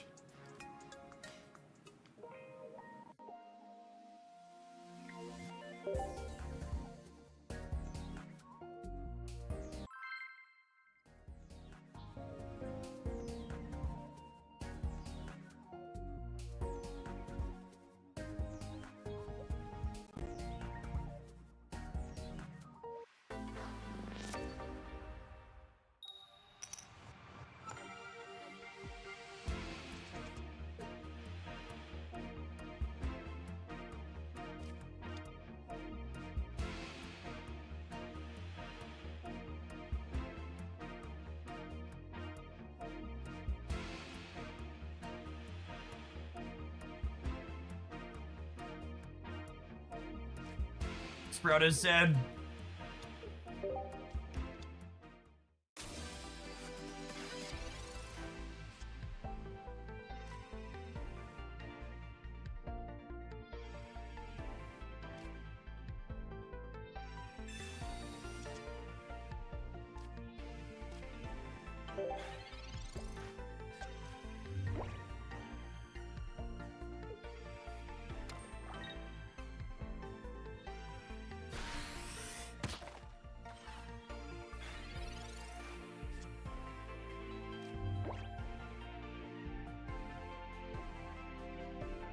Yes, you do get to choose the Pokemon that Fragrance Trap is swapping in.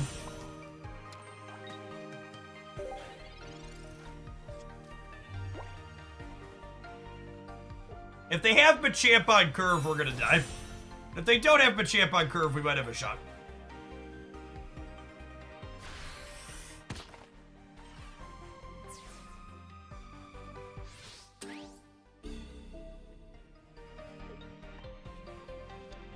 I guess if we draw Execute, there's a world where we maybe power through. Because this survives one Mega Punch. And then if we find an egg next turn, we can go egg into this.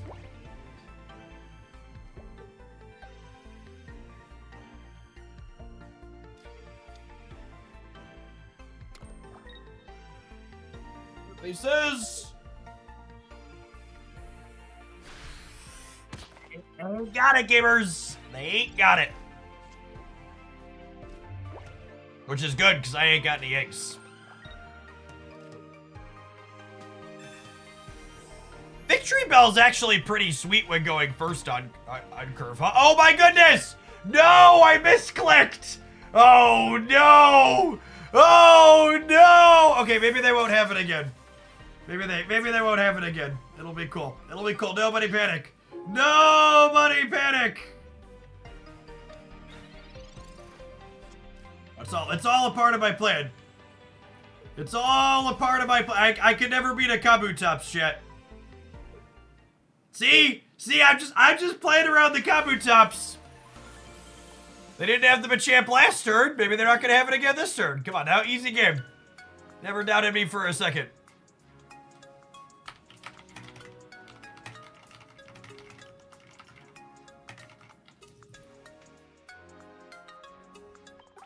Ye of little faith.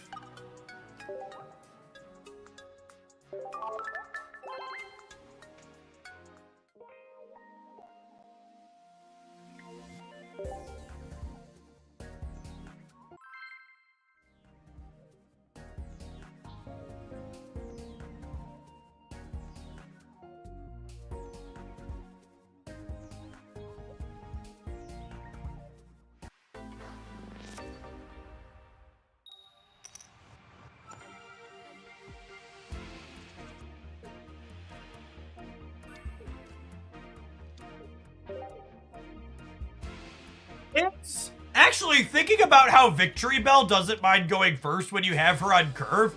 Is this unironically a pocket deck that just has two mons that like going first? It is, right? Because both Victory Bell and Eggs do.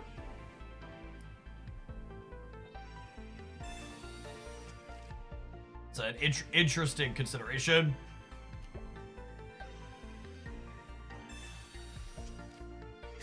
So this deck list I'm playing right now is verbatim from a tournament. I would be inclined to try it with more basics, I think. Maybe play just regular Executors and then Kangaskhan and be fully one knockout point Pokemon I could see being good. Erica gets a bit worse with regular Executor versus Executor EX though.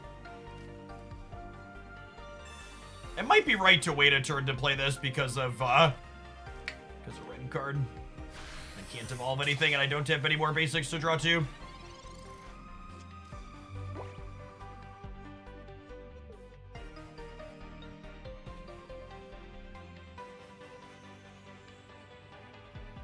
Going second's not the end of the world because Weepin' Bell attacks for 2 on curve. Yeah, it's okay. God, this is such a derpy looking card. Slow Future, thank you for the over 2 years. I appreciate that. Welcome back. Things are going well. My opponent's Misty just bricked.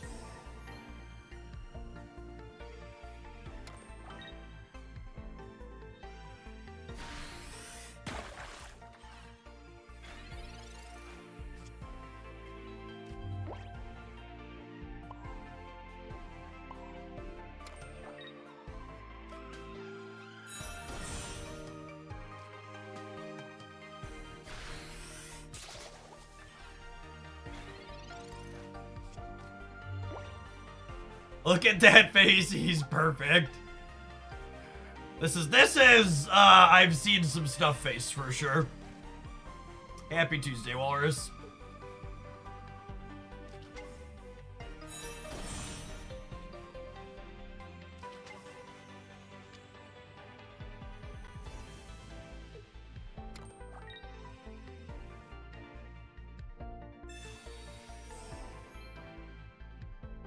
Okay, so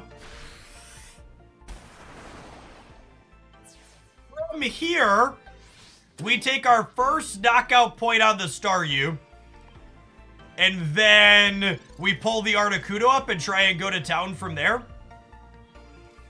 I think is the plan.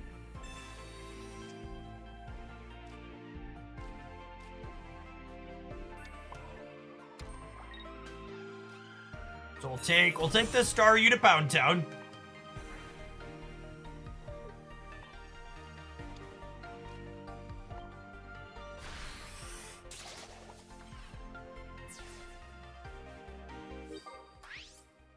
Yeah, I posted some tournament rounds with the Fair Charizard deck from the other day. I think it's really solid.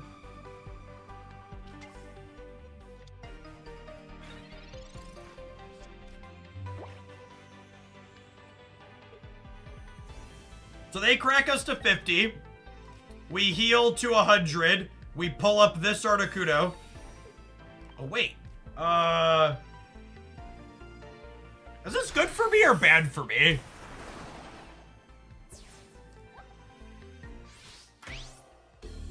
I feel like that's gotta be good for me, yeah?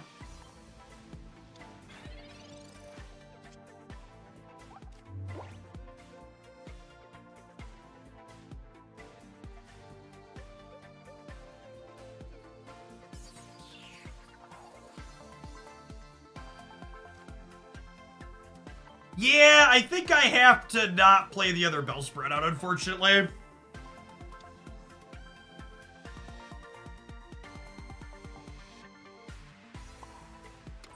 Sit on this plan.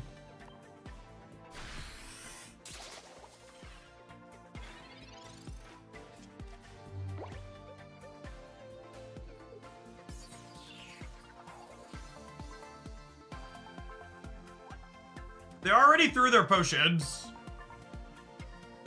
Even if they have 2 X speeds, our Erica should win, yeah? They need 2 X speeds and a Giovanni. Or an insane Misty.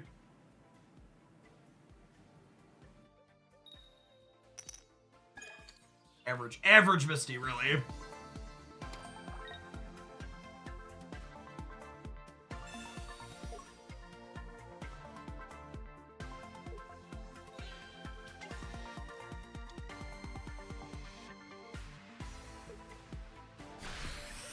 How many times do I have to teach you this lesson, old man? So they need this and their top card to be a combination of Misty or X speed plus Giovanni to not die.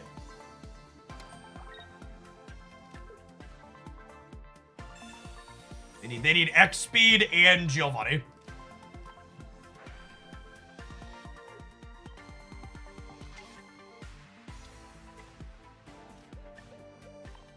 Whip it good. Do do do do do. Be do do do do do. Crack that whip. This was honestly a really impressive game for Victor Bell. Kinda gas.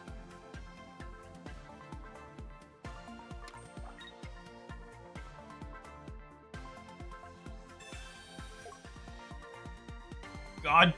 Oh God, it's happening, isn't it? Oh no! Assuredly, their Misty deck doesn't have room for Giovanni, right? Never doubted us for a minute. Never doubted us for a minute.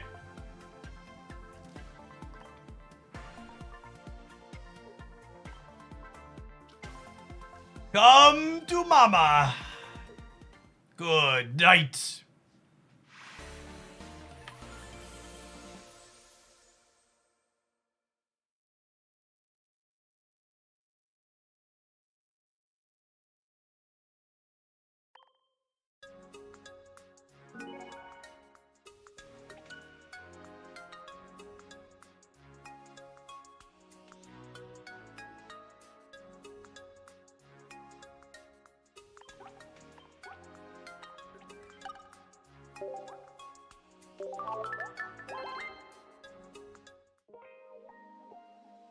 I do not think the Marvel Snap card today is very interesting. I don't really intend... I'll play Snap on Thursday.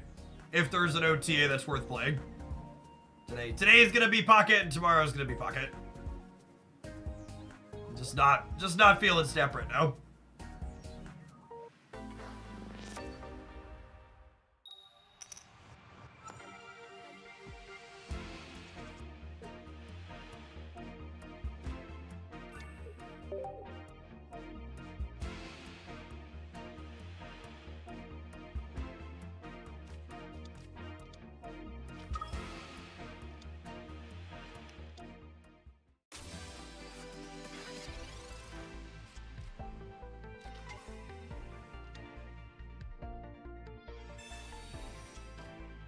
Some Mewtwo gaming.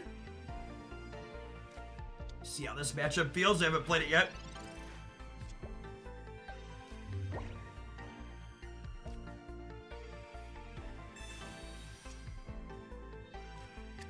Lovely. I think with both my basics, I vibe on the research to play around red card.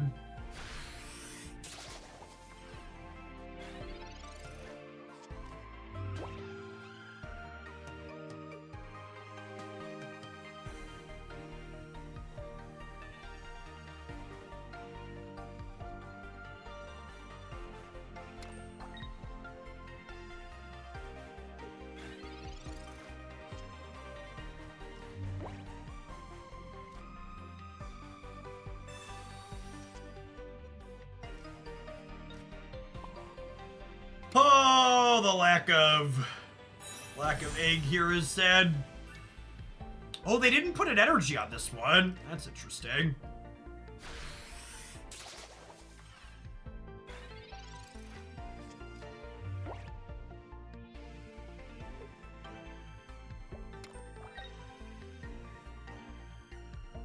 Thank you for the over a year and a half. Welcome back. Victor Bell Greninja be interesting. That's a neat thought. Well, now I definitely want to build that.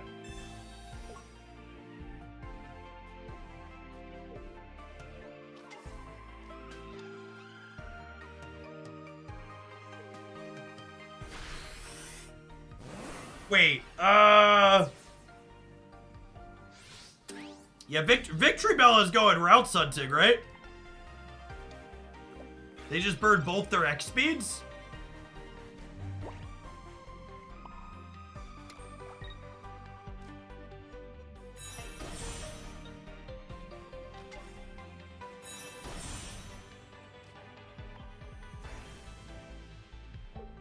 I think the Executor out is wrong for the sake of having a lower retreat cost.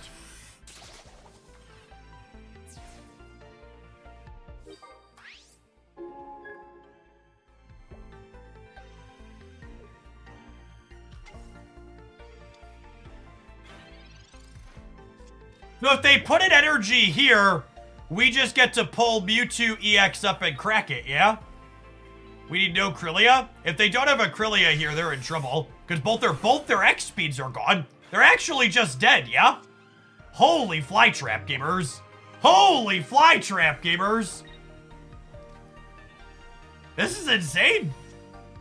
Dum dum dum dum dum dum dum dum. Dum dum dum dum dum dum dum. Come here.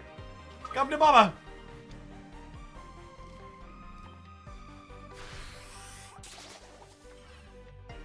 They can have potions here, right?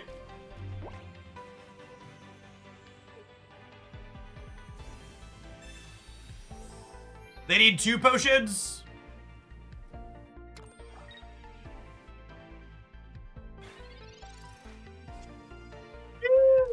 Seymour.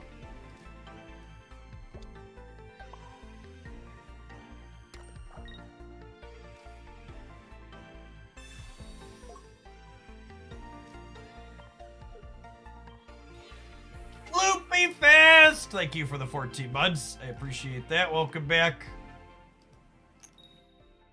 Good night. We're done. Holy. Alright, I'm a Victory Bell believer.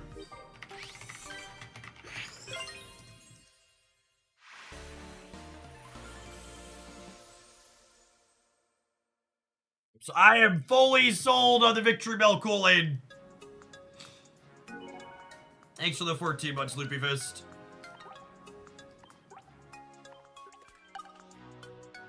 It's a solid W.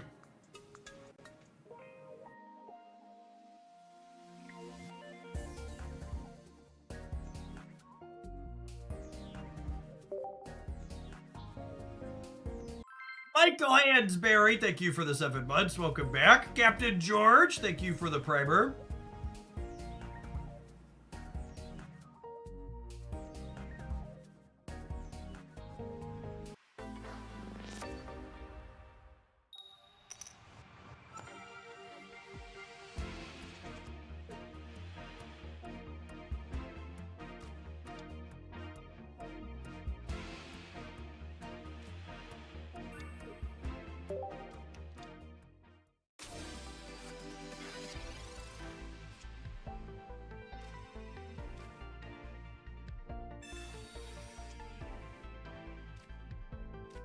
Sprout is lovely, as is our Executor for next turn.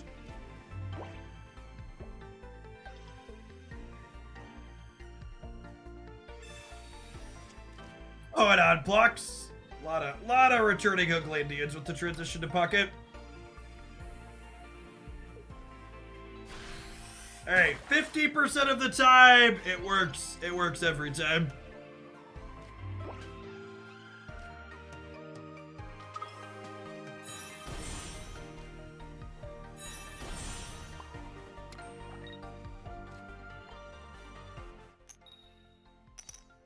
If you've missed this deck list, this was one of the many off-meta decks I highlighted in my metagame roundup yesterday. If you're not familiar with my metagame roundups, I take a data-driven approach to all of the tournament data, and I highlight the innovations and technology in the best decks like Mewtwo and Pikachu, but I also dig through the thousands of deck lists submitted and look for ones like this that look like they have potential as off-meta things. You want to just not know what's on top, but also stay one step ahead of things. My weekly meta roundup is going to be one of the best ways to do that in Pokemon Pocket.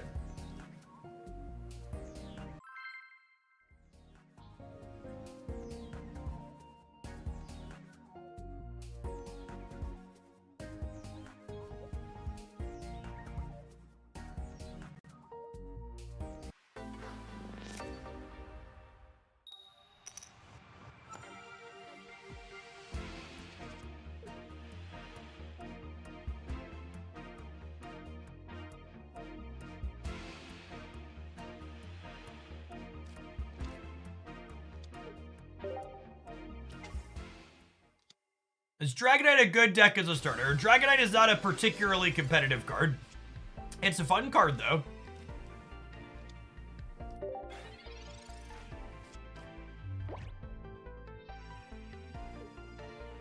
This deck seems cracked. Don't say that too loudly around Execute. It makes him nervous.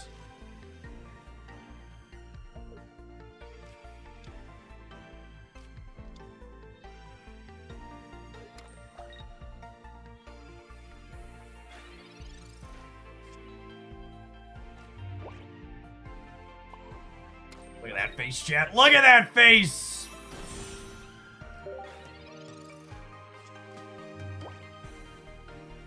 Did you ever get into TCG Live? I've actually not played any TCG Live at all. I played the previous client a little bit, though, TCGO.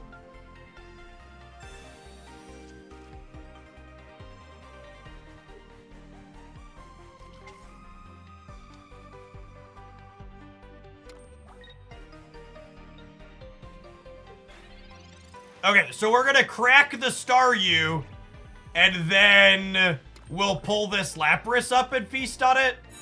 Feast on its entrails.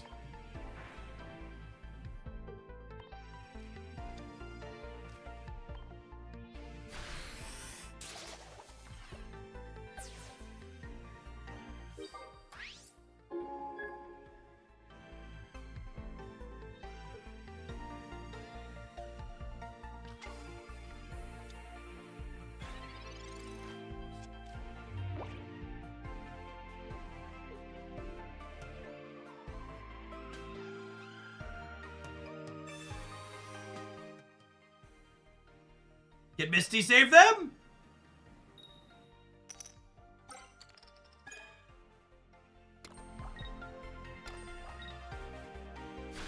Misty giving them a freebie might be enough here.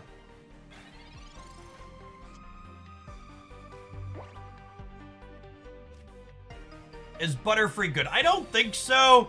I think you could do kind of cute things with Butterfree and Executor EX, but I think in general it's worse than just having a backline that can attack. It's kind of novel, though.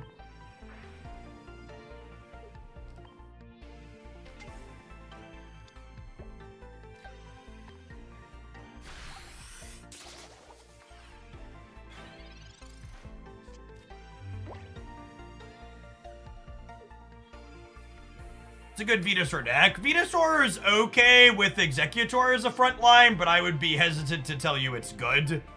There's lots of people playing it in tournaments, and they're mostly not having good results.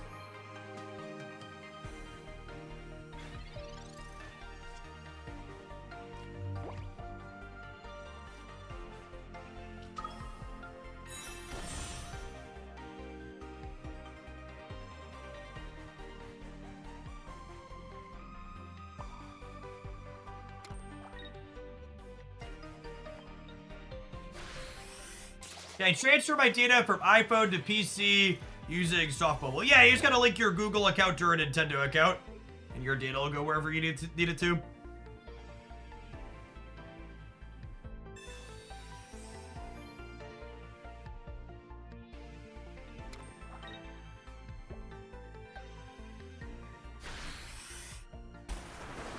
And even with the second potion, they're dead to a heads on the Executor, yeah?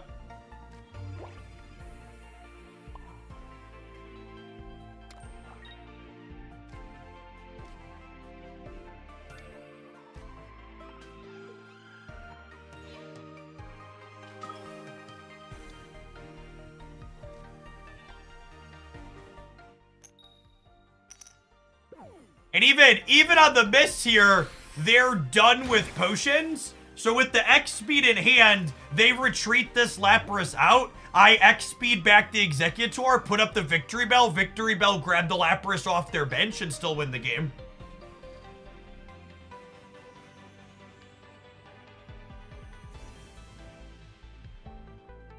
Actually just gonna clean them out here.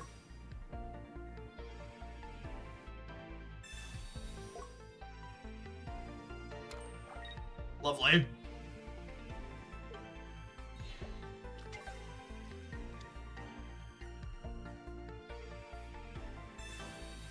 Oh no! Please don't kill my Bellsprout and give me a free switch.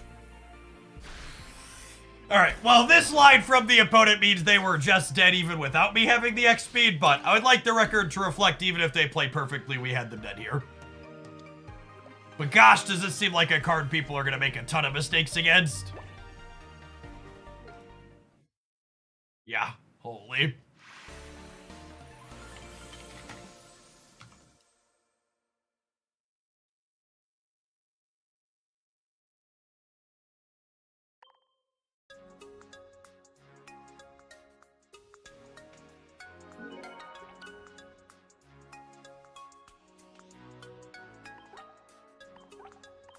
Alright, I'll put the deck list up on screen. Again, if this is your first time seeing it, that means you missed my meta roundup from yesterday. You should make sure to check that out. There's a lot of other good meta-relevant things inside of there.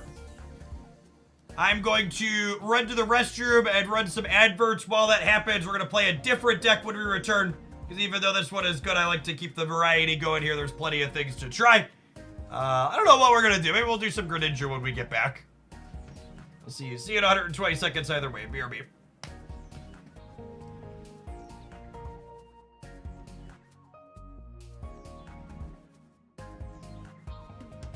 So stand up for a little bit too, I think.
Today is Malekith releasing for Marvel Snap, so I don't expect that card to be very good or useful.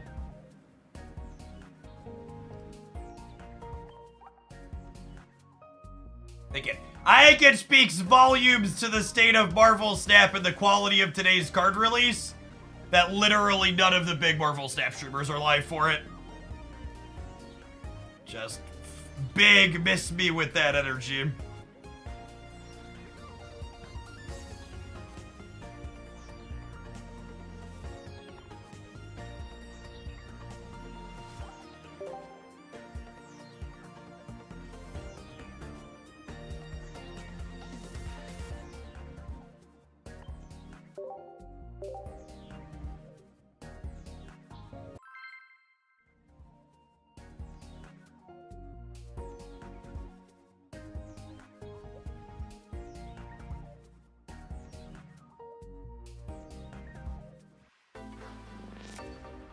Thoughts on Beedrill? I think Beedrill is largely just a worse version of Executor.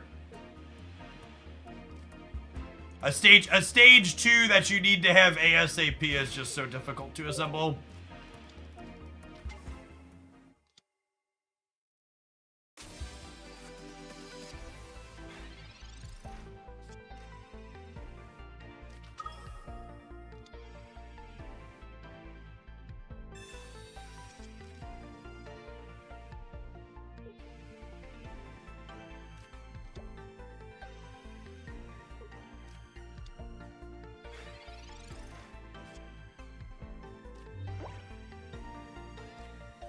No Dark Energy in the first 2 aside. Queen of Kenga, please. I take a mulligan on our game. I'm out. Deuces.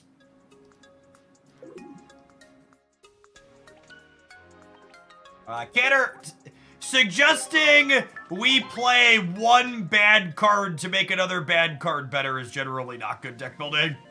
So saying Beedrill could be better if you run Caterpie isn't really a great angle to come at it from.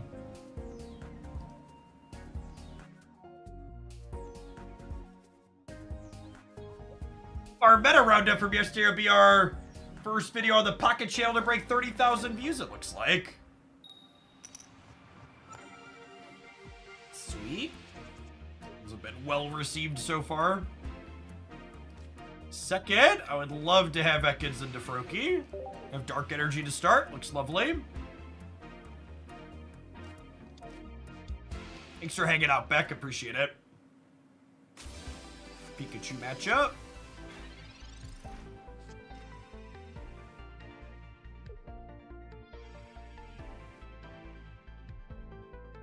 Raven's been playing a nice Beedrill 1 energy deck. I mean, Raven is an excellent TCG player, so I'm sure anything he plays is going to look significantly better than it actually is. Same is true for most content creators. Like, you gotta remember, gamers, these are high variance games like any card game, and you can win with literally anything. So, like, if you're gonna ask me for my opinion on something, and I tell you it's bad, there's no need to get defensive or act like you can't enjoy it or shouldn't play it. Most of the decks we're gonna play on this channel are also bad because most brews are bad. So if playing Beedrill sparks joy for you, you should have fun and play your Beedrill. But you could also accept that it's bad too while enjoying playing it. It is a minimal payoff for a lot of work that is inconsistent to assemble together.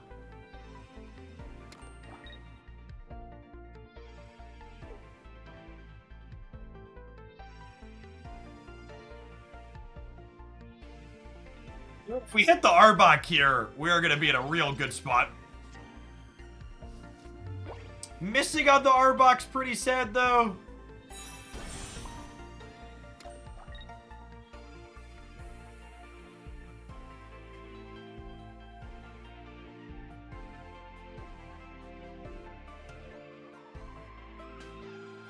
Honestly, I think I'm going to burn the X-Speed, so that way when they have X-Speed, their Pikachu can't kill my Ekans with the energy on it. Yes, cow. Thank you for the over 7 years. Welcome back.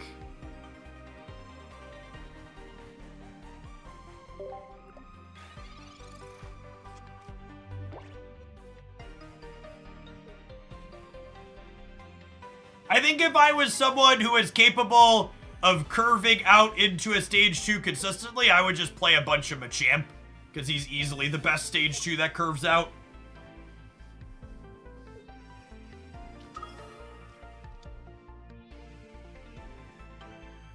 No, they just energy up the Zebstrika instead. No, they want to start hitting me with Pikachu.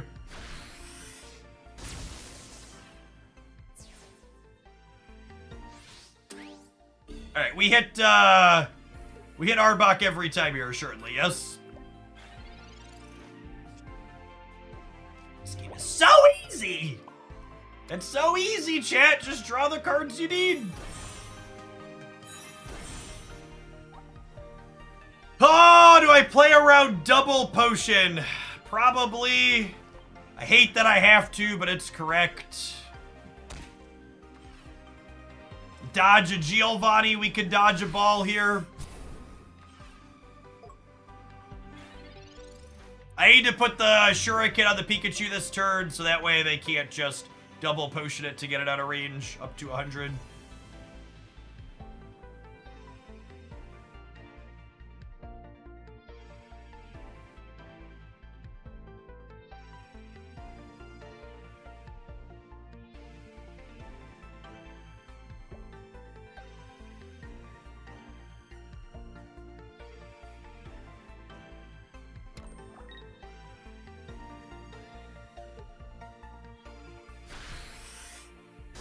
No, Giovanni is huge here.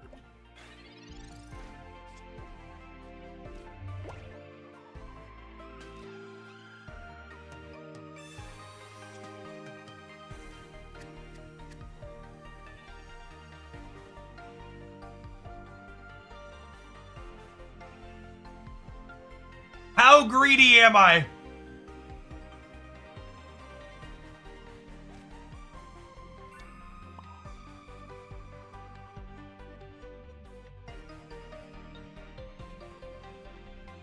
I guess retreating the Arbok with no energy doesn't really do anything for us, though, right? Other than deny them a knockout point?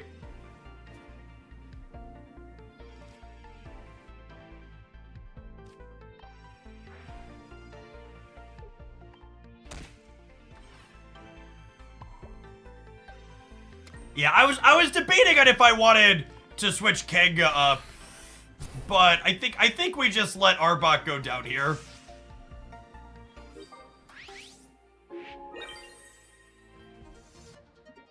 Yeah, with the Zebstrika 2 is a good point.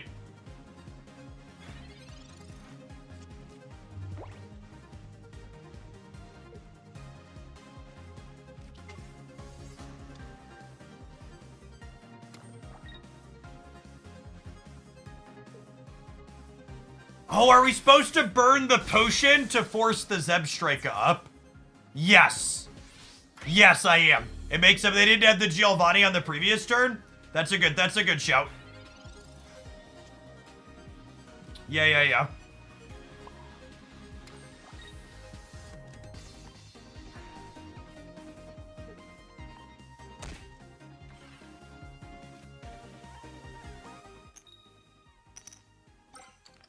That would have been a good break point to hit.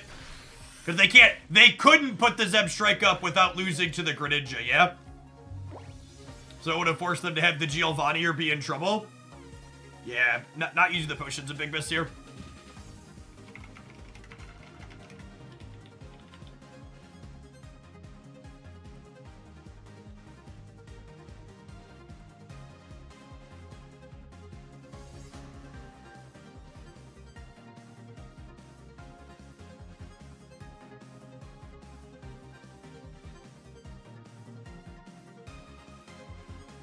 Question, why are we splitting damage and not just attacking one thing? The Pikachu EX deck is good because it retreats everything for very low amounts. So I'm gonna need to get through the hit points on most of these things to win this game. Ideally, I want to make it so the Pikachu EX can't go into my Greninja 1-to-1 is the ideal board state to get to.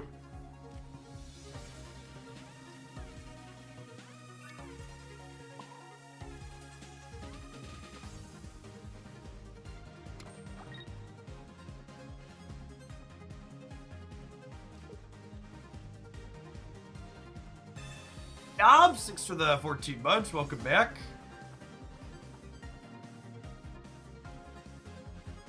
Yeah, and I think I again put a Shuriken into Pikachu here because if this hits 1 heads, this is gonna be below 80 as well anyways. Well, that's one way to lose this game.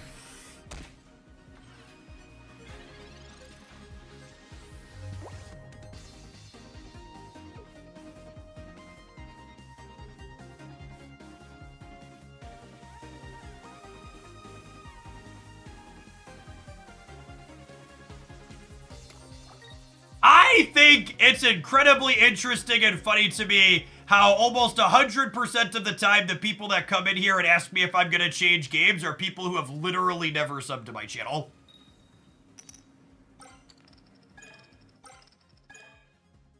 It's so entitled. Especially people that have been following for almost 2 years that haven't even managed to use a Prime sub a single time. Yeah, I messed up the potion on that Arbok. Was definitely a huge mistake. I think that was the make or break decision point for that game that I failed to make correctly.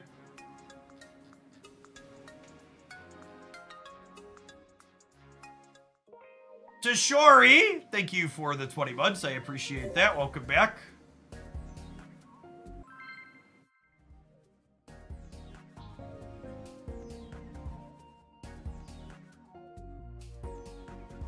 Go ask someone that you pay to make Marvel Snap content for you.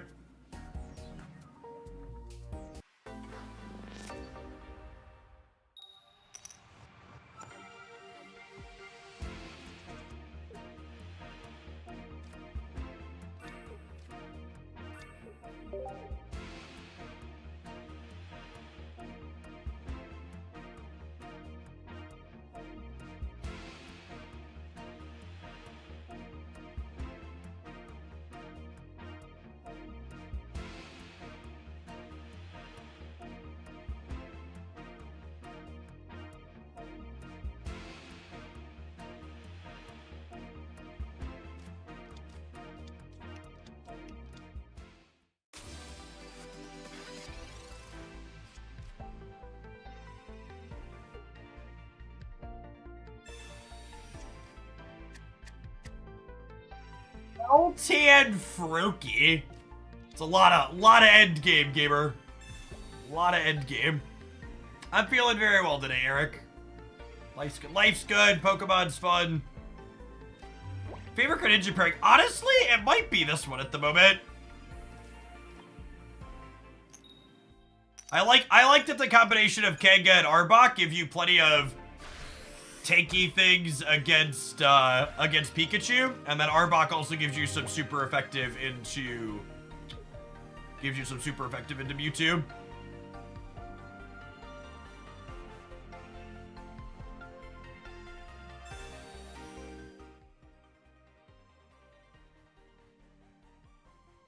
It's either this one or Executor Greninja are the two I've enjoyed the most. I wonder if they're playing no water energy Greninja.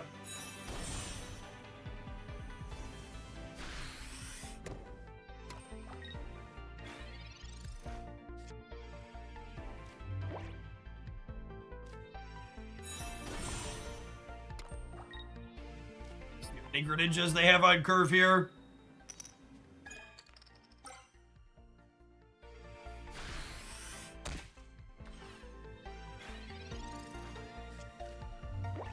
If we'd have run average on the Kangaskhan, we'd have been in a great spot. But without that, if they have their evolutions, we're going to be in trouble.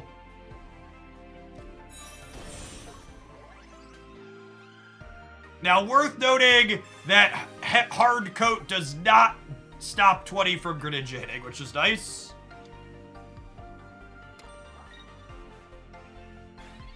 They're missing their Frogon curve, so maybe we have a shot here. Okay. The combination of the Ekans draw plus them missing on Greninja could maybe mean we have a shot here. And just like my country, I'm young, scrappy, and hungry, and we're not throwing away our shot. Kanga! BMLM, thank you for the 16 months. I've been enjoying making the pocket content too. All right, Kanga missed early, but she swung high when we needed her.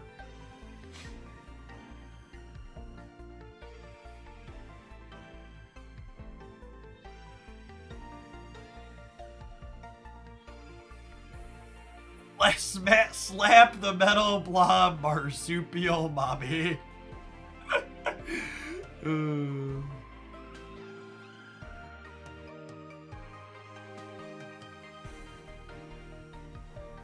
If we get a remotely playable Greninja EX, this card in line is going to be insane. Having some flexibility on the stage 2 would be nuts with how good this one is.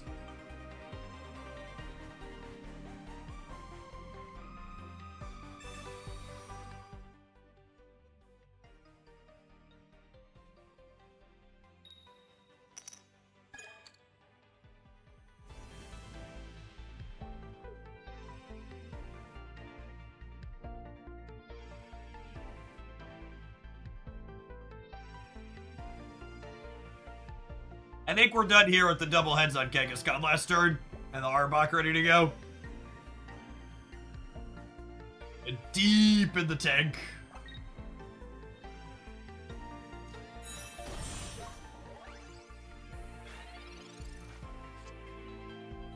Alright, I don't know if they intended to not attack there or not, but it's definitely what happened with the timer. I'm gonna guess no. I think we're good either way there.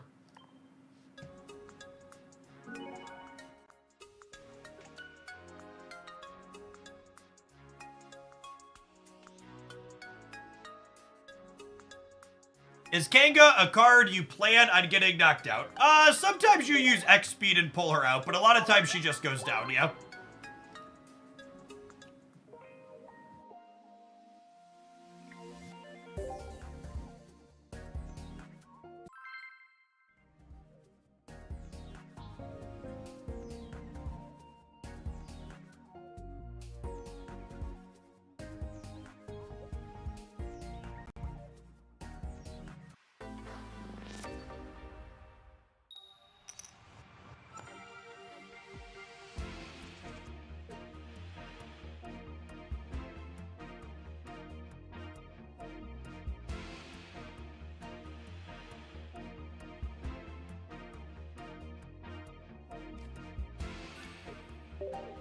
Good job, the play is solid here.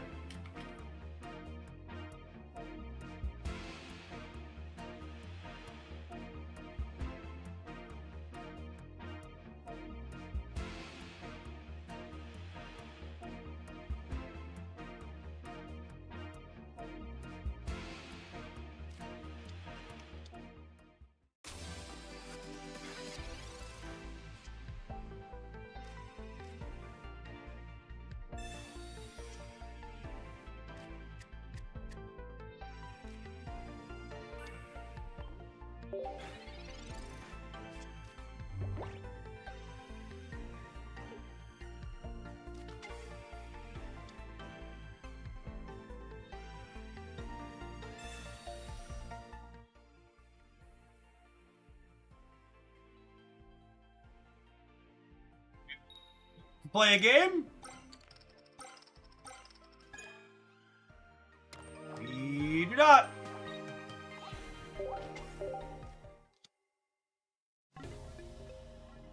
How do you decide whether to play bench Pokemon out pre-game or on your first turn? If you're going first, you should always wait for your first turn. If you're going second, you should play them out.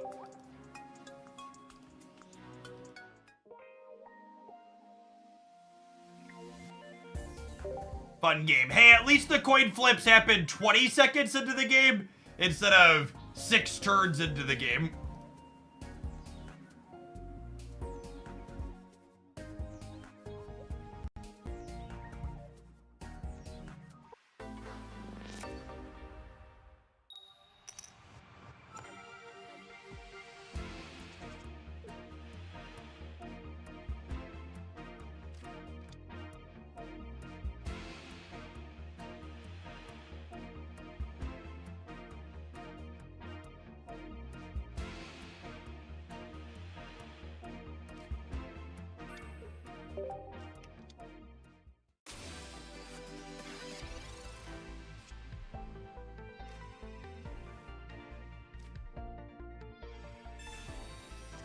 Fellow Froakie enjoyer, you love to see it.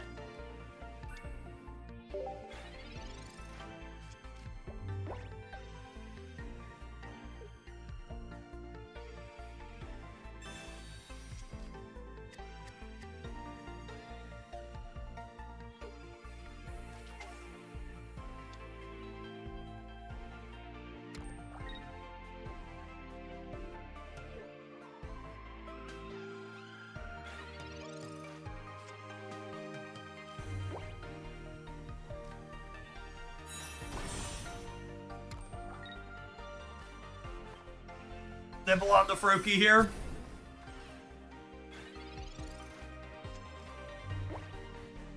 Yeah, the snap patch today was a nothing burger. I think the new card's probably a nothing burger. Just not super interested. Oh my gosh, what an insane turn we have next turn. Wait, they're not retreating? I thought I was gonna have to Sabrina. This is so freaking greedy.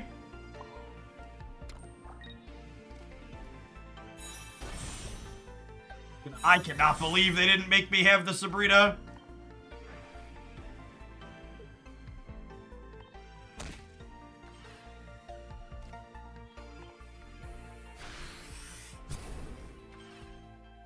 Community manager seemed optimistic about the OTA Thursday. I feel like Snap needs like a Magic's going from 5 cost to 3 level OTA to really pull me back in. Wee McGee, thank you for the 48 months. I appreciate the 4 years.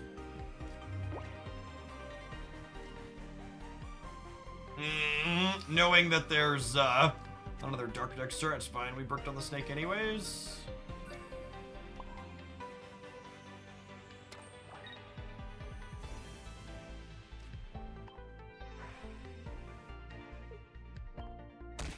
All right, so we're beating the Bubble Drain next turn, but we're not beating Bubble Drain Potion. I've already burned 1 potion, though. They're gone.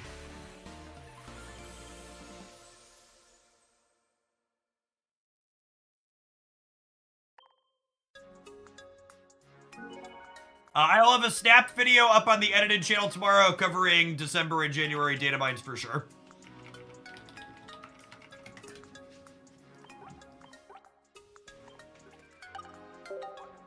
Lapras is underpowered. You want a lukewarm take? I think Lapras is a similar power level to Articuno EX. They just both need Misty to do literally anything.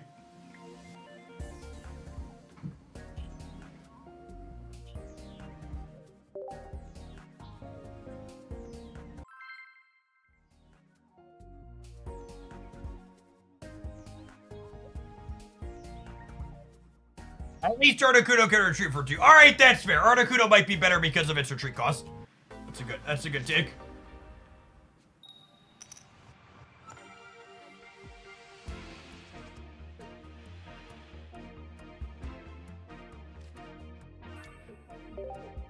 We're going second, but they're a lightning deck.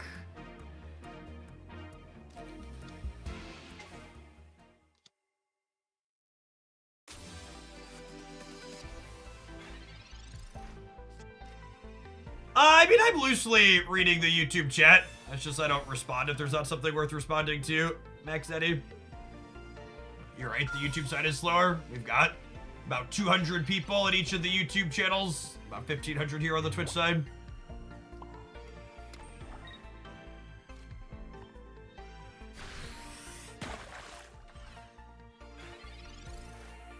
one of the other reasons why the Pikachu deck is so incredible is there's so many good cards that are weak to electric. It's actually insane.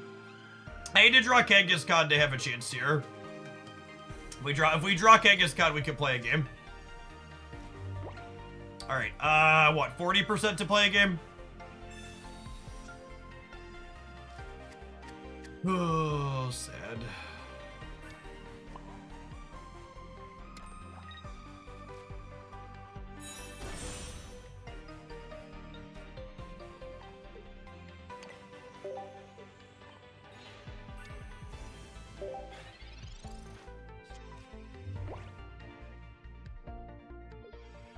Yeah, Zapdos being the only other bird with a retreat cost of 1 is super powerful.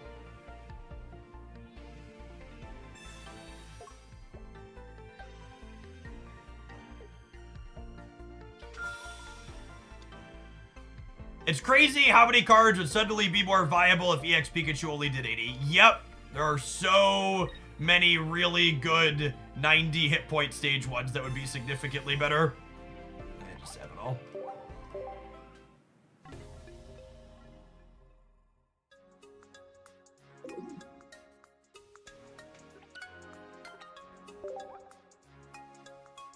I think there's approximately 800 knobs you could twist to make the Pikachu deck slightly less suppressive. Yeah, Tentacruel would be playable. That's why some people have been like, they shouldn't nerf Pikachu, they should just buff a bunch of cards. It's like, they would literally have to buff like 20 cards. And that would have other cascading effects. Like, just take 10 damage off the mouse.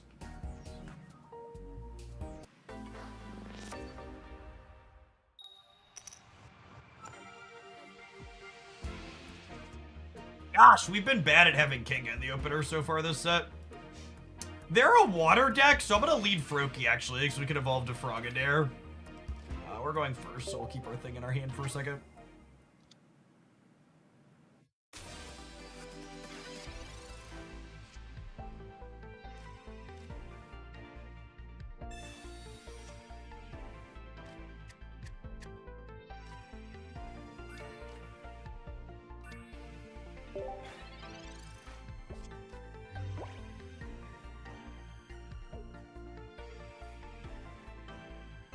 They have not communicated any plans to rebalance anything in this game.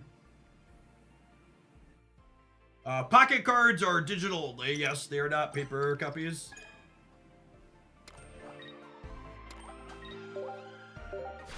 I actually think the people who say things like Misty should only flip 1 coin are simply not paying attention, especially when you're going second. A single heads with Misty is enough to auto-win most games. Like, it literally doesn't fix the problem. I'd actually go so far as to say it would be a really bad change, because not only would it not fix the problem by and large, but would also get rid of the really sweet high rolly things that are fun to experience. So you would remove joy while also not fixing the core balance issue. Trilogy, thanks for the 3/4 of a year. How many total cards are my pocket collection? Like 5,000 or so.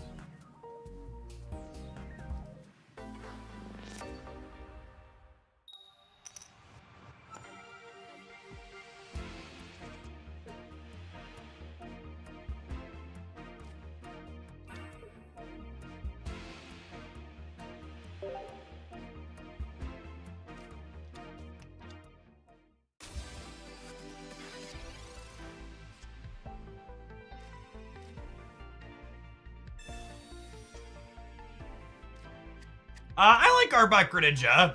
This and the Executor Greninja are my 2 favorite builds of the Frog. I think having a tankier secondary Pokemon is really good.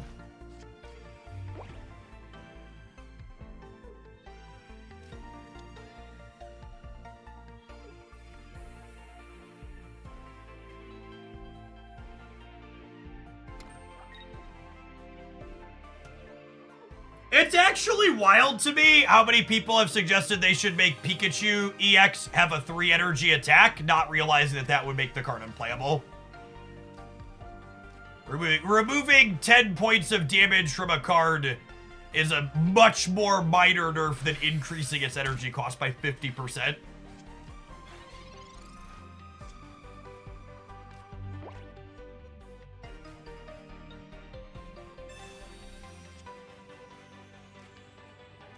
You play a split of EX and regular Executor in the Greninja Executor build. You can find a build up on my YouTube side.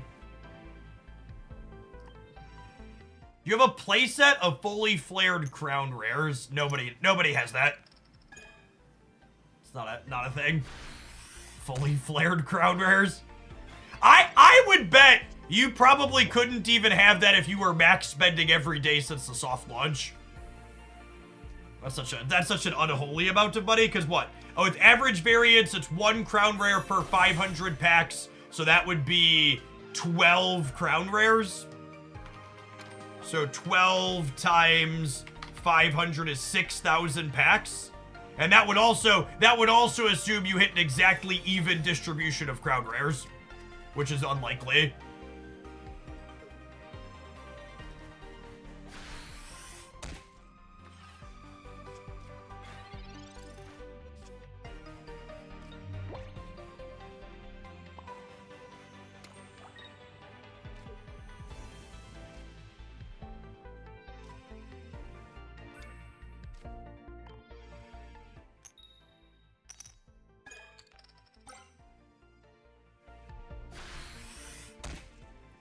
Close. I mean, it's an average of 6,000 packs to do that.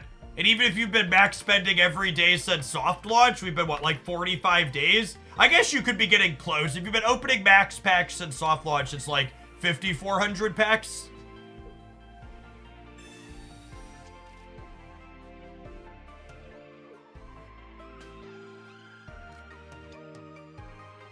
Probably dead. Our Kangaskhan has missed enough times, and I don't have a Greninja line that the Dragonite's gonna bury us, I assume.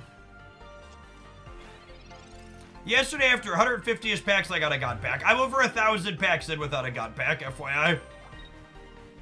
Those are 1 in 2,000. They're pretty unlikely.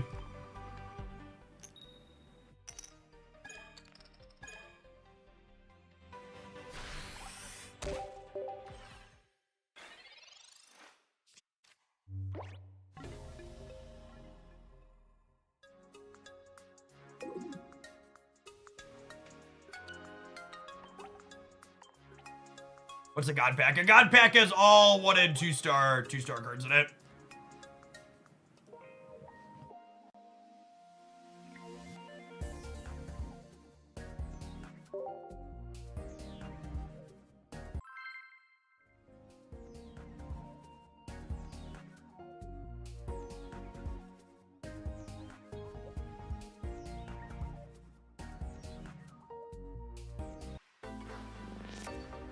You don't need a base flare on higher rarity cards. You must be a peasant who's never flared a higher rarity card before to not know that. Peasants.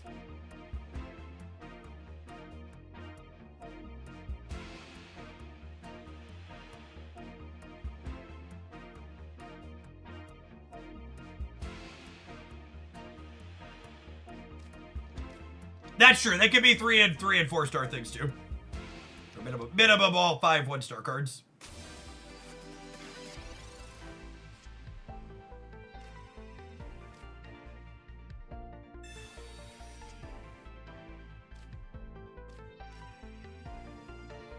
I like how the 1 game out of 12 I actually got to lead on a Kangaskhan. We bricked on 5 out of 6 coins. Good beats.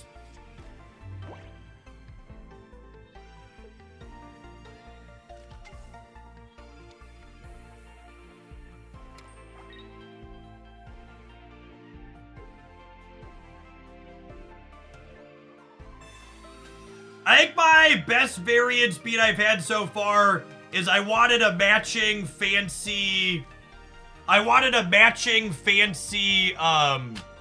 Charizard before I played the tournament with my fair Charizard deck, so I ripped a 10-pull and got a second immersive. Which, I actually kinda wanted the 2-star one, I like it better, but we played the matching immersives because beggars won't be choosers.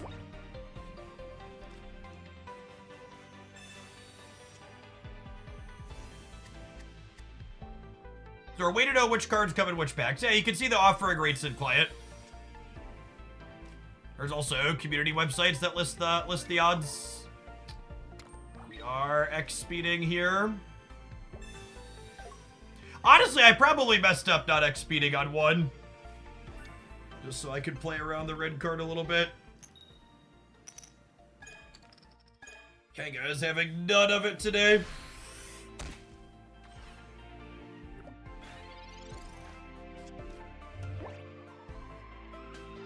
Alright, what's our best draw? Our best draw is Froakie next turn, Frogadair next turn into Arbok the following turn. But we also need to dodge a Giovanni here, or we're just dead. We need 2 turns on a Kenga.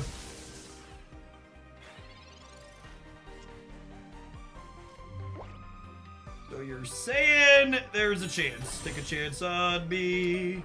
Do-do-do-do-do. Alright, Mama, throw hands here.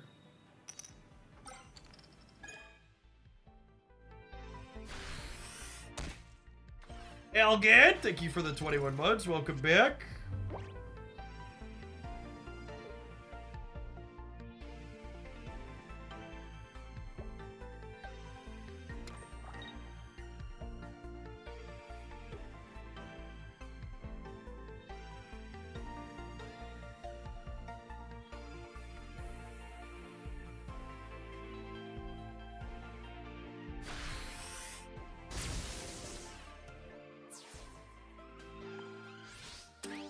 Alright, 2 Arboks and... Oh, I think we're through both of our researches. Yeah, alright, 2 Arboks and 8 cards. 25%er? Unlucky. Alright, so the line to win here is drawing Arbok next turn, yes?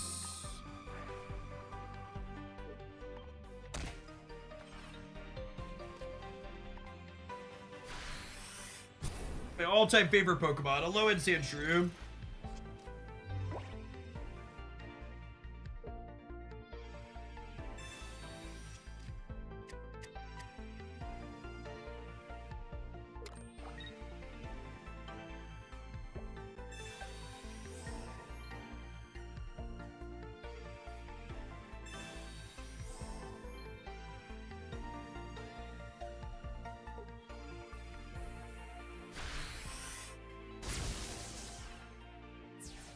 Around the Zero Router.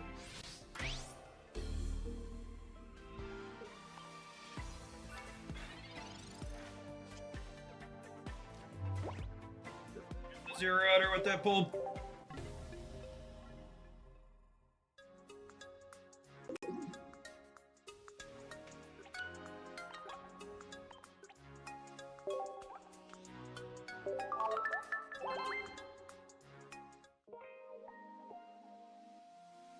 Let's throw the deck list on screen for people that were asking.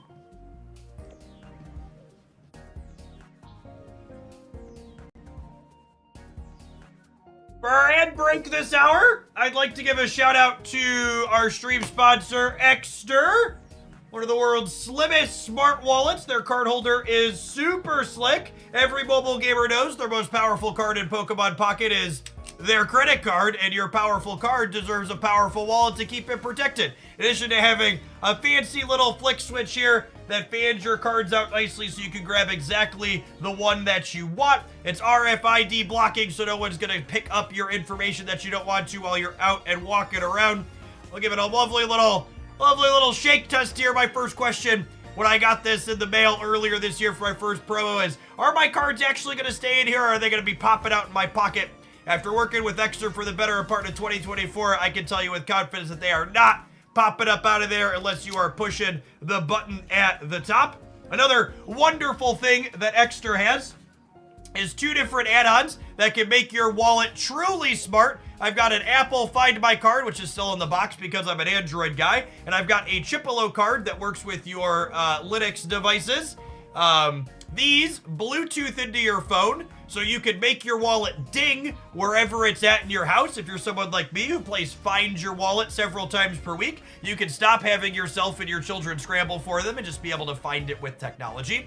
Those also stay connected to your phone via Bluetooth, so if you're ever out and about and get disconnected from your wallet or leave your bag with it somewhere, you can have the GPS location of where you disconnected from so you can go back and locate it again. In addition to the card holder here that holds 6 to 9 cards, there are also a more traditional wallet with a folding flap that holds 2 to 4 cards in the front, and another thing like the Chipolo or Finder card slotted into the back. They are having their biggest sale of the year right now. If you're looking for an excellent holiday gift for someone in your life, that's something functional that they could use, check out Extra using my link. They've got 30 to 50% off of everything that they've got going on. They have a ton of great colors and design patterns and textures on their card holders. The wallets that have leather options come in both leather and vegan leather, different choices up there. So there's something for everyone. Make sure you use code JeffH at the checkout to save a little bit extra with them. And make a lovely product that I'm happy to advertise here. Do I want to play some more Greninja, chat? I think I want to play some more Greninja.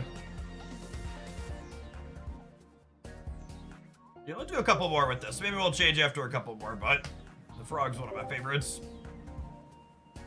Any ideas? Will they be adding different pack sets? So data mines imply that we'll be getting a small set. No details on what exactly that means in the middle of December. And that we'll be getting another large set similar to Genetic Apex at the end of January. What's the distance range for if you lose it with the tracker? It depends on what your Bluetooth is, right? So it'll depend on different phones have different Bluetooth strengths.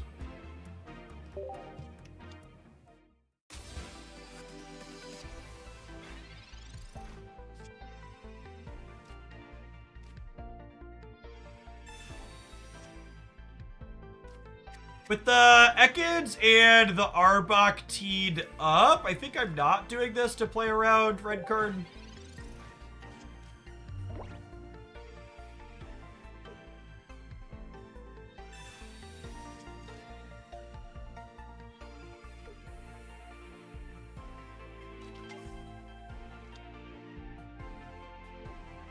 Not that I encourage people to min-max their fun out of the game, but if you're someone who's currently Greninja-less, I will point out that it's data mined that the next Lapras-style promo event happening at the end of November is supposed to have a promo Greninja in it.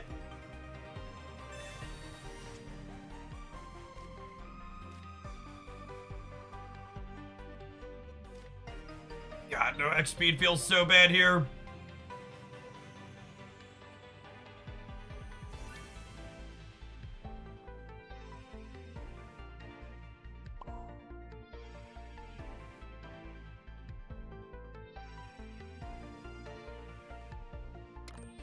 What about someone with no Furky? You should try being luckier if you have no Furky.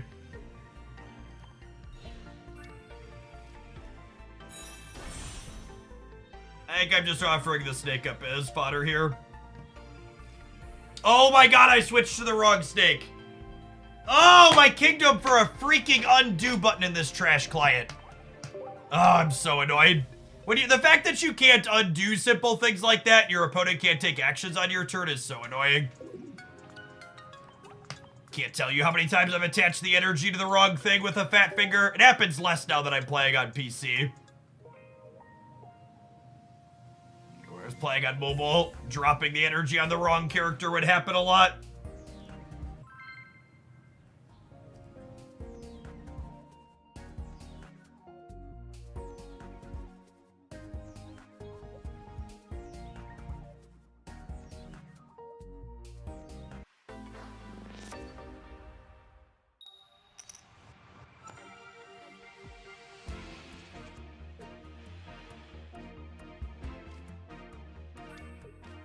All right, energy underneath this is dark every time, yes?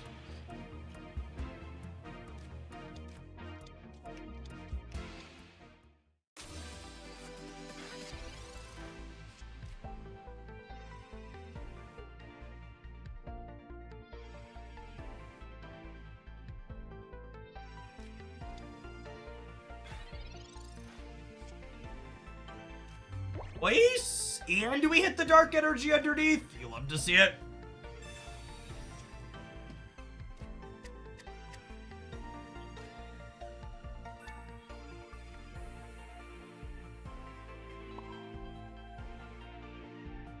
Dead to Blade Rapidash. Dead to Blade Rapidash.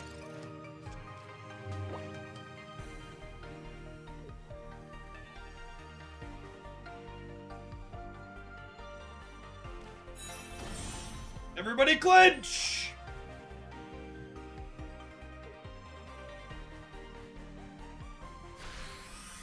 Time's lucky, rubber ducky.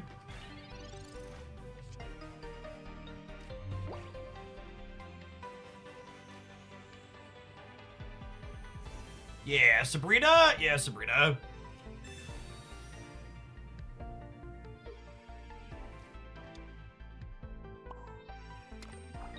You can link multiple types of account to your Pokemon Pocket account.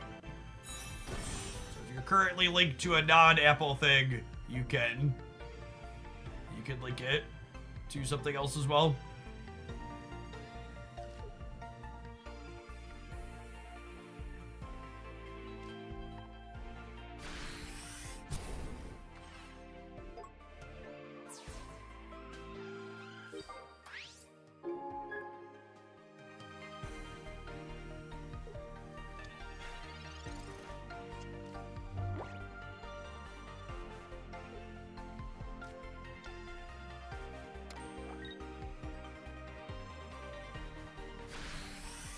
Alright, if we can find a frog here, we'll be in a real good spot.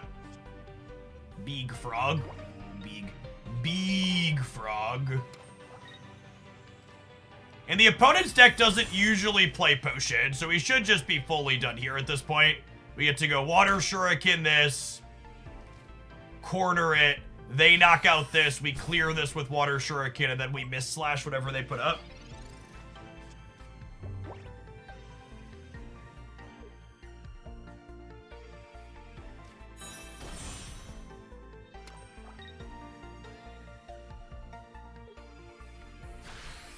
Could Ninetales plus Blaine get them out of it? Maybe.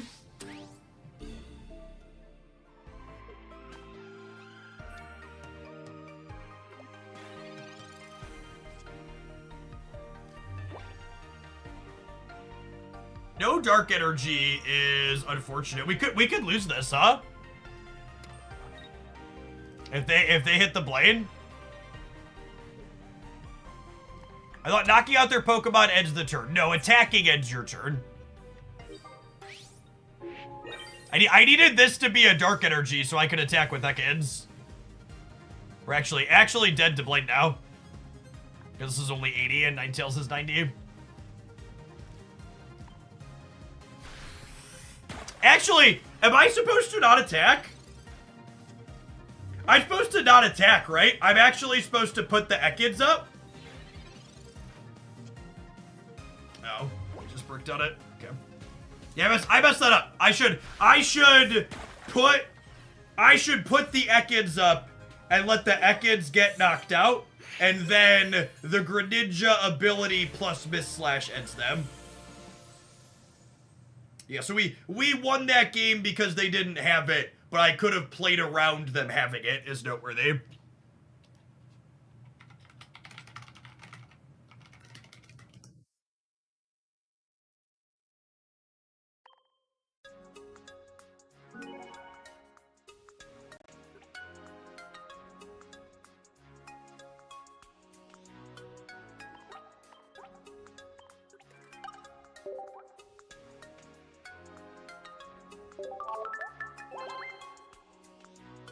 Could Pokedex be relevant to increase consistency if you combine it with the shuffle effect of Pokeballs? I mean, it technically does that, but it's such a nominal amount of consistency increase.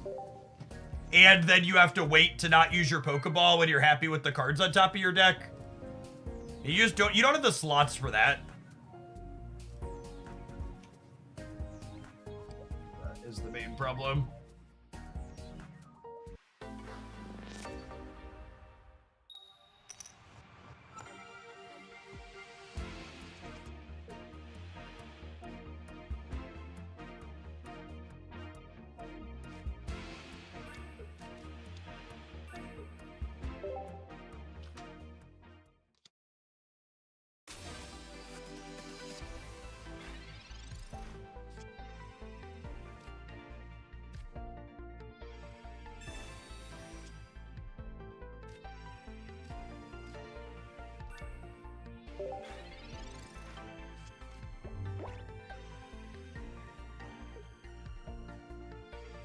So with the Arbok in hand, I think this is, with all our evolution lines in hand here, we're just gonna let Froakie tank the front. Ideally, we draw another basic here to be able to play around, Primate plus Sabrina. Oh, I guess with the second Frogadier, it's kind of the same thing. So now if they Sabrina us, we put up the other Frogadier, and then Greninja's 20 plus corner clears the Primate next turn.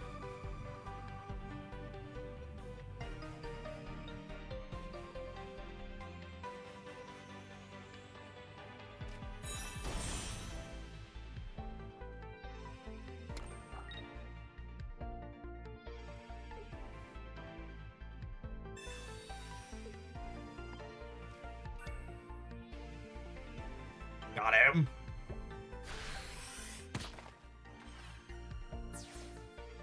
So angry, monkey.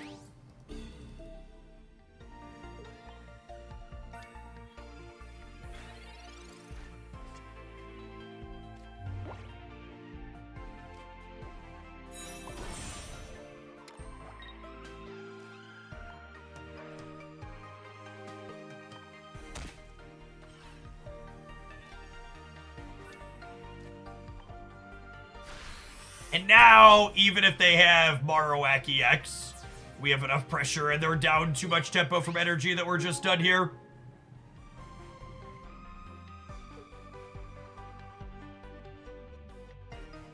Waiting for opponent to return. Can we get a wellness check on my opponent's cell phone? Anybody, wellness check on the cell phone.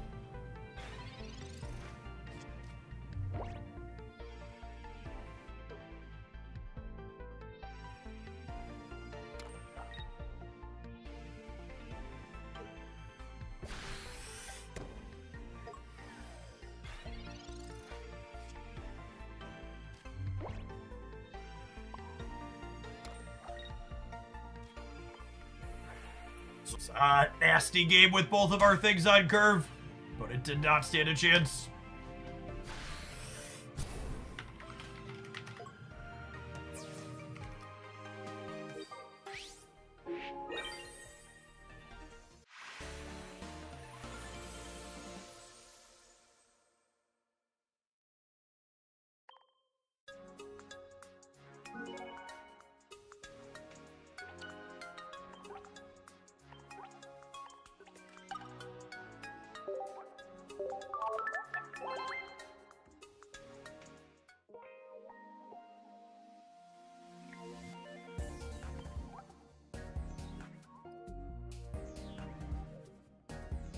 Ready to change things up?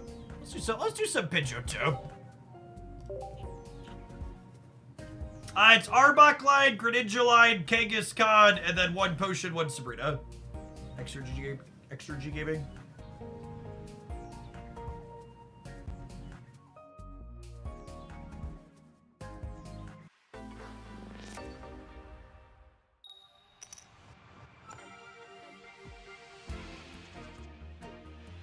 This game is nice, but the problem is you don't get anything from winning matches. I know! Screw all these casuals who play games for fun.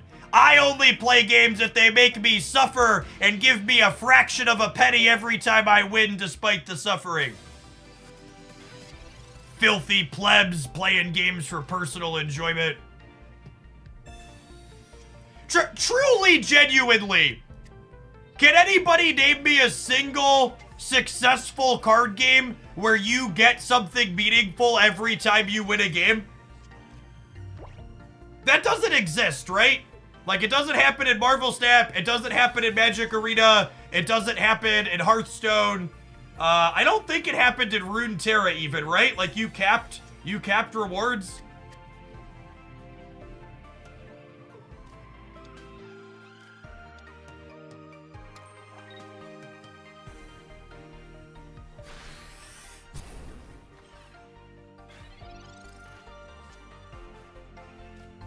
I mean, the gamer's response to ladders existing truly shows why most games are predatory mobile games. These games are more successful because gamers are marked to literally ask to be preyed on. They desperately want the games to abuse them mentally.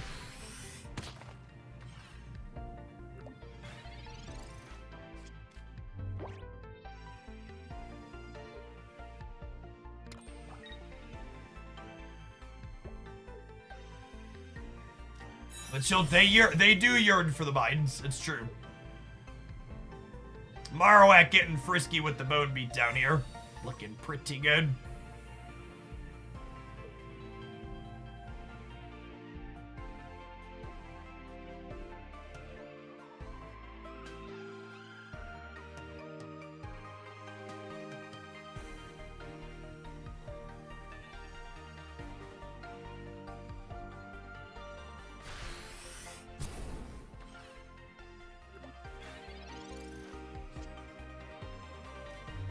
Ooh, piece of cake. Did they XP to the not retreat? That's what happened there, yeah? Decided better of it?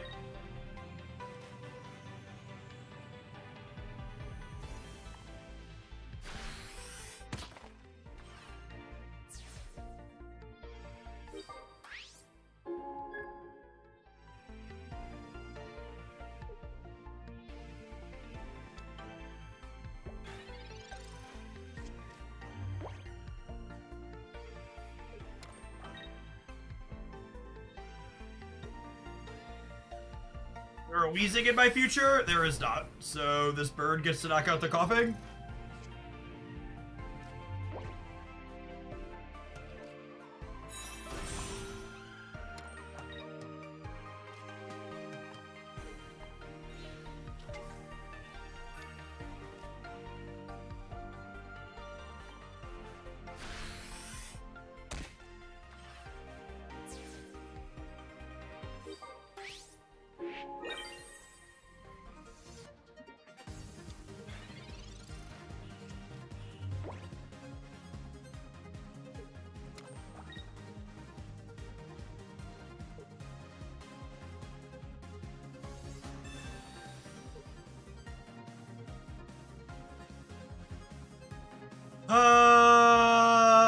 Fine. Can have this one. Can have this one, I guess.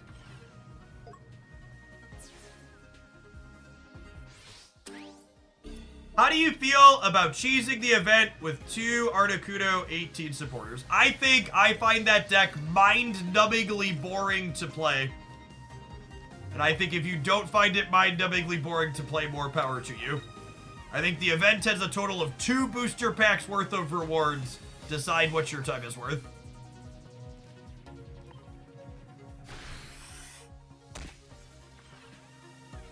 It was Victory Bell the highlight of the day. We honestly had a ton of great decks today. I have notes on 1, 2, 3, 4, 5 different things that can be worth posting to YouTube from today. That are all things I haven't posted highlights with before. There's so many good, reasonable, sweet things in this game.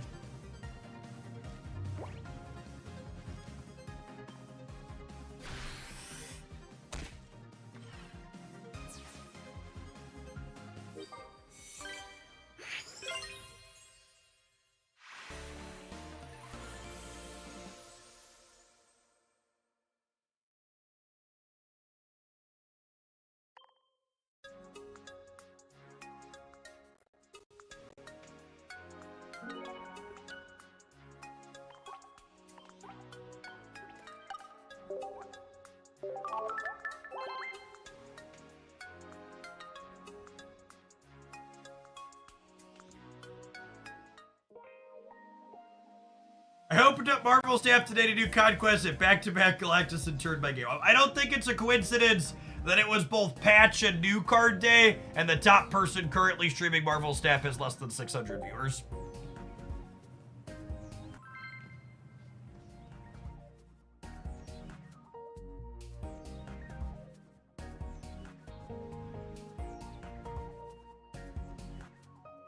No, unfortunately, it's just pure variance to get the Lapras out of the packs.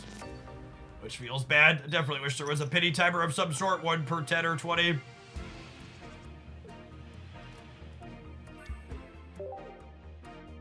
Ready to get kicky, gamers?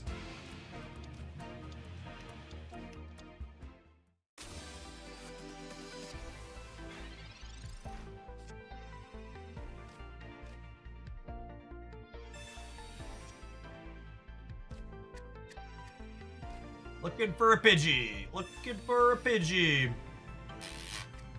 Hey, Professor, do your thing, bud. You...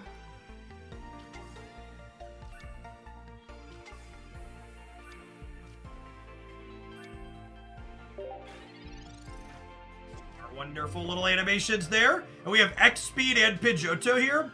So we can pull this Hitmonlee back and then correct the Meowth for 30 next turn.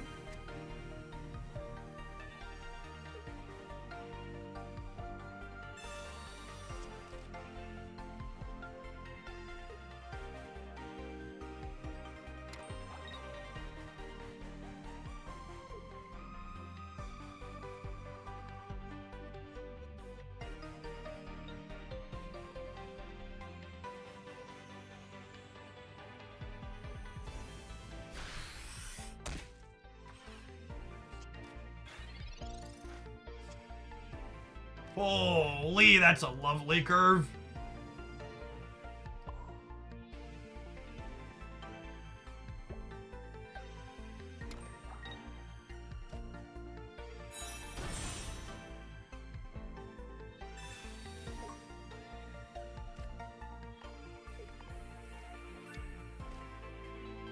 Let's make it next to impossible to not have this next turn.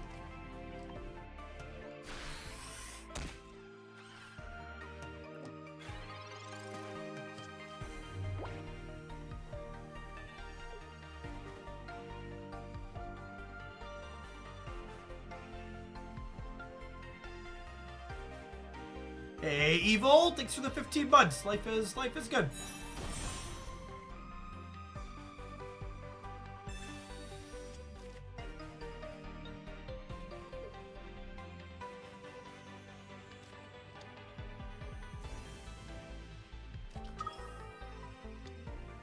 Alright, they've got Mewtwo, and Gardevoir is potentially coming next turn. So we have a game, as they say.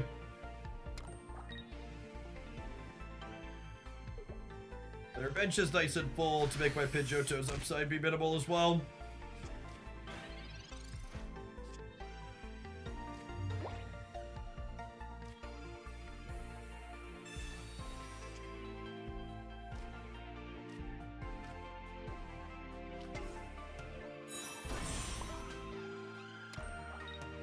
Big Ogre, thank you for the 5 months. Welcome back. They can't KO the Pidgeotto next turn at least.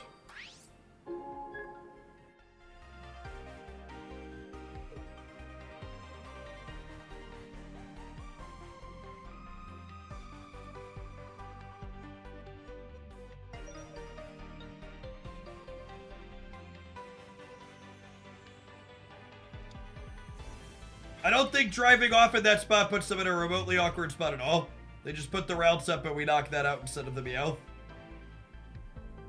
I'm gonna save the Meowth for Hitmonlee later. I don't think that's relevant. I think I'm gonna need to knock out the Mewtwo to win this game. I don't think leaving a free point on the bench, so to speak, matters.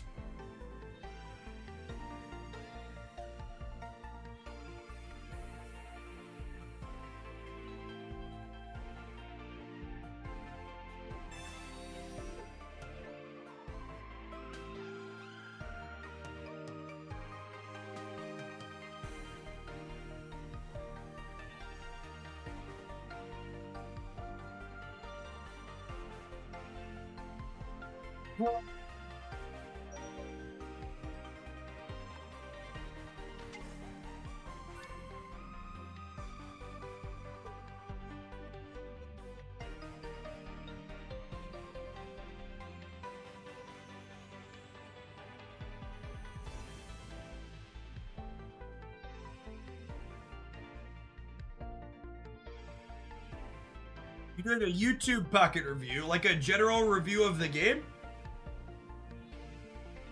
Sure, it should be Big Ogre.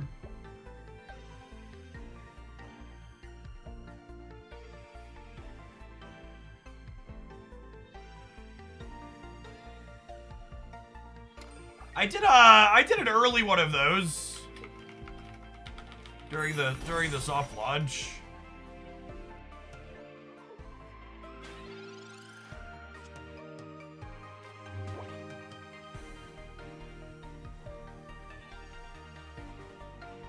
Do you read the YouTube chats as well? Sometimes. I usually don't respond to any of the chats unless there's something worth responding to.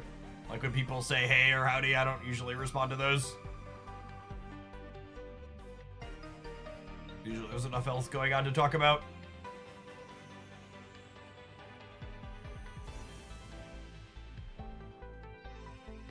I think we're dead. I think we're dead.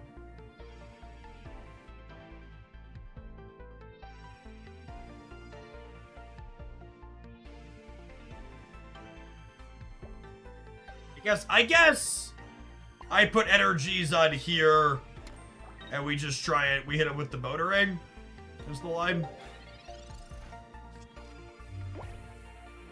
You can turn to the music in this game. No, it's very good elevator-y background music.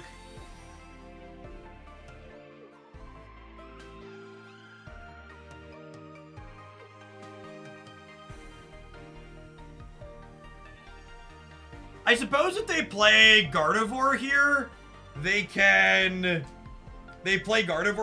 put 3 energies on it. It's kind of cute. And then knock out the Cubone, and then I'm gonna have a hard time getting through.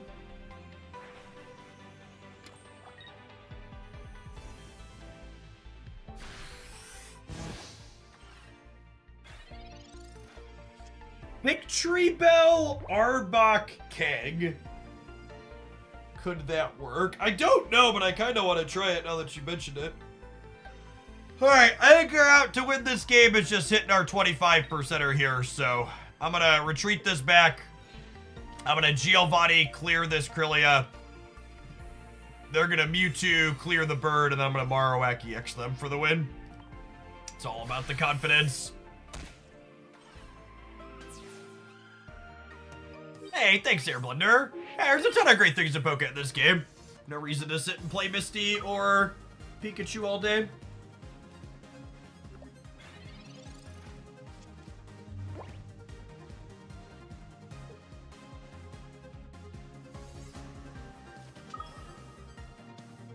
No, it's gonna come down to, can we hit the back-to-backs on here? Gotta believe in the 25%er.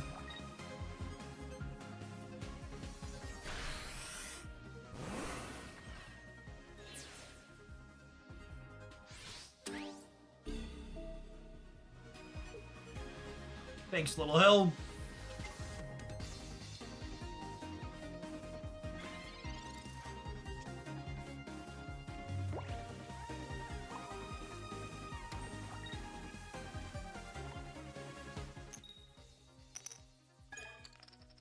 That's all she wrote. That was not the 25% we were looking for. Yikes.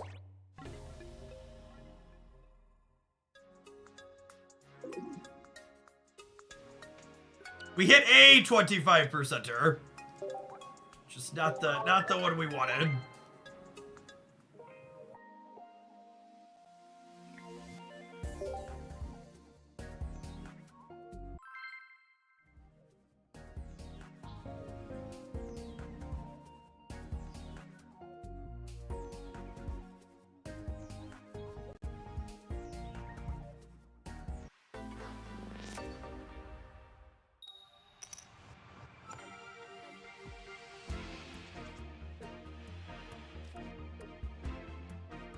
First, lovely to have non-EX Marowak here.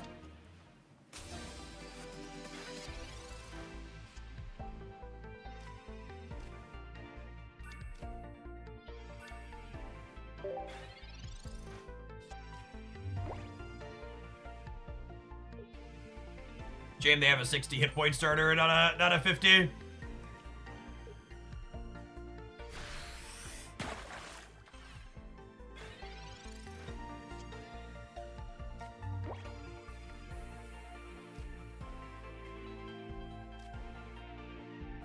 Thanks, Dang.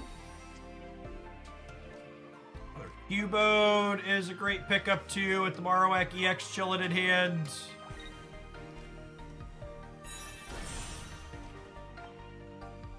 Even start for us here.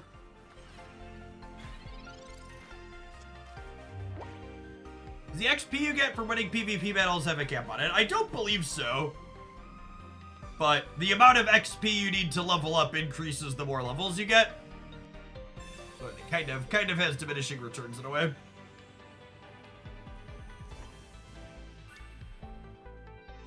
You can only claim 5 thanks rewards per day.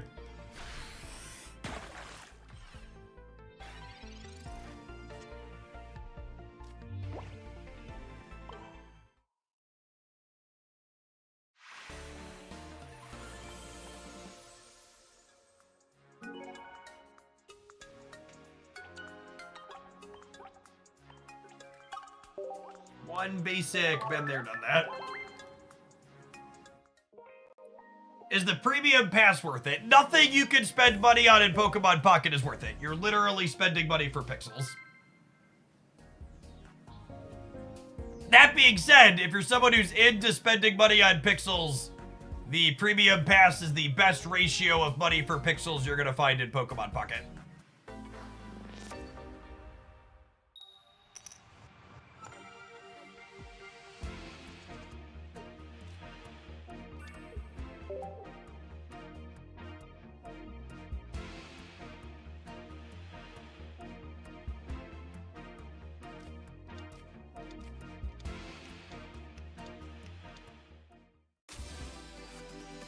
You had me at pixels, yep.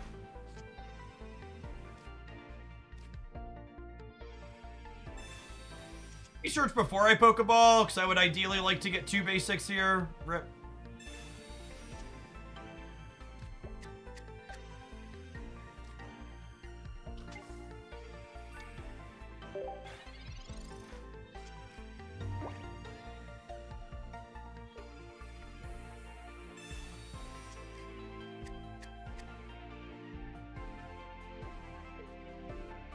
We've got some nice evolutions teed up here.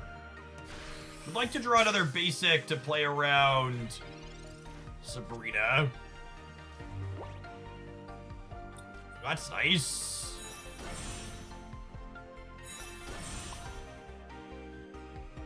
Marowak complements the Pidgeotto line nicely, letting you play into your weakness here.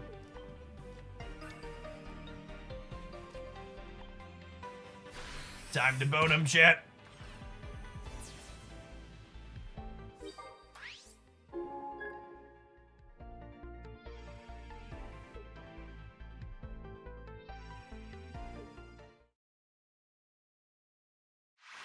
Good night, gamer. Nice best deck.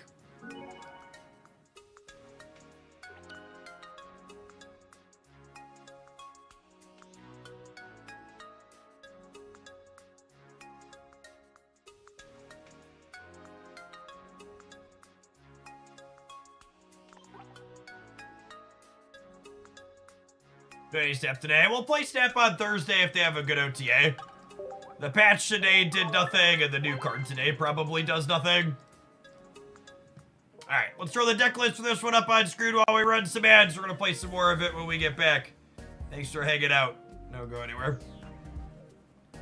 I think there's a small chance I would have had more viewers if I switched to Snap this afternoon. Just because even if the new card is bad, people would have tuned in to see me play with it and say it was bad, but I just wasn't feeling it.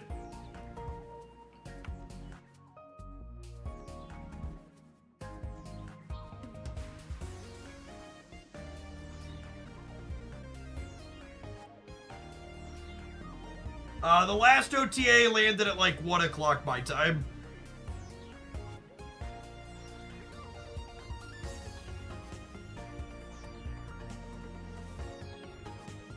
This is a very vibes-based stream. Yeah, I mean, metrics are kind of low for whatever, so I'm just gonna play what I'm having more fun with. We'll go from there.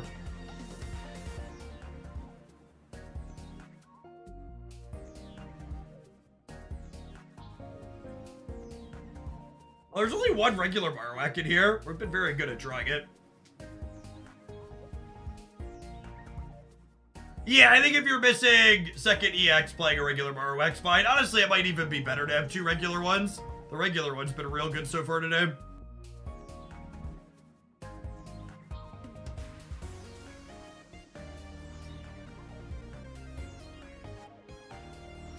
Yeah, I'm with you, Loopy.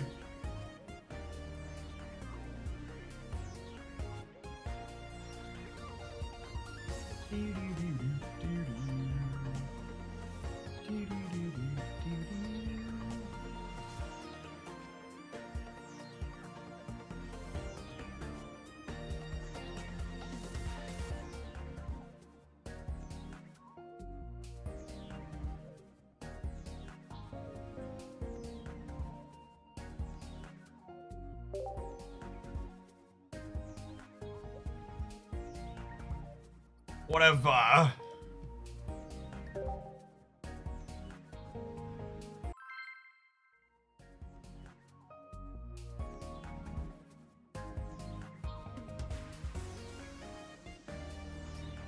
do you find the deck lists you play on stream? I don't upload all of them. As they get uploaded to the YouTube channel as highlights, they'll be on the YouTube side, but it's just too much work to manually paste every deck list I play, so we put like 10 things a day. Some of them are good, but a lot of them suck. I have a favorite pocket deck? Not really. I like a lot of the single knockout point decks.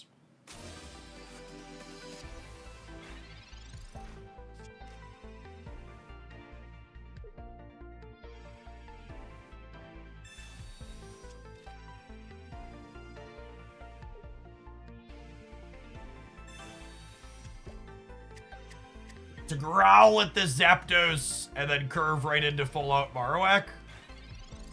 I will say, getting to play with Cubone into full-out Marowak really makes me wish I could have more full lines. Strikes the fancy in me quite right.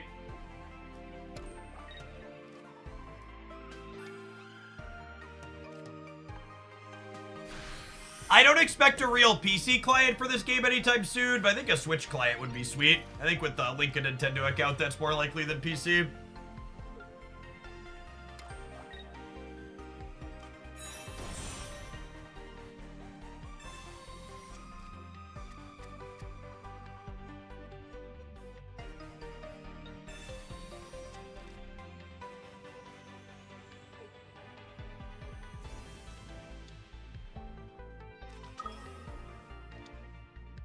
Is a Sandslash or Diglett line better with Cubone? Definitely Sandslash, based on the stats we have. I think Diglett's pretty gimmicky in general. I think if you think you want to play Diglett, you'd rather just play Marowak, not EX.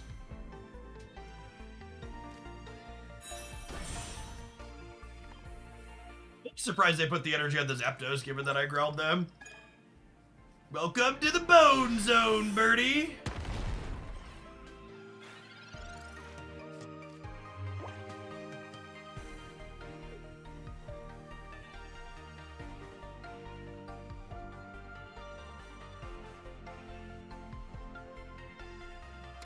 Very tactile sound when Marowak EX slams in there. You know if they'll be adding more full art or promo variations later. I don't know for sure on that.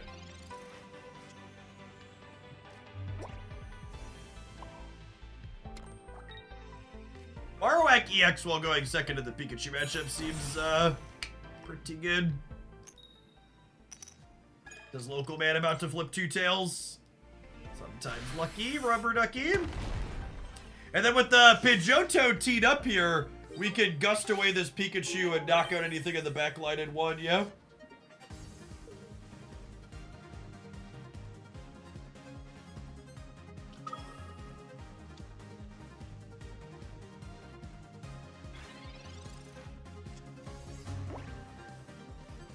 People are crying about Pikachu EX deck being too strong like it's the only thing. It's just one of many strong decks. I'm gonna put my fingers in my ears and ignore reality. Jeff, you can't tell me that you analyzed thousands of games of tournament play and saw that it was a statistically strong overperformer. I have my feelings, and it's 2024, so everybody knows my feelings mean way more than all the data you've spent meticulous time crunching. I am very smart. Sure are, chatter. You're not going to be very smart in my chat ever again. Be gone, interloper. Did we die? I think we just died. Now we're gonna be okay. I'm gonna drive off, Pidgeotto hit something, and then finish with Hitmonlee. It's gonna be a-okay. No, we're only dead to Sabrina.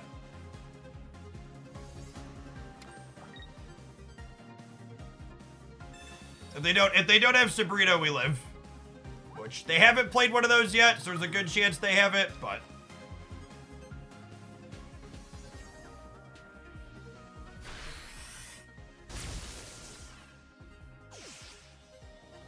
Nah, we're not 100% dead.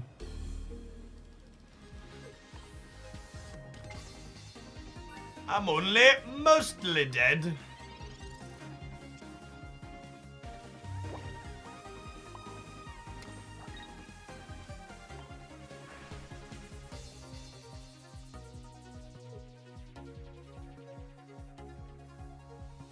Pikachu EX is better than Starmie EX because Pikachu EX is 1 card and Starmie EX is 2 cards. That's the TLDR.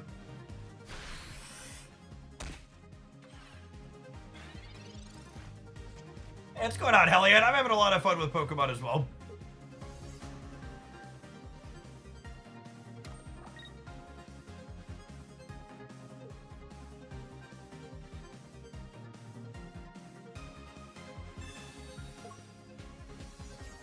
It's not a Sabrina.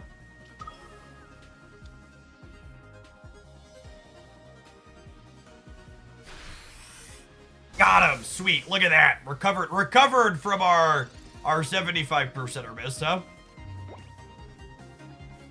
Seeing some of the flexibility that Pidgeotto and Hitmonlee get to bring here. Feeling stretchy, gamers? I am. Boop.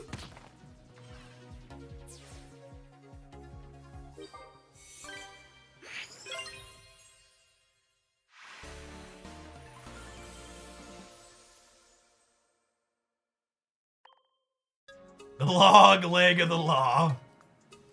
One of your finest snoot boops, please.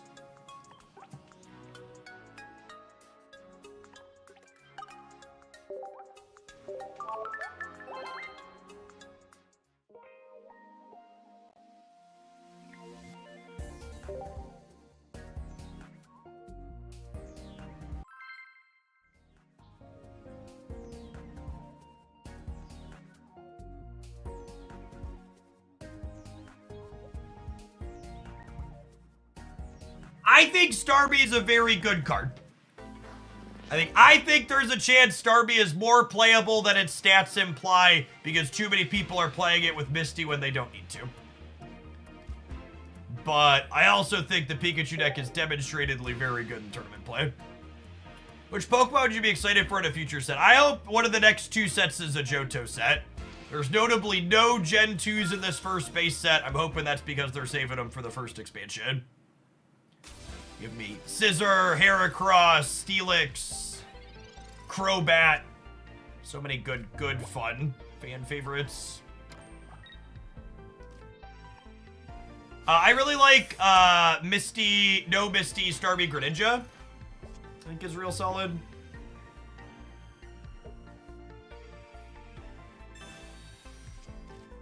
If Crobat is remotely playable, that line is going to be insane because Golbat is close to playable as is. You give it a playable stage 2 evolution, it's going to go absolutely nutter butters.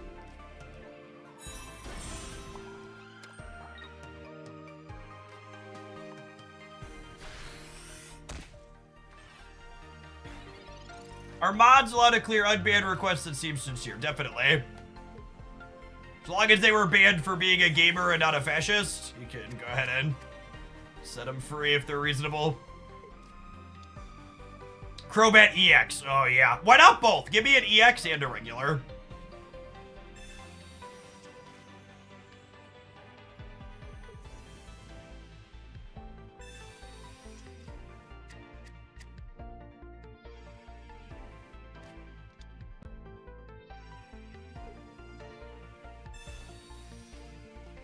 I mean, I have no basics and desperately need to draw my stage 2 or a basic. Thanks, red card. I always feel extra terrible when my opponent red cards my terrible hand and then I still have a terrible hand. It's like, come on! My opponent just made a terrible play and let me have a redraw. Can I just, like, unbrick one time? Crobat will probably be the first Dark EX. I think there's a good chance of that.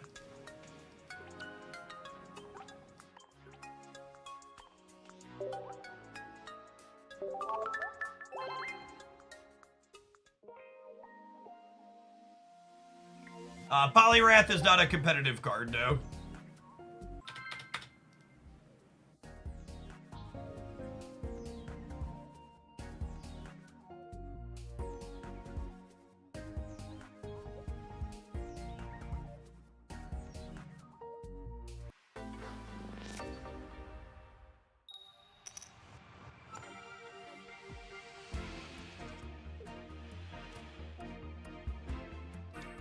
Can you show your decks? That's pretty personal. Usually I want to go to dinner first. Like third date material.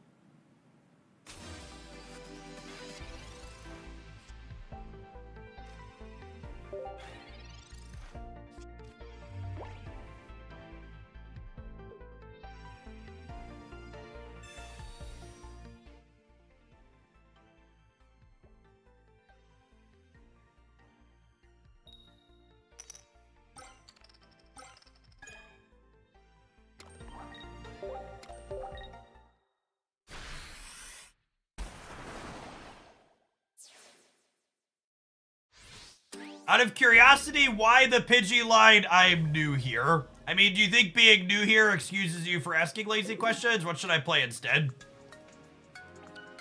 How do you play this game on a computer? With the Android emulator of your choice.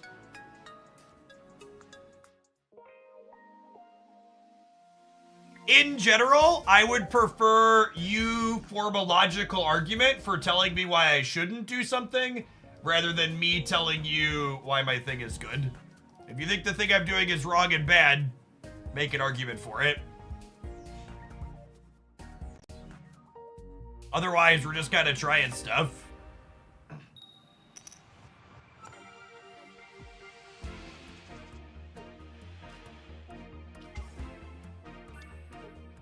Maybe it's good. Maybe it's not.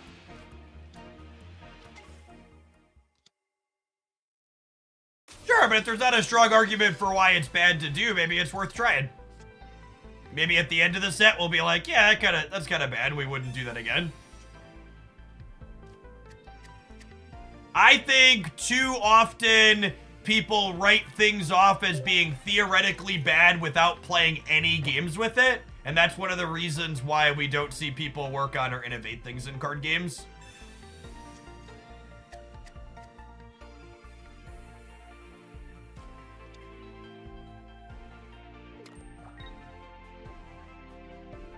Afternoon, Giddy. What's going on, Dragon? Thank you for the 5 months. Really kind of want to draw non-EX Marowak. I'm not sure that my 2-1 split is correct. I have a 2-1 split in favor of Marowak EX. That honestly might be wrong.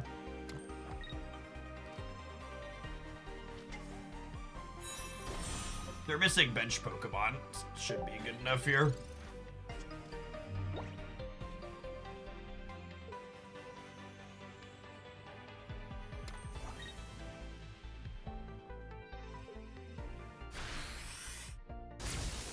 Oh my gosh, 30 damage Pikachu EX. It's like Christmas. It's like Christmas!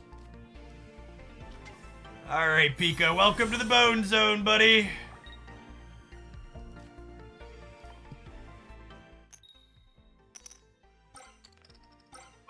zone. Population rat. Shishisha. Alright, we're done here. How easy is this game to pick up? I've never played Pokemon before. Super easy.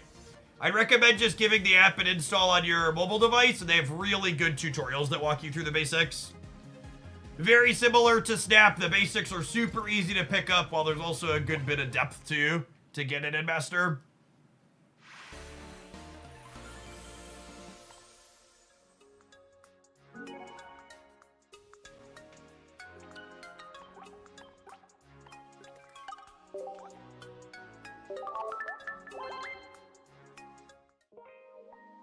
I think Dino will do a good job implementing ranked mode in this game. I think ranked modes are a net negative and make most card games worse.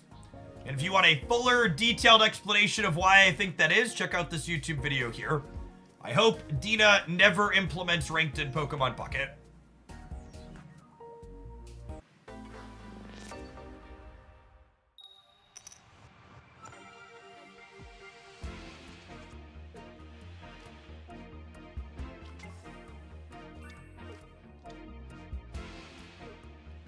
Reverse Psychic? Do I want to lead on Pidgey?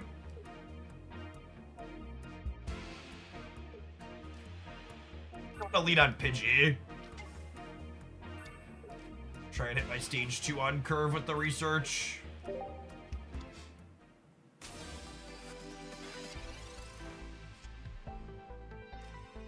Ah, found Marowak. Oh, chat! Alright, introduce Meowth to the Bone Zone, methinks. Punish for leading on Pidgey here, but we are to give our opponent a real bad time. I have high hopes for this game, but Masters ZX players are not fond of Dina. I have literally never experienced a player base that is happy with or thinks the company that makes their game is doing a good job. Literally never. Gamers always think they could do a better job than the company that makes the game. 1000% of the time.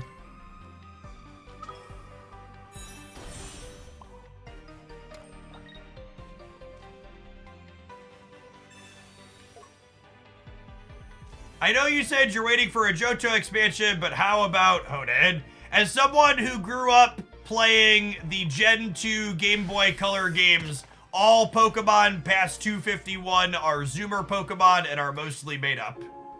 No, I will not be accepting questions at this time. If you disagree, you're wrong.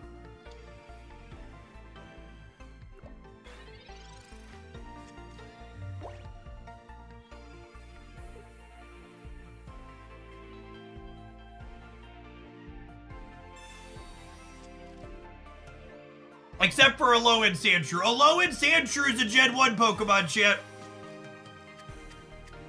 They just hadn't discovered it also existed at the ice caps, okay? Gen 1 Pokemon are allowed to go on vacation too.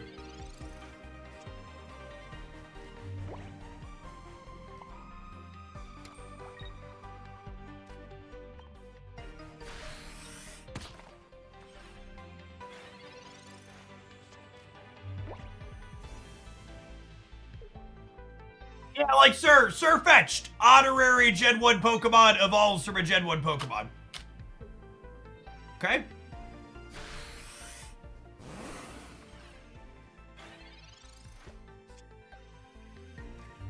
I was really hoping to find our stage 1 here in the middle. Unfortunate that we have missed.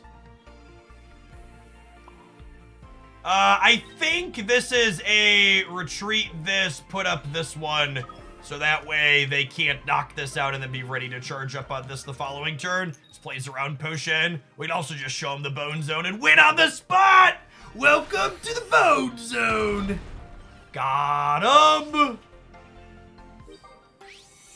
This is right even with average variance, though, I'd like the record to reflect.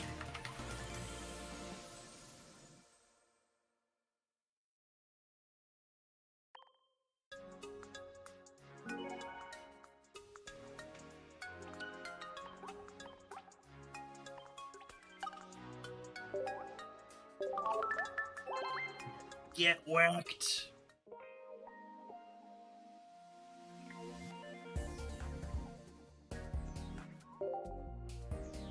Style on him a little bit.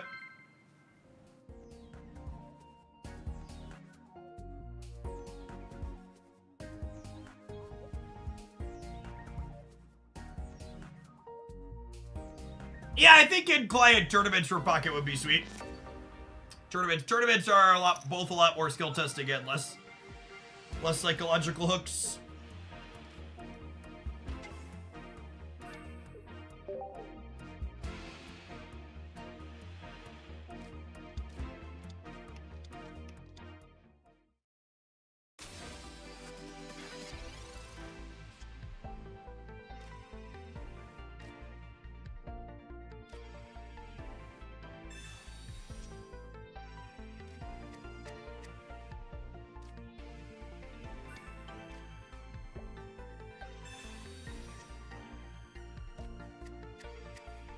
Solid opener for us here. Got the whack to attack with next turn and our stage 1 for Pidgey all queued up.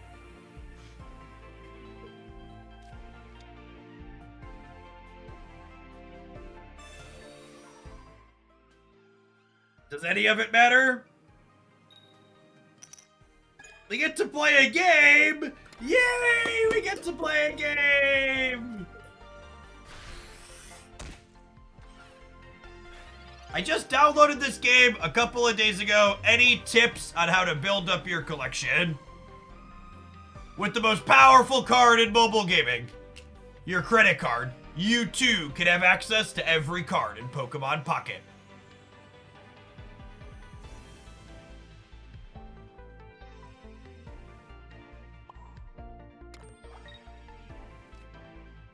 Attach this, get to Pidgeotto, get to crack you with the bone beatdown.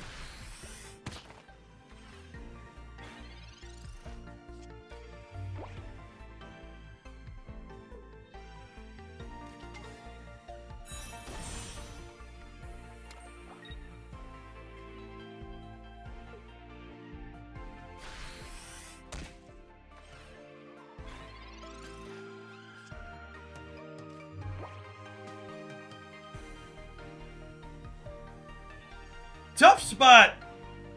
There's 2 Pidgeottos and 2 Marowak EX in my deck. It's a shame I don't have either, so I don't know where I want to attach this energy.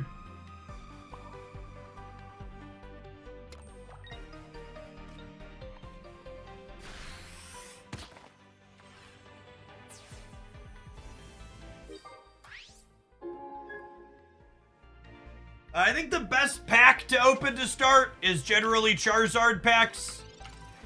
But I go over the details of which packs differ and how here. Something to think about / be aware of.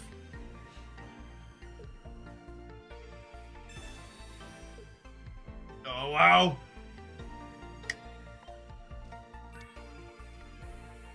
Very good, Sabrina here.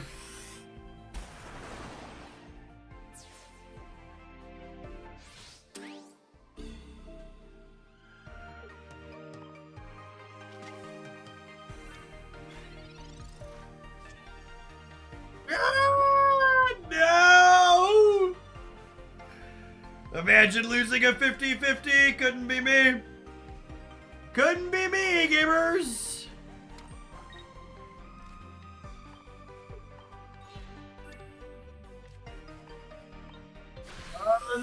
Lukey.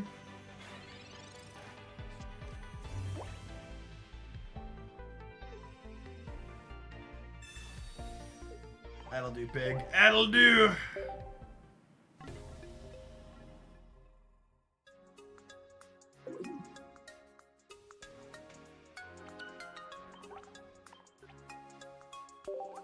Build.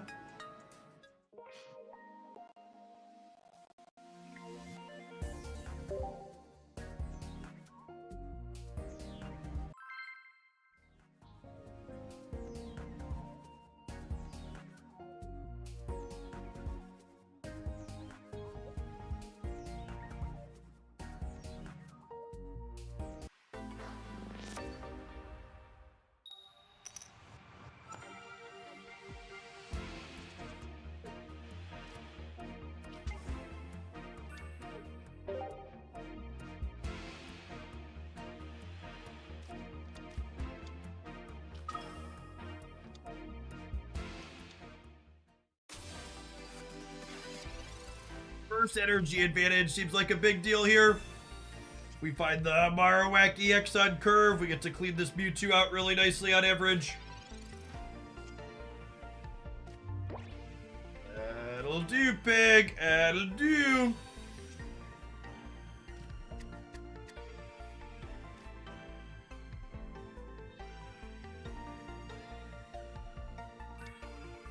Is it ever crack the routes?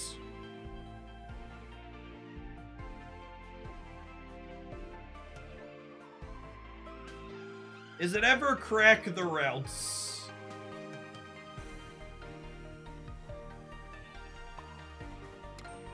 Give it a try. Might be wrong.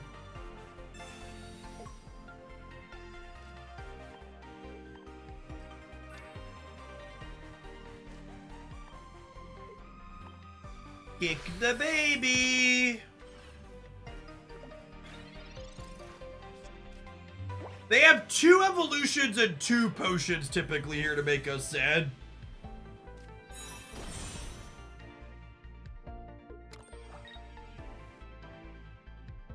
Ugh.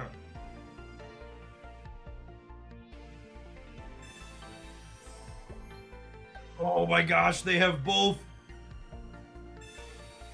Oh!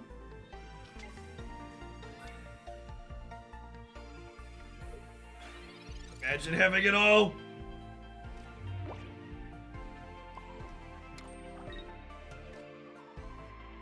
That's fine. I'll just take him to the bone zone. Yeah, you're probably just supposed to crack the Mewtwo. The Mewtwo, on average, you deal 162 over 2 turns, right? We would have hit them for 80 last turn and then 80 the next turn too. Now we have to hit a 25%er. Opponent messed up putting both their energies on this one though. We already need the 25%er. They should hedge by putting an energy on here.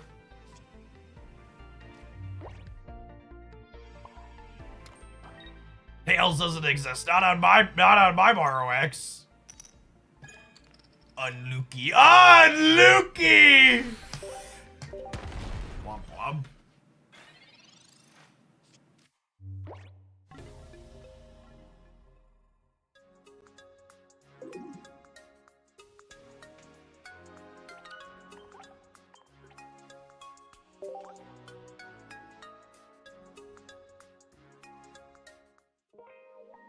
You said you wanted a 25%er, Hogland.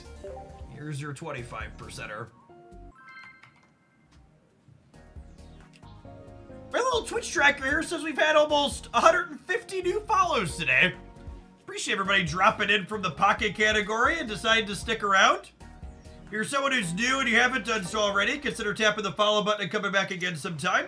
If you're not familiar with me, my name's Jeff Oakland. I stream here full time. You'll find me in the category Monday through Friday, typically during the week. I work a normal work day from about 9 a.m. until about 3 or 4 p.m. Central, depending on what metrics look like and what's going on in my life. We've been pretty pocket obsessed since this went into its soft launch, but we also play some other card games like Marvel Snap on occasion. In a former life, I've played a lot of Magic the Gathering and some Runeterra and other turn-based and strategy things that are now long defunct, like Mythgard and Hex Shards of Fate. I've been a long-time streamer here on Twitch by the platform for over a decade. Been a partnered channel for over 9 years, question mark? And I've been doing it as a full-time job for 7 years now. How long have I been partnered for? 110 months. That's over 9 years, right? Yeah, a little over 9.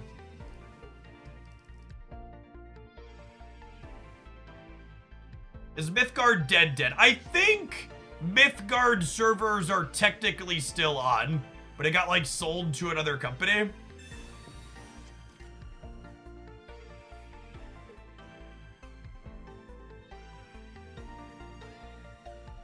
They had neat gameplay. The positional element of their game was novel. The client was just very indie card game client. And the card pack collecting model was expensive. Ah, yes, red carding my 3-card hand into a different 3-card hand. Thanks.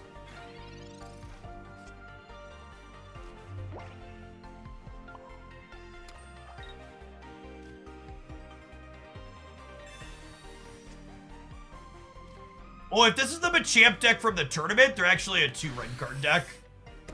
I highlighted this one in my meta roundup video.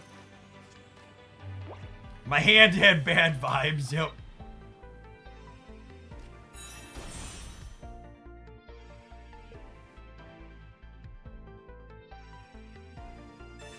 Machop is so bad when going first, accurate.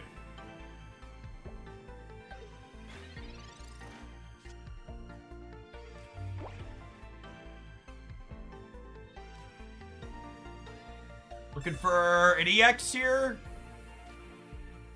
Already had the X speed queued.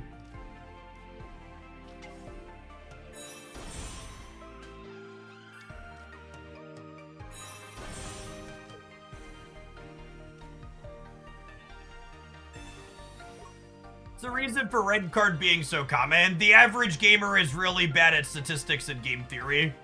Is the reason why red card gets played so much.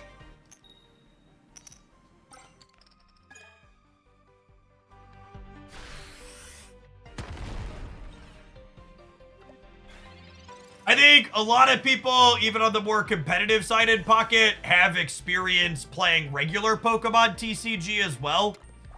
And red card would be really good inside of regular Pokemon TCG. But it's not. Yeah, I mean, like, there's just lots of people playing it. So it's in successful tournament lists because lots of people are registering the card. So it's penetrating to high finishes just by virtue of lots of people playing it.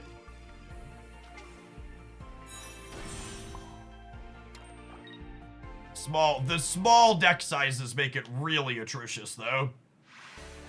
We're very done here. The opponent's deck is so bad when it goes first. Yeah, Marowak is winning that fight on his own. Plus, we have Pidgeotto geared up in the back.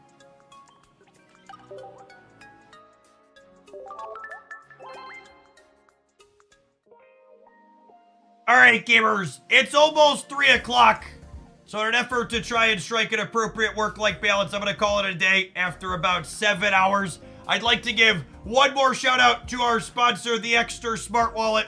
We'll throw the deck list up while we do our plug. They make a really wonderful product. I've been carrying them in my own pocket for the better part of this year. I've got this card holder. I've got this card holder. I've got this card holder. I've got their fold out here. My wife actually has another one of their smiley face ones upstairs in her bag that she carries around. They make a great thing if you're looking for a card holder. They've got their biggest sale of the year going on right now. Check them out and their useful Bluetooth Finder cards at my link using my code to save a little bit extra. I am going to go ahead and hit publish on a Machamp highlight. Speaking of, if you want to see a Machamp Marowak deck that I enjoy, my favorite personal way to play Machamp, I'm going to post that on the Hoaglandia Pocket YouTube side now. I'll drop the link in chat. If you're looking for more stuff from me, you can find different deck highlights on the YouTube side 6 to 7 days a week. We put a video up every day over there. For Snap players, I will be reviewing the Snap Datamine stuff tonight. To get over to my editor, and we should have a Snap Datamine thing up tomorrow on the Snap YouTube channel. And then I will be doing some Snap Live Thursday after the OTA. So we'll have an OTA review Thursday, Datamine review tomorrow, and then Pocket videos will continue every day too. I am using LD Player. The video for that is up on the YouTube side, or it should be. Woo.